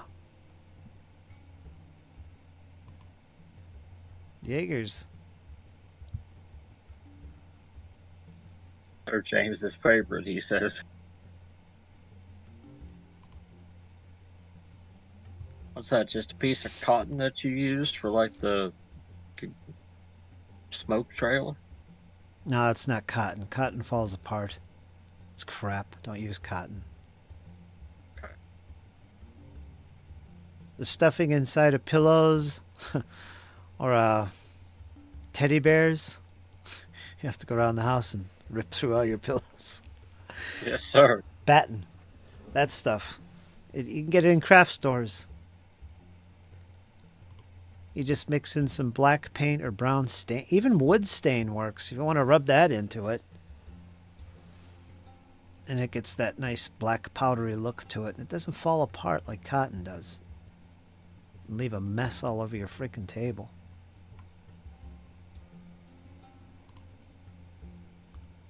Yeah, that's not cotton.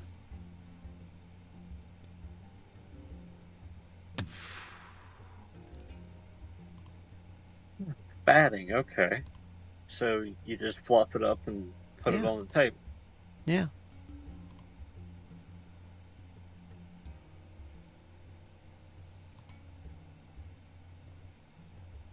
I would imagine you could kind of simulate fog the same way. Yeah, you could. I use my vape for that. I have some pictures where I used my vape quite effectively, along with the smoke tufts here.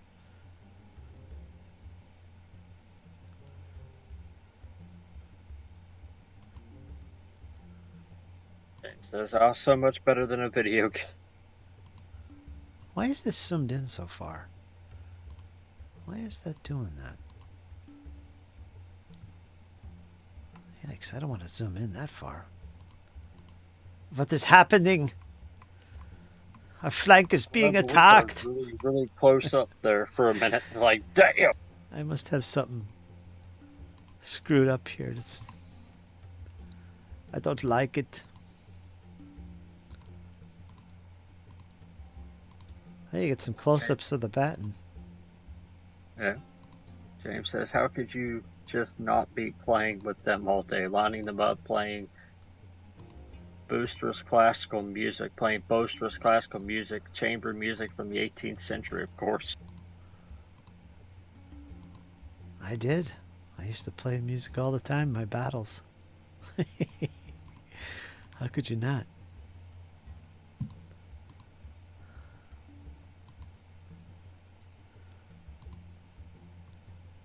There's the Russian army project I did. Hand-painted flags. Not painted, they were hand-drawn. Jacobite folk songs, Civil War songs. Says James.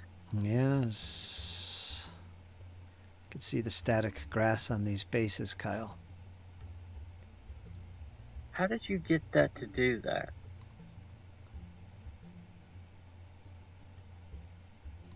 What do you mean?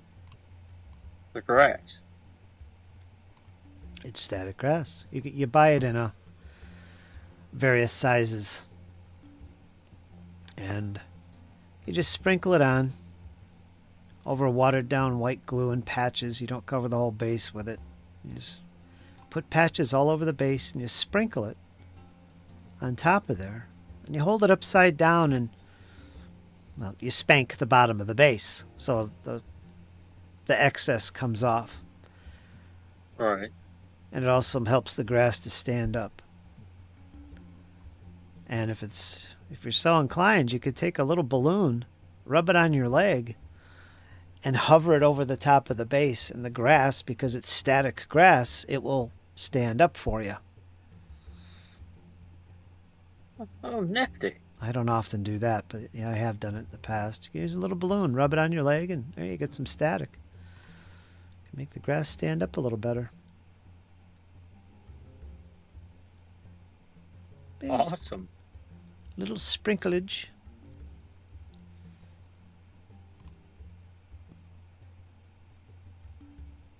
$10 These are like a half-inch tall, Kyle. Yeah, James. Kyle makes notes. Like balloons for static. Yes.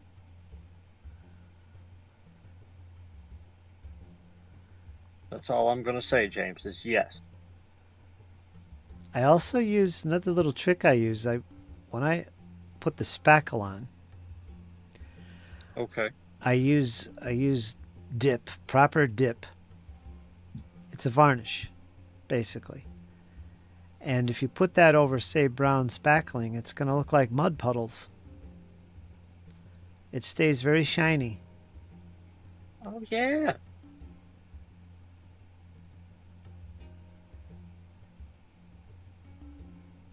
Okay, so you just made a mud puddle there. Yep. You can see it there. And it'll stay like that, nice and wet. That's pretty much what I use my dip for, just for that kind of effect. It also darkens up the earth soil really nice. But, yeah, it puts little puddles in there, which looks pretty cool.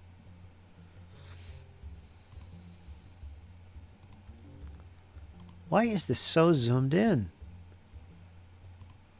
There's where I use my vape. Kind of putting a fog in there, even more so.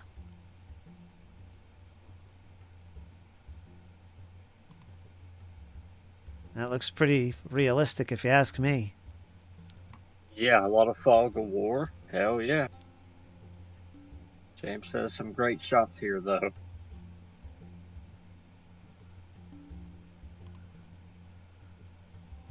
Album cover. I did something cool with an actual period painting as a background to one of my pictures here. It actually looked pretty good. I don't know if it's in here.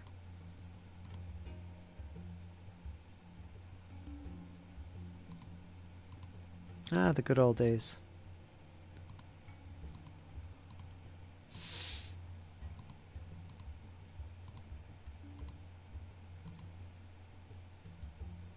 Those are 15 mm. Those are 28s. Battalion Pure.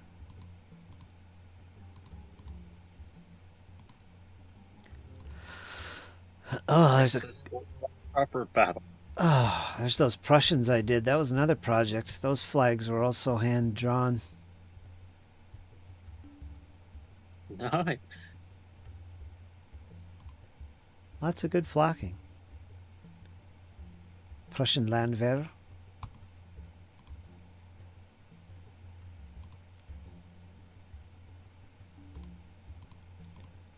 I don't see the picture I wanted. Yeah, but these are examples of the basing that you can do. It's good stuff. Oh, there it is. James There's, says, "Well, Russians, the underdogs." yeah. Let me back up. So this picture here, in the background, it's an actual period painting, the Battle of Borodino or something. But I put it as a backdrop for my actual picture, so it kind of adds to it, I guess, in a way. Yeah, it adds depth. Yeah. That's kind of a cool picture. That's freaking amazing. The Nerd says, I can barely paint a straight line and you're putting up banners. James says, had some good luck with paint pens. Squirrel Hermit says, pizza has arrived. Alas, I will be dining and watching.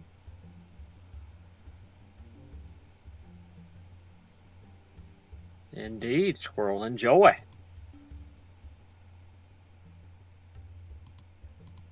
Well, I do it for a living. I better be able to paint some straight lines on my flags. Yeah. James says, who is that sexy bee? But I appreciate that comment. Nerds. I try. I can't remember the names of these regiments. But anyway, I'm showing you this to... You can see the basing. The flock, what you can do on your bases. And that's spackle. Alright, those that spackle all throughout all these bases. All kinds of little things put on top. There's a little branch there that looks like a broken log. Lots of stones and twigs and dried bark and proper flock that you get at a hobby store. And so on and so forth. Clump flock. Those are those bigger clusters of green flock. They look like bushes. Yeah. And what you're trying to do is you're trying to hide the base of the actual figures themselves. You're trying to blend them all in like they look more natural. Okay. So Gotcha. You're trying to basically make the figure look like he's actually standing on something. Yep. Pretty much. There's my little chat window. Oops. It's my desktop.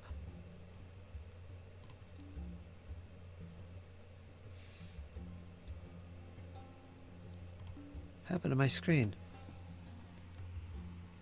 Oh.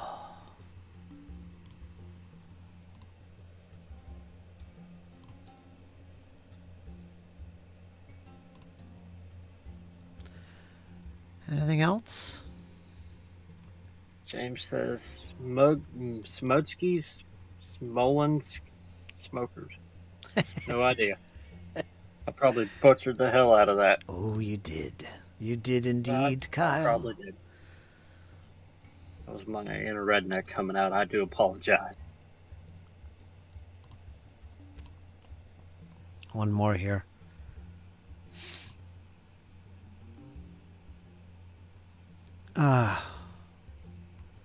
This will show you what you could do with felt. These are railroad trees, hobby trees. You could buy them in the store.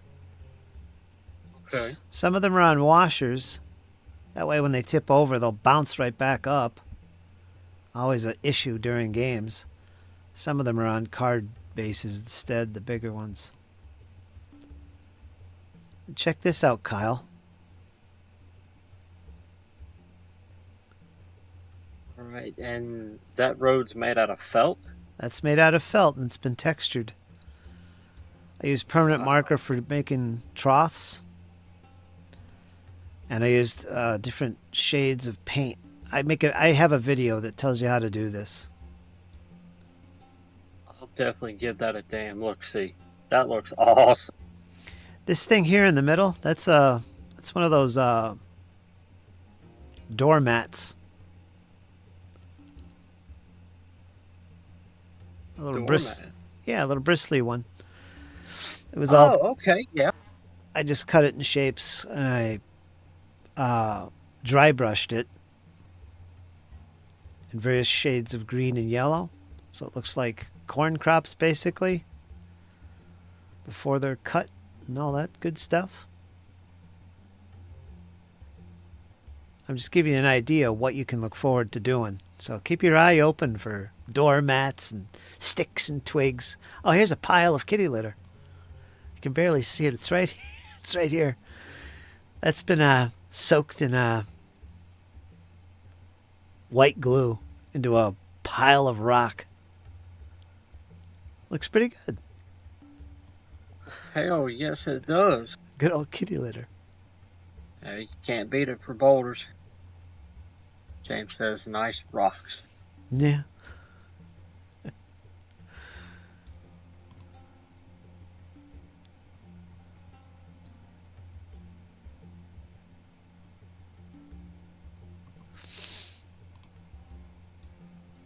Okay, so probably another dumb question, but what'd you use for the hay bales? Those were made out of a paper mache. It's very fine, and I don't think they make it anymore. It's called Celia clay. It's basically a powdered form of paper mache, and it's on a base. And I just put static grass over it and painted it yellowish. There's a pile of rocks right there. That's kitty litter. James says teddy bear fur. Yeah, teddy bear fur works for that.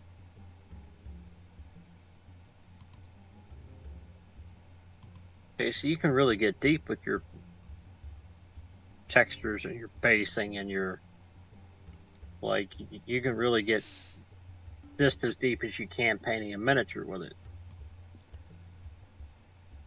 Can anyone guess these tanks? Can you guess these tanks, Kyle?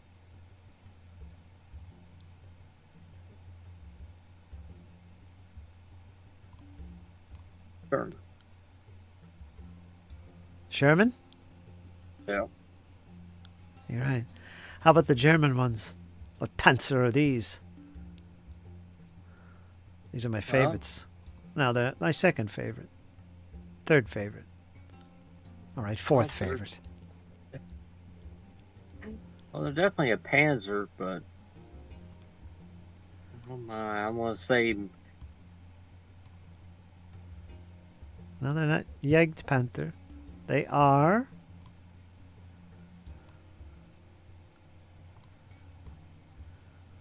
they're the medium Panther. I know that. I No, just they're can't not. think of the They're name. not Panthers. Just look at the turret. Yep, Nerds has it. I knew she'd get that. I'm always talking about these tanks. Panzer IV. What version of Panzer IV, Nerds?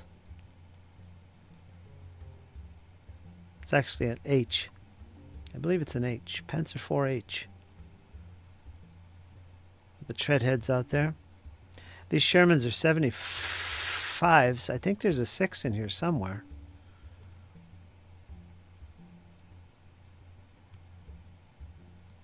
Yeah. 75s. Got the 50 cal on top. 30 cal. 30 cal. 30 cal? I think it's a 30 cal. I'm not sure. I don't remember. H. Panzer IV-H. That's what these are. Let's see if I have another picture of them.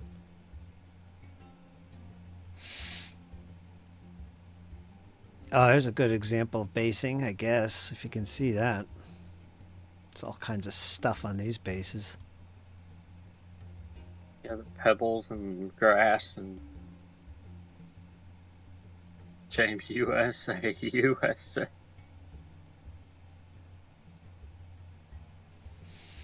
H has all the skirts on it. Yeah, they had their skirts in. Shirts in. They had them on there. I'll have to look again. Let me find a better picture. I love this little tank. Nerds knows what these are, I'm sure. These are, I can't think of the name. These are fun little tanks. They're cute. I can't think of the name. Oh.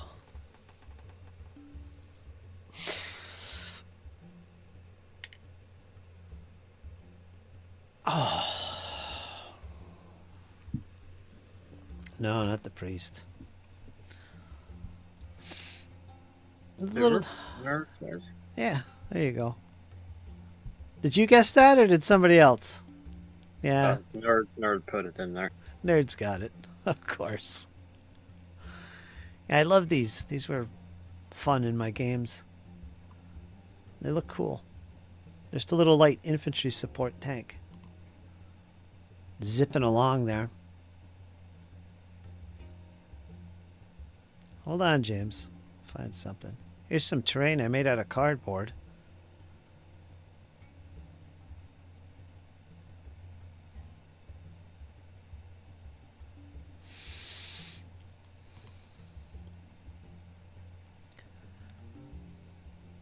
You know what tank that is?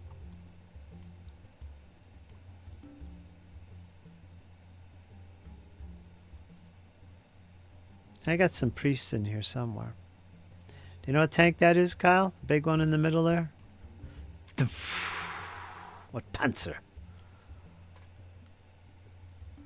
It's not Panzer IV. Panzer IVs are up top here in the corner. And these are big ones, so... This one in the middle. What is that?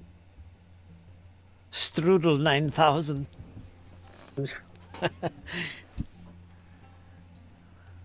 That's an iconic right there.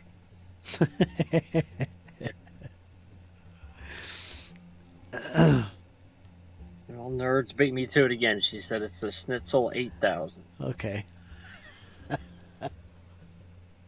Close enough. That's the Tiger 1.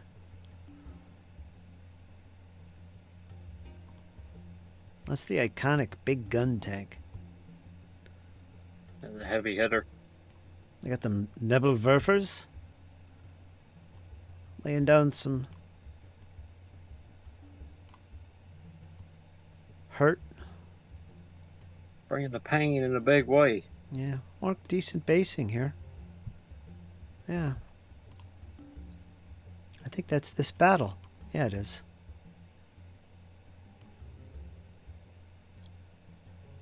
God, that looks good. I miss playing my games. There's a Tiger ambushing a Sherman on the flank. That Sherman got hung up on the hedges they were trying to cross, and he got left behind. This Tiger came out of nowhere and sniped him right in the side armor. I think we all know what the result of that was. Catastrophic, to say the least. Got some packs laying in ambush. More good basing stuff. Pack 40s. Good example of basing once again.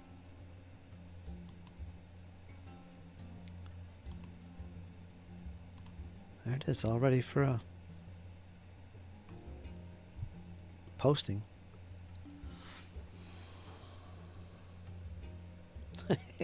It says, why is there weed all over the Tiger 1E. Let me grab the Stewarts. I want to show the Stewarts. They're really nice looking freaking things. They're howitzers. Let me find them. It really does, don't it, James? Looks fantastic. I just want to show them real quick. I got I too many get folders. lost in something like that. Yeah, you're gonna have stuff like this, Kyle. You'll get there. You're going to love it, man. You're going to absolutely love it. Everybody here in the Yeah. chat would agree. Yeah, if I can make a set piece half as good as that, I'm gonna get lost in it. So You'll do good. You'll do fantastic. Better than me. Just give it practice and time. And you will. yeah, it's that old ad. Yeah, James, especially with Shadow Deep. Like I can imagine like getting lost in the environment and just.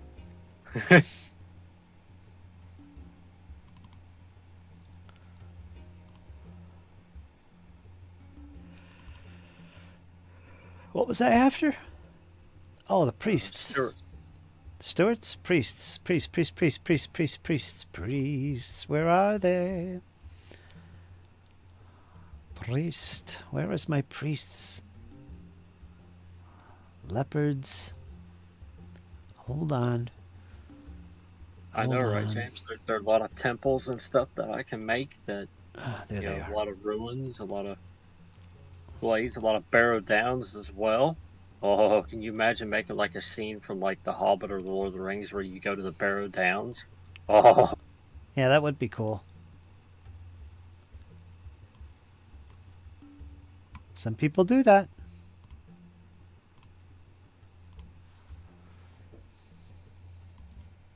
Get this frickin' thing out of the way. Yeah, these are my priests. Self-propelled guns, basically.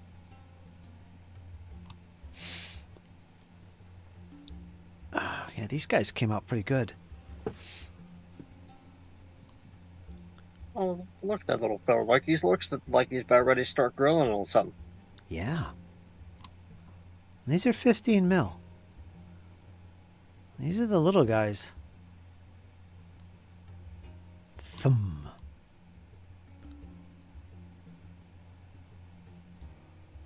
Thanks, nerds. Loading up their shells in there. Getting ready to let fly.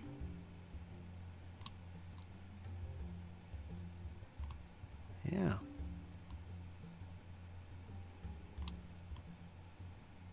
I always had these in my battles. They're essential.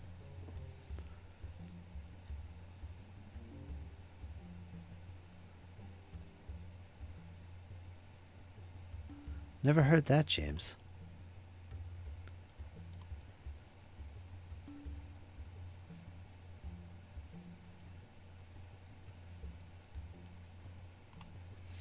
You see them, Kyle? Yeah, it looks like the one in the middle there. It looked like he was getting ready to grill on a steak or something. What, the guy, the crewman in the back? Yeah, like how it looked there for a minute. Like it looked like there was kind of like a little grill there off to the right. Grill 'em up. Awesome. Grill 'em up, guys. Thanks, nerds.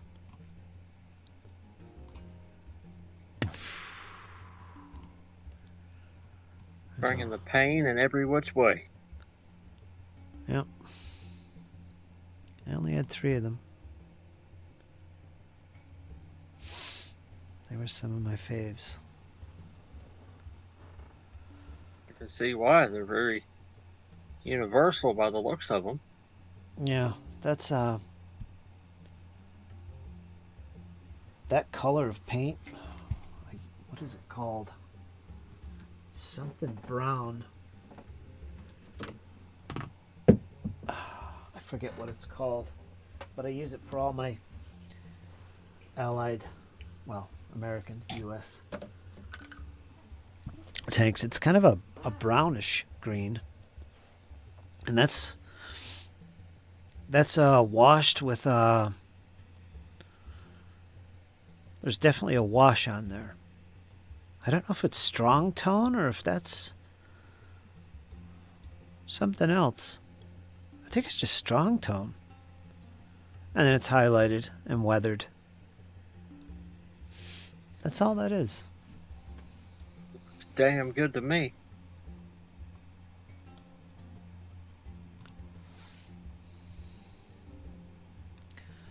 Fried mushrooms. Let me catch up on the chat here real quick. After lots of ruined temples. Love this. Love the Nightshade mix non-oil. Really well done. Thanks, James. If you're talking about my painting or the pizza, I'm not sure. But thanks regardless. Good scale for World War II, really. 15 mil? Yeah, for big battles. These are company-sized battles I was playing. One model is one model. One guy is one guy. So you get decent-sized battles of approximately a company.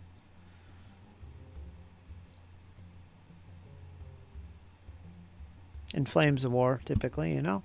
My second ever 3D design was a Walker version of the Priest for Dust, along with, yeah, I know what you mean.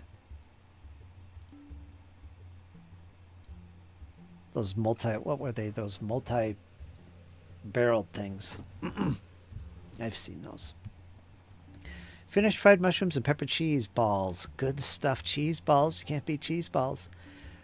So many Dip them in a little marinara sauce. Hell yeah. Sci-fi games. I forgot how to read here. Pepper cheese. Dry brush 2. Dry brush 2. The only dry brushing I did on these things was for the weathering. That's it. I don't like dry brushing. But I did for the weathering. That one looks lopsided. Damn it. I said very much into washes. Anyway, that's the priests. I don't think I have any more to show. Too much of my stuff. Let's get these off the screen. Well, I hope that inspires you, Kyle. Maybe a little bit. It absolutely does. I'm thinking of like cave designs and pharaoh designs. Thinking of like ruined temples I could make. Like what can I do there? Maybe some towels, maybe some foam. Thanks, Mr. Westphalia. I appreciate that. Especially the basing. That's really what I wanted to show you, the basing, what you can do with that. It's so simple, but boy, does it add to the overall appearance of the model. To me, the base is everything. It's like the frame to a painting. It's the backdrop. It provides like it provides a layer of kind of realism for the model. Kind of what I'm getting from this, like the vibe that I'm kind of getting from it.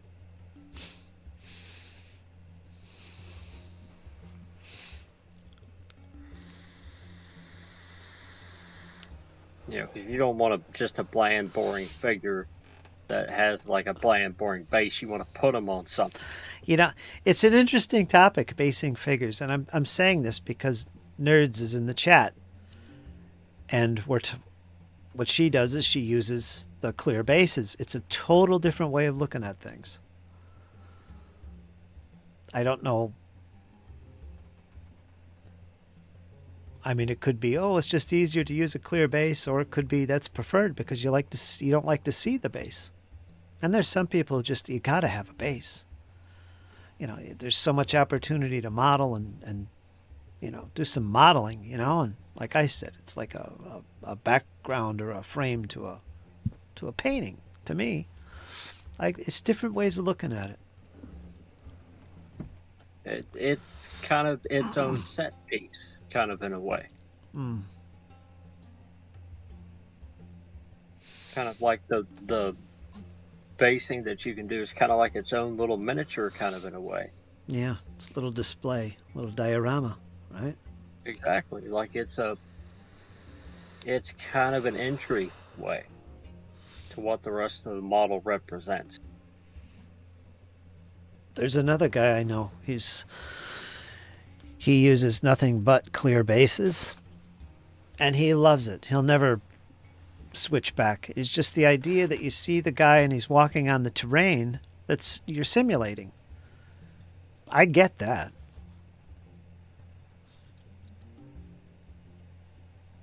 I don't know. I guess it's all a matter of way you see it, really. Yeah, but I'm gonna do mine with the plaster and stuff for now until I can kind of want to do it the quote unquote traditional way Yeah, I guess that's one way to look at it. to learn it, and then I'll experiment later, like way later on down the line with the clear bases. Clear base works for when using the miniatures on various multiple battle maps at the table. Or board games. Board games. That would be a use of that kind of base. Right? Yeah, like especially if you needed to see like where you were going. Yeah, that could work. Yeah, there's that too. Or aerial bases. Creatures that are flying. I use clear bases for that. Because you don't really want to see the base at all.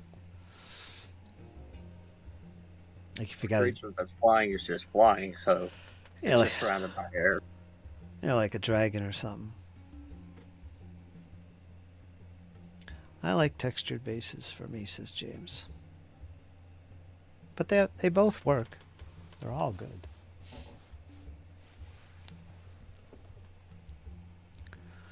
Yep, it just comes down to a preference. I like everyone's individual style. Like no one paints exactly like Cal, but his stuff rocks monkey ass. His stuff rocks. Cal is good. He's a solid speed painter. Inks and washes and everything. And he gets stuff done really fast, too. You guys and your speed paint.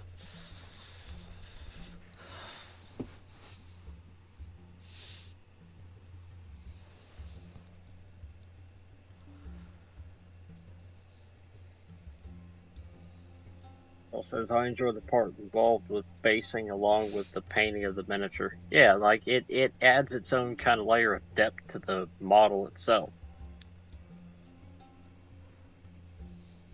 Exactly, James. It's all about what techniques you vibe with. Yep. Amen, brother.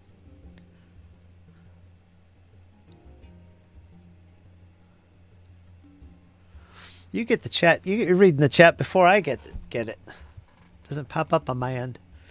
It's like a second and a half delay there for me. You're a step ahead of me tonight, Kyle. Step ahead. I'm watching the YouTube as it's rolling in. Exactly. I just want brighter and cleaner paint jobs, but I will get there. Yeah, James, you do good too.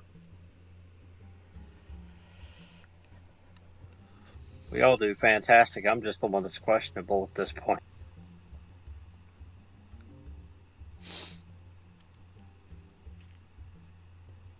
What did Nerd say?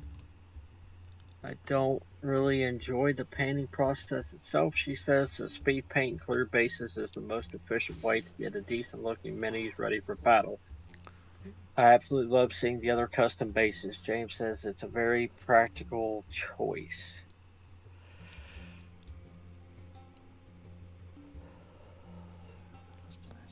That was kind of a mouthful.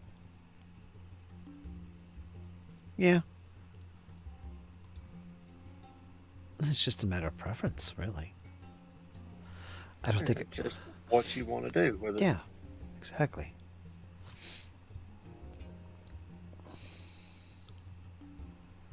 Can't complain about the clear bases.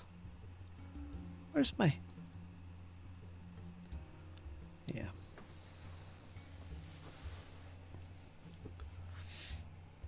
Oh.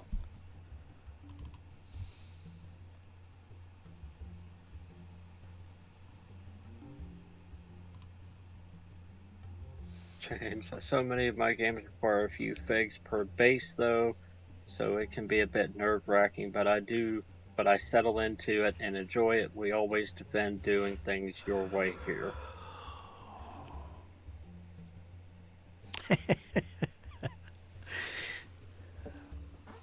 Oh, my way sucks. I do things the hard way.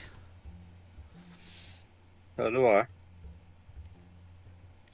James says, if you dig it, then it's the correct way. I couldn't have said it any better, James. Yeah, that's what matters right there.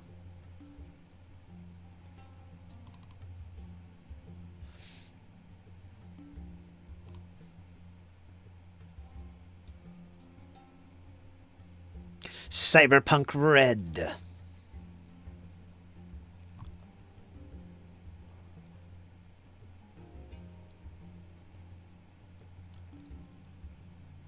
Yeah, that's it. Cyberpunk red. Okay. The nerd said, I just ordered a bunch of trays on Etsy for formation games. They are disconnected rings, so very minimalistic. James says, oh, nice. Nice one. What are they? Trays? Litco trays, maybe? James says, Cyber Pumpkins. Cyber pumpkins all the way, brother. I love the little pumpkin heads.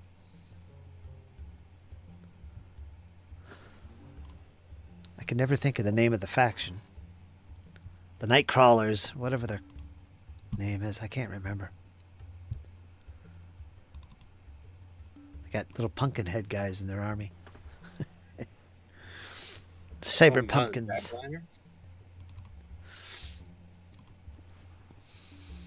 I guess they're like scarecrows and they got a pumpkin on their head. They're alive and they're evil. They see. James says Night Stalkers. Night Stalkers, Night Stalkers, Night Stalkers, Night Stalkers, Night Stalkers. Write that down, Kyle. Night Stalkers. Night Stalkers, got it. As soon as I get tongue twisted, you remind me. Night Stalkers. Night Stalker. Ghostly scarecrow demons. That's what they are. The demons.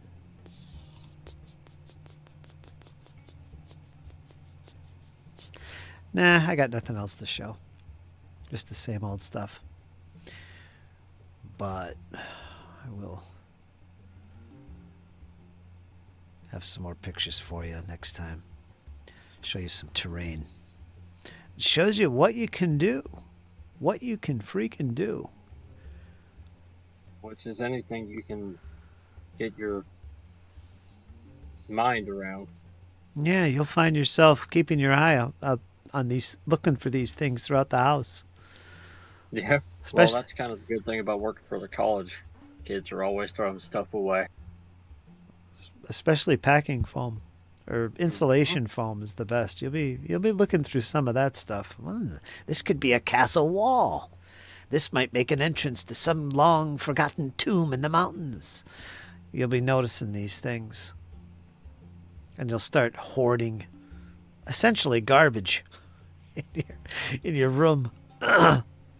Boxes of foam and cans and boxes of boxes.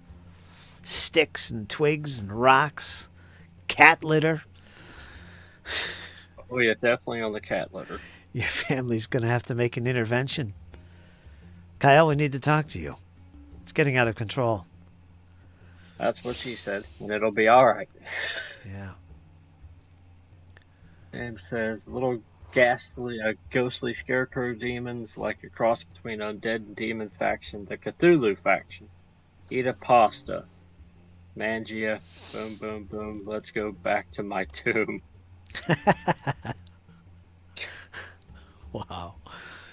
Wow. James. James got deep on that one. Yes, he did.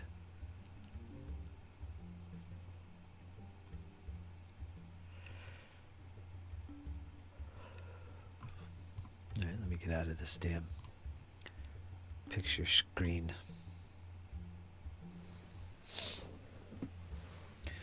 Undead and demon faction.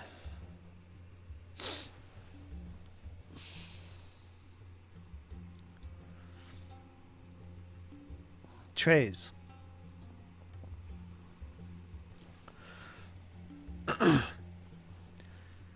Connected rings? They're just connected rings. Oh, I think I know what they are. They're like little cloud formations, right? They're just little skirmish-like formations, so you can move them all at once. Is that what you mean? You put the little bases in the little holes. You push this cloud around. I say cloud because it's not in a rectangle or square. I think that's what nerds means there. I've seen lots of those. Small gravel left behind in the gutter when the street sweeper passed.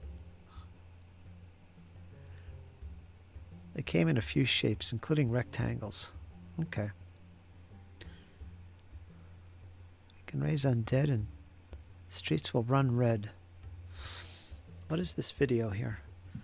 So like 5x2 rings. I got you. I know what they look like. I call them clouds. Rings.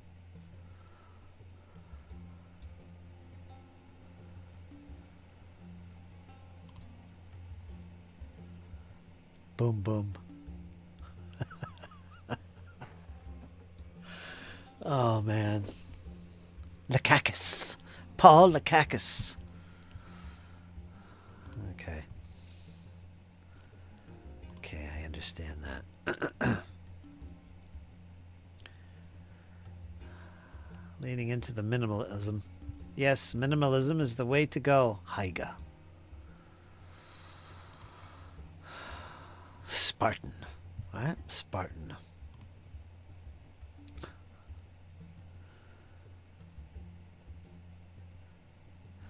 Yeah, that would be a good idea. If I had round bases for my guys, all my guys are square. I'd have to use the square ones. I'm just going to make trays for my stuff. Make my own.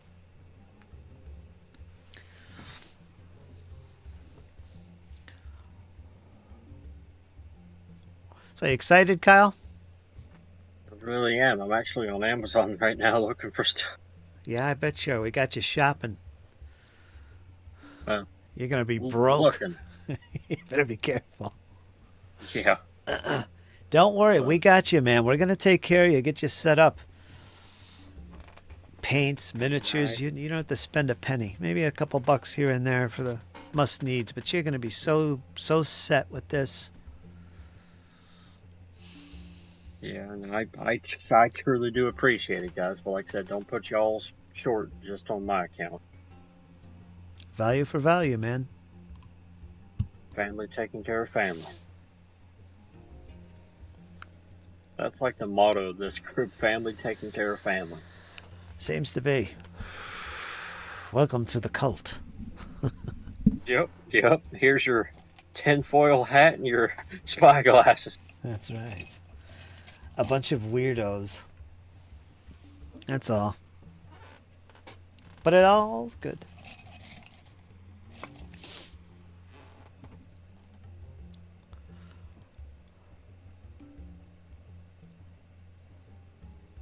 Absolutely. I wouldn't want to be anywhere else. Kingdom of Angels. I don't know. James don't quite qualify for that department. He'll be kind of little ramscallion running around causing chaos. So what I'm going to do is I'm going to play one-page rules. I'm going to play the fantasy skirmish game with these orcs and high elves and whatever other models I want to throw in. But I'm also going to play the other one, the one that's supposedly based on, bigger battles like Age of Sigmar. So I'm going to do that one too. Because they got the same list. There's just a few more options and bigger units. Because that'll be interesting. So we'll play them both. And see how that goes. So we'll lead up to a bigger battle. That'll be cool. Then I can use all the orcs. I mean, I got 47 of them. Yeah, you might as well use them. Yeah. I got a whole army of high elves. Painted and good to go. Whatever else I have, too. I got a big old hippogriff rider. I got a big old dragon. Yeah, I could get crazy here. This will be a monster battle. Yeah, I like it. I like it a lot. They come in a few shapes, including rectangles. Leaning into minimalism. Put a pick in the trays. Put a pick in the trays in the Wargaming channel. Let's check that out. Let's check out the pick of these trays. These funky little trays. Oh, here they are. They are the little rings. Let me share that in case you guys are lazy. Because it's what I do. It's what I do. Let's go check it out. These are the trays I'm trying. 20 by 20 and a half millimeter. So like 3/4 inch. Movement trays. 3 to 30 model capacity. Multi-formations. So you got the... Yeah, that's what she just said in the chat. They have straight line, staggered, border formation, 28.5, so they fit 28 mil bases in them. So they don't have bottoms. Do they have bottoms? They're just rings. So you couldn't like pick it up. I guess you just move them around. You just push them. 28.5, so they fit 28 millimeter bases in them. She said they have small lips on the bottom. Oh, that's 28.5, not 20. Duh. They have small lips. Ah, now that's cool. All right, so you can pick them up. Well, that's pretty cool.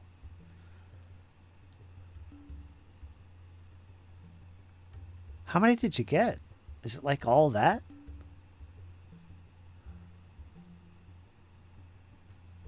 Damn, that would be pretty useful. Yeah,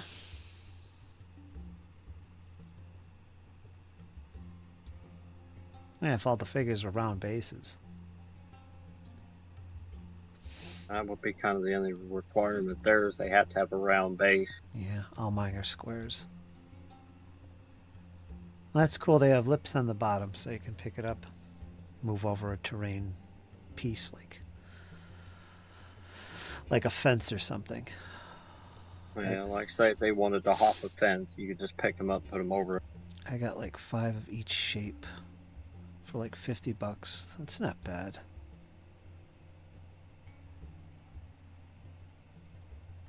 Well, you're all set then.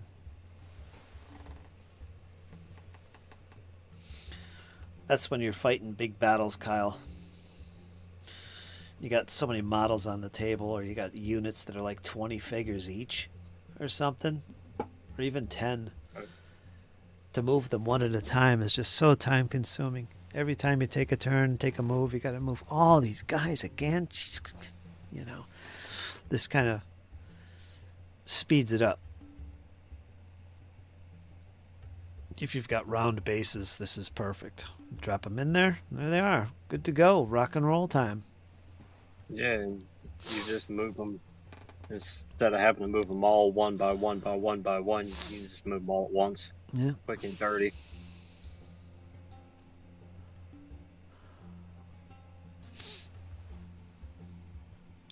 One, 2, 3, 4, 5, 10, 15, 20.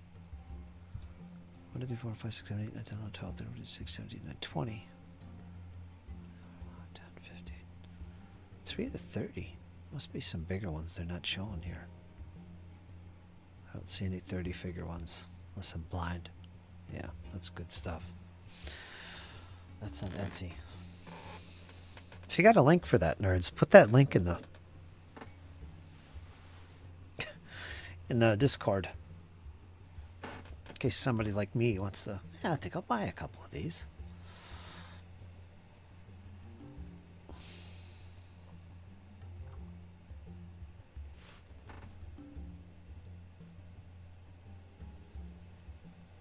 There it is. There's the link. Folks, if you're interested, go check it out. I'm going to check it out. It's so useful. I like it.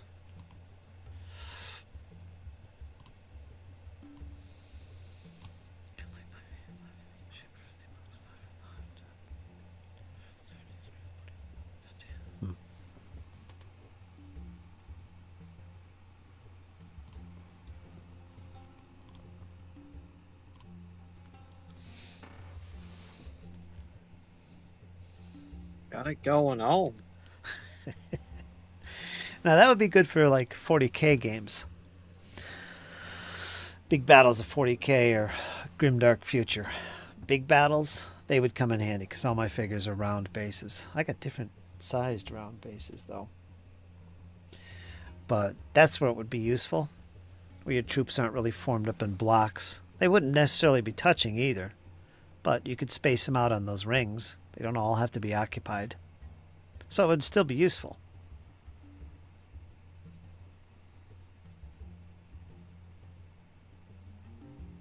Yeah, like it would still have a benefit. Mm-hmm. I could still use it.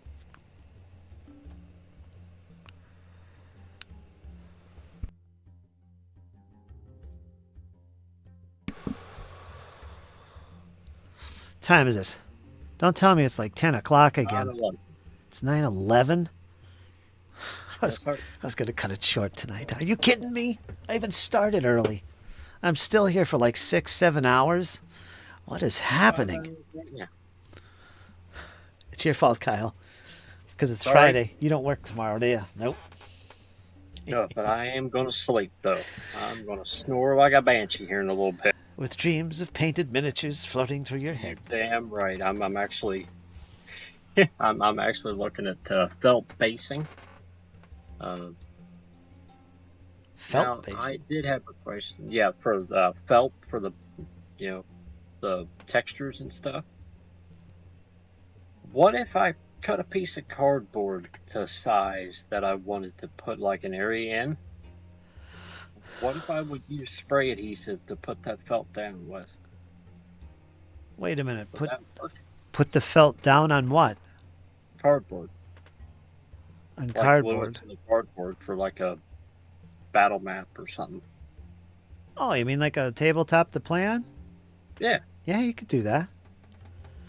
You could hold the felt down with. You can get some felt for that.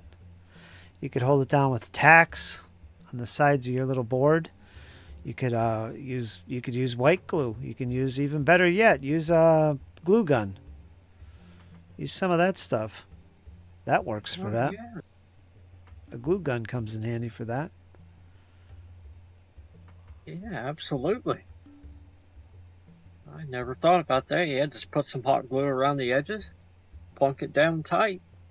Dollhouse paper, Kyle. Dollhouse paper. For our war dollies. Oh my, James. Oh my. Yes, I'm here painting my dolls every day. Usually the game, when you read the rule book there, what is the game called? Shadow Deep. Rangers of Shadow Deep. It'll probably tell you the size of play area that you need. It's probably a 2-foot square space. I don't know what the size is, but it'll tell you what size table you need. And then get yourself a little foam board, cork board, or get a piece of plywood. Mm-hmm. You could just do that. And if you wanted to put felt on top of it permanently, yeah, you could use a glue gun for that. You don't have to do it permanently. But there's other ways to make your tabletop as well. You don't have to just use felt. But that might be the way to go for you just starting. You might want to use just a piece of felt on its own. A brown tablecloth. Yeah. I have a few of those that are getting kind of ratty. That might work. Yeah. Just be creative. That's how you learn. Experiment. Masonite, says Squirrel. There's all kinds of ways to make your tabletop. All kinds of ways. All you really need is just a piece of cloth. Just cut it with something scissors. emulate. Yeah, that would be good enough for your first little games, and then you can roll it up and put it away and break it out again. I mean, you don't have to go so far as to get a plywood table and put a felt over it permanently. I mean, you could do that, but just a big Yeah, sheet but of this cloth would starts be out. enough. AstroTurf. Roll it and I will smoke it. Says Jams.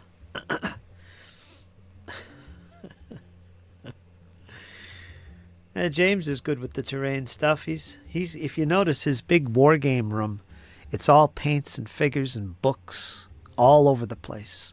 And there's absolutely no place to actually set up a game table. Nothing.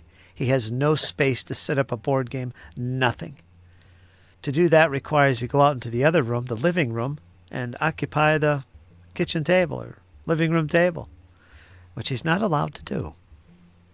Thus he never gets to play a game. Actually, I think he's got a little small space for his games. He doesn't show it, though. I'm sure he'll fill us in. Oh, yeah, he will. He will. There's lots of companies that make cloth battle mats that can be used for tailoring chalk on.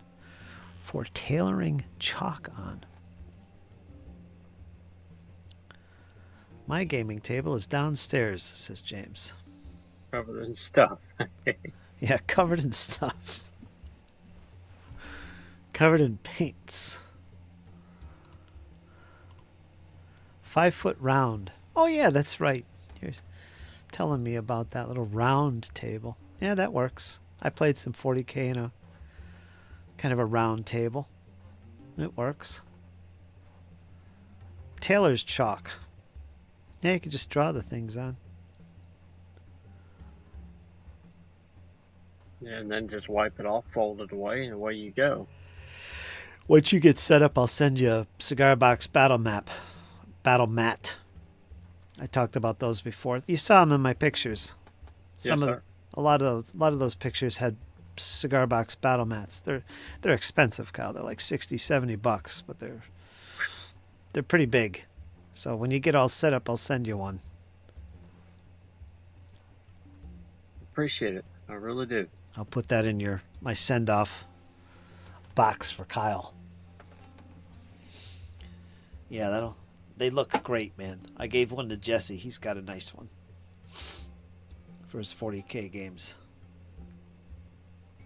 That's awesome. That really is. I appreciate it, Fritz. I really do, for everything. Yep. No problem, man. This is how we indoctrinate people into our cult. Yes, sir. See how we work it? Very smooth. Yep. Slide right in there. Jeez. Yeah. We got it down pat, I think.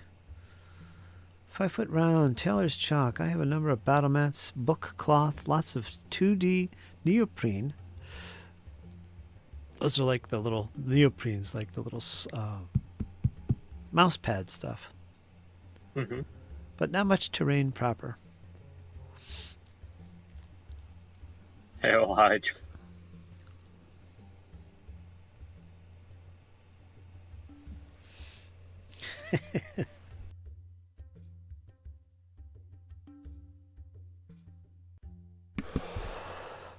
So the plan is tomorrow I'm going to be back. I'm more likely than not, I'm going to be streaming tomorrow. 90% chance. I'm probably going to work on the house a little bit.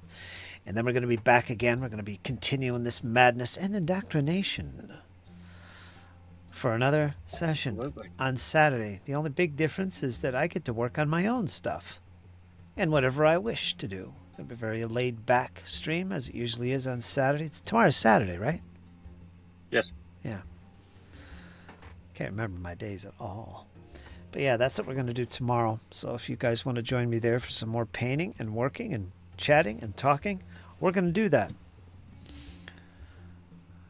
And if I'll be here with bells on. And hopefully if I'm up, I'll be able to watch Shadow's streams. His are late, though. I don't know if I'm going to be asleep or what, but yeah. I just realized that. Damn it. But yeah, we're going to be doing this again. Probably a little earlier than normal. So we can go a little bit longer than normal, right? Because that's what I seem to do every freaking night. It seems that way. Yeah, the only thing I got to do is weatherize the house and then go from there. Yep. I'm going to put up a door.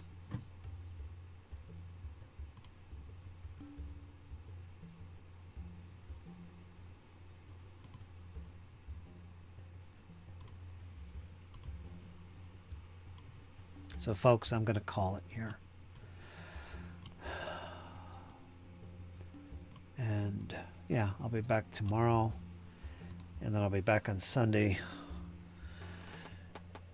I'll share the link to you guys that are interested in our Pathfinder campaign. Nerds, I gave you one. I'll send you another one if you want to have a little background noise going on. James, you always get one. Squirrel, I don't know if you watch or not. I don't know. Do I send you a link to my game on Sunday, Squirrel? I think I might have last week. I don't know if you watch it. I don't give the link out to too many folks, but, you know. Because I usually end up editing these and scheduling them for like a month later. I think I just put episode 73, and aren't we on 77? Yep, 77 Sunday. Yeah, jeez. It's like a month ahead of schedule. So you guys get to see it early on. This insanity that we do every freaking Sunday for 2 years. Man. Yes, sir. And it's a lot of damn fun. Yeah. But anyway, that's the plan this week. Then Monday I take off, and Tuesday we're back. But I'll be back tomorrow for this madness, and we're going to continue. And folks, do you want to give out an outro, Kyle? You might as well. Yes, sir. Y'all have a good night. Y'all be safe, have fun, stay dirty. I love you. We'll see y'all in the morning. That was quick and brief. Okay. Appreciate that, Kyle. You're exhausted. I know it. Hanging in. You are. Folks, thanks for watching. Thanks, James, as usual. Mr. Westphalia, I appreciate it, man. Haven't heard from you in a while. Squirrel, nerds, as always, appreciate it. Scrolling up here. Nerdy Ogre was in here, too. We got the nerds all over tonight. That's awesome. But I appreciate it. And I hope you guys have an extremely awesome evening. And a weekend, too. And I'll be back. So, folks, you guys hang in there. Because it's only going to get better. And that's the truth. And I'll talk to you soon. Take care, folks.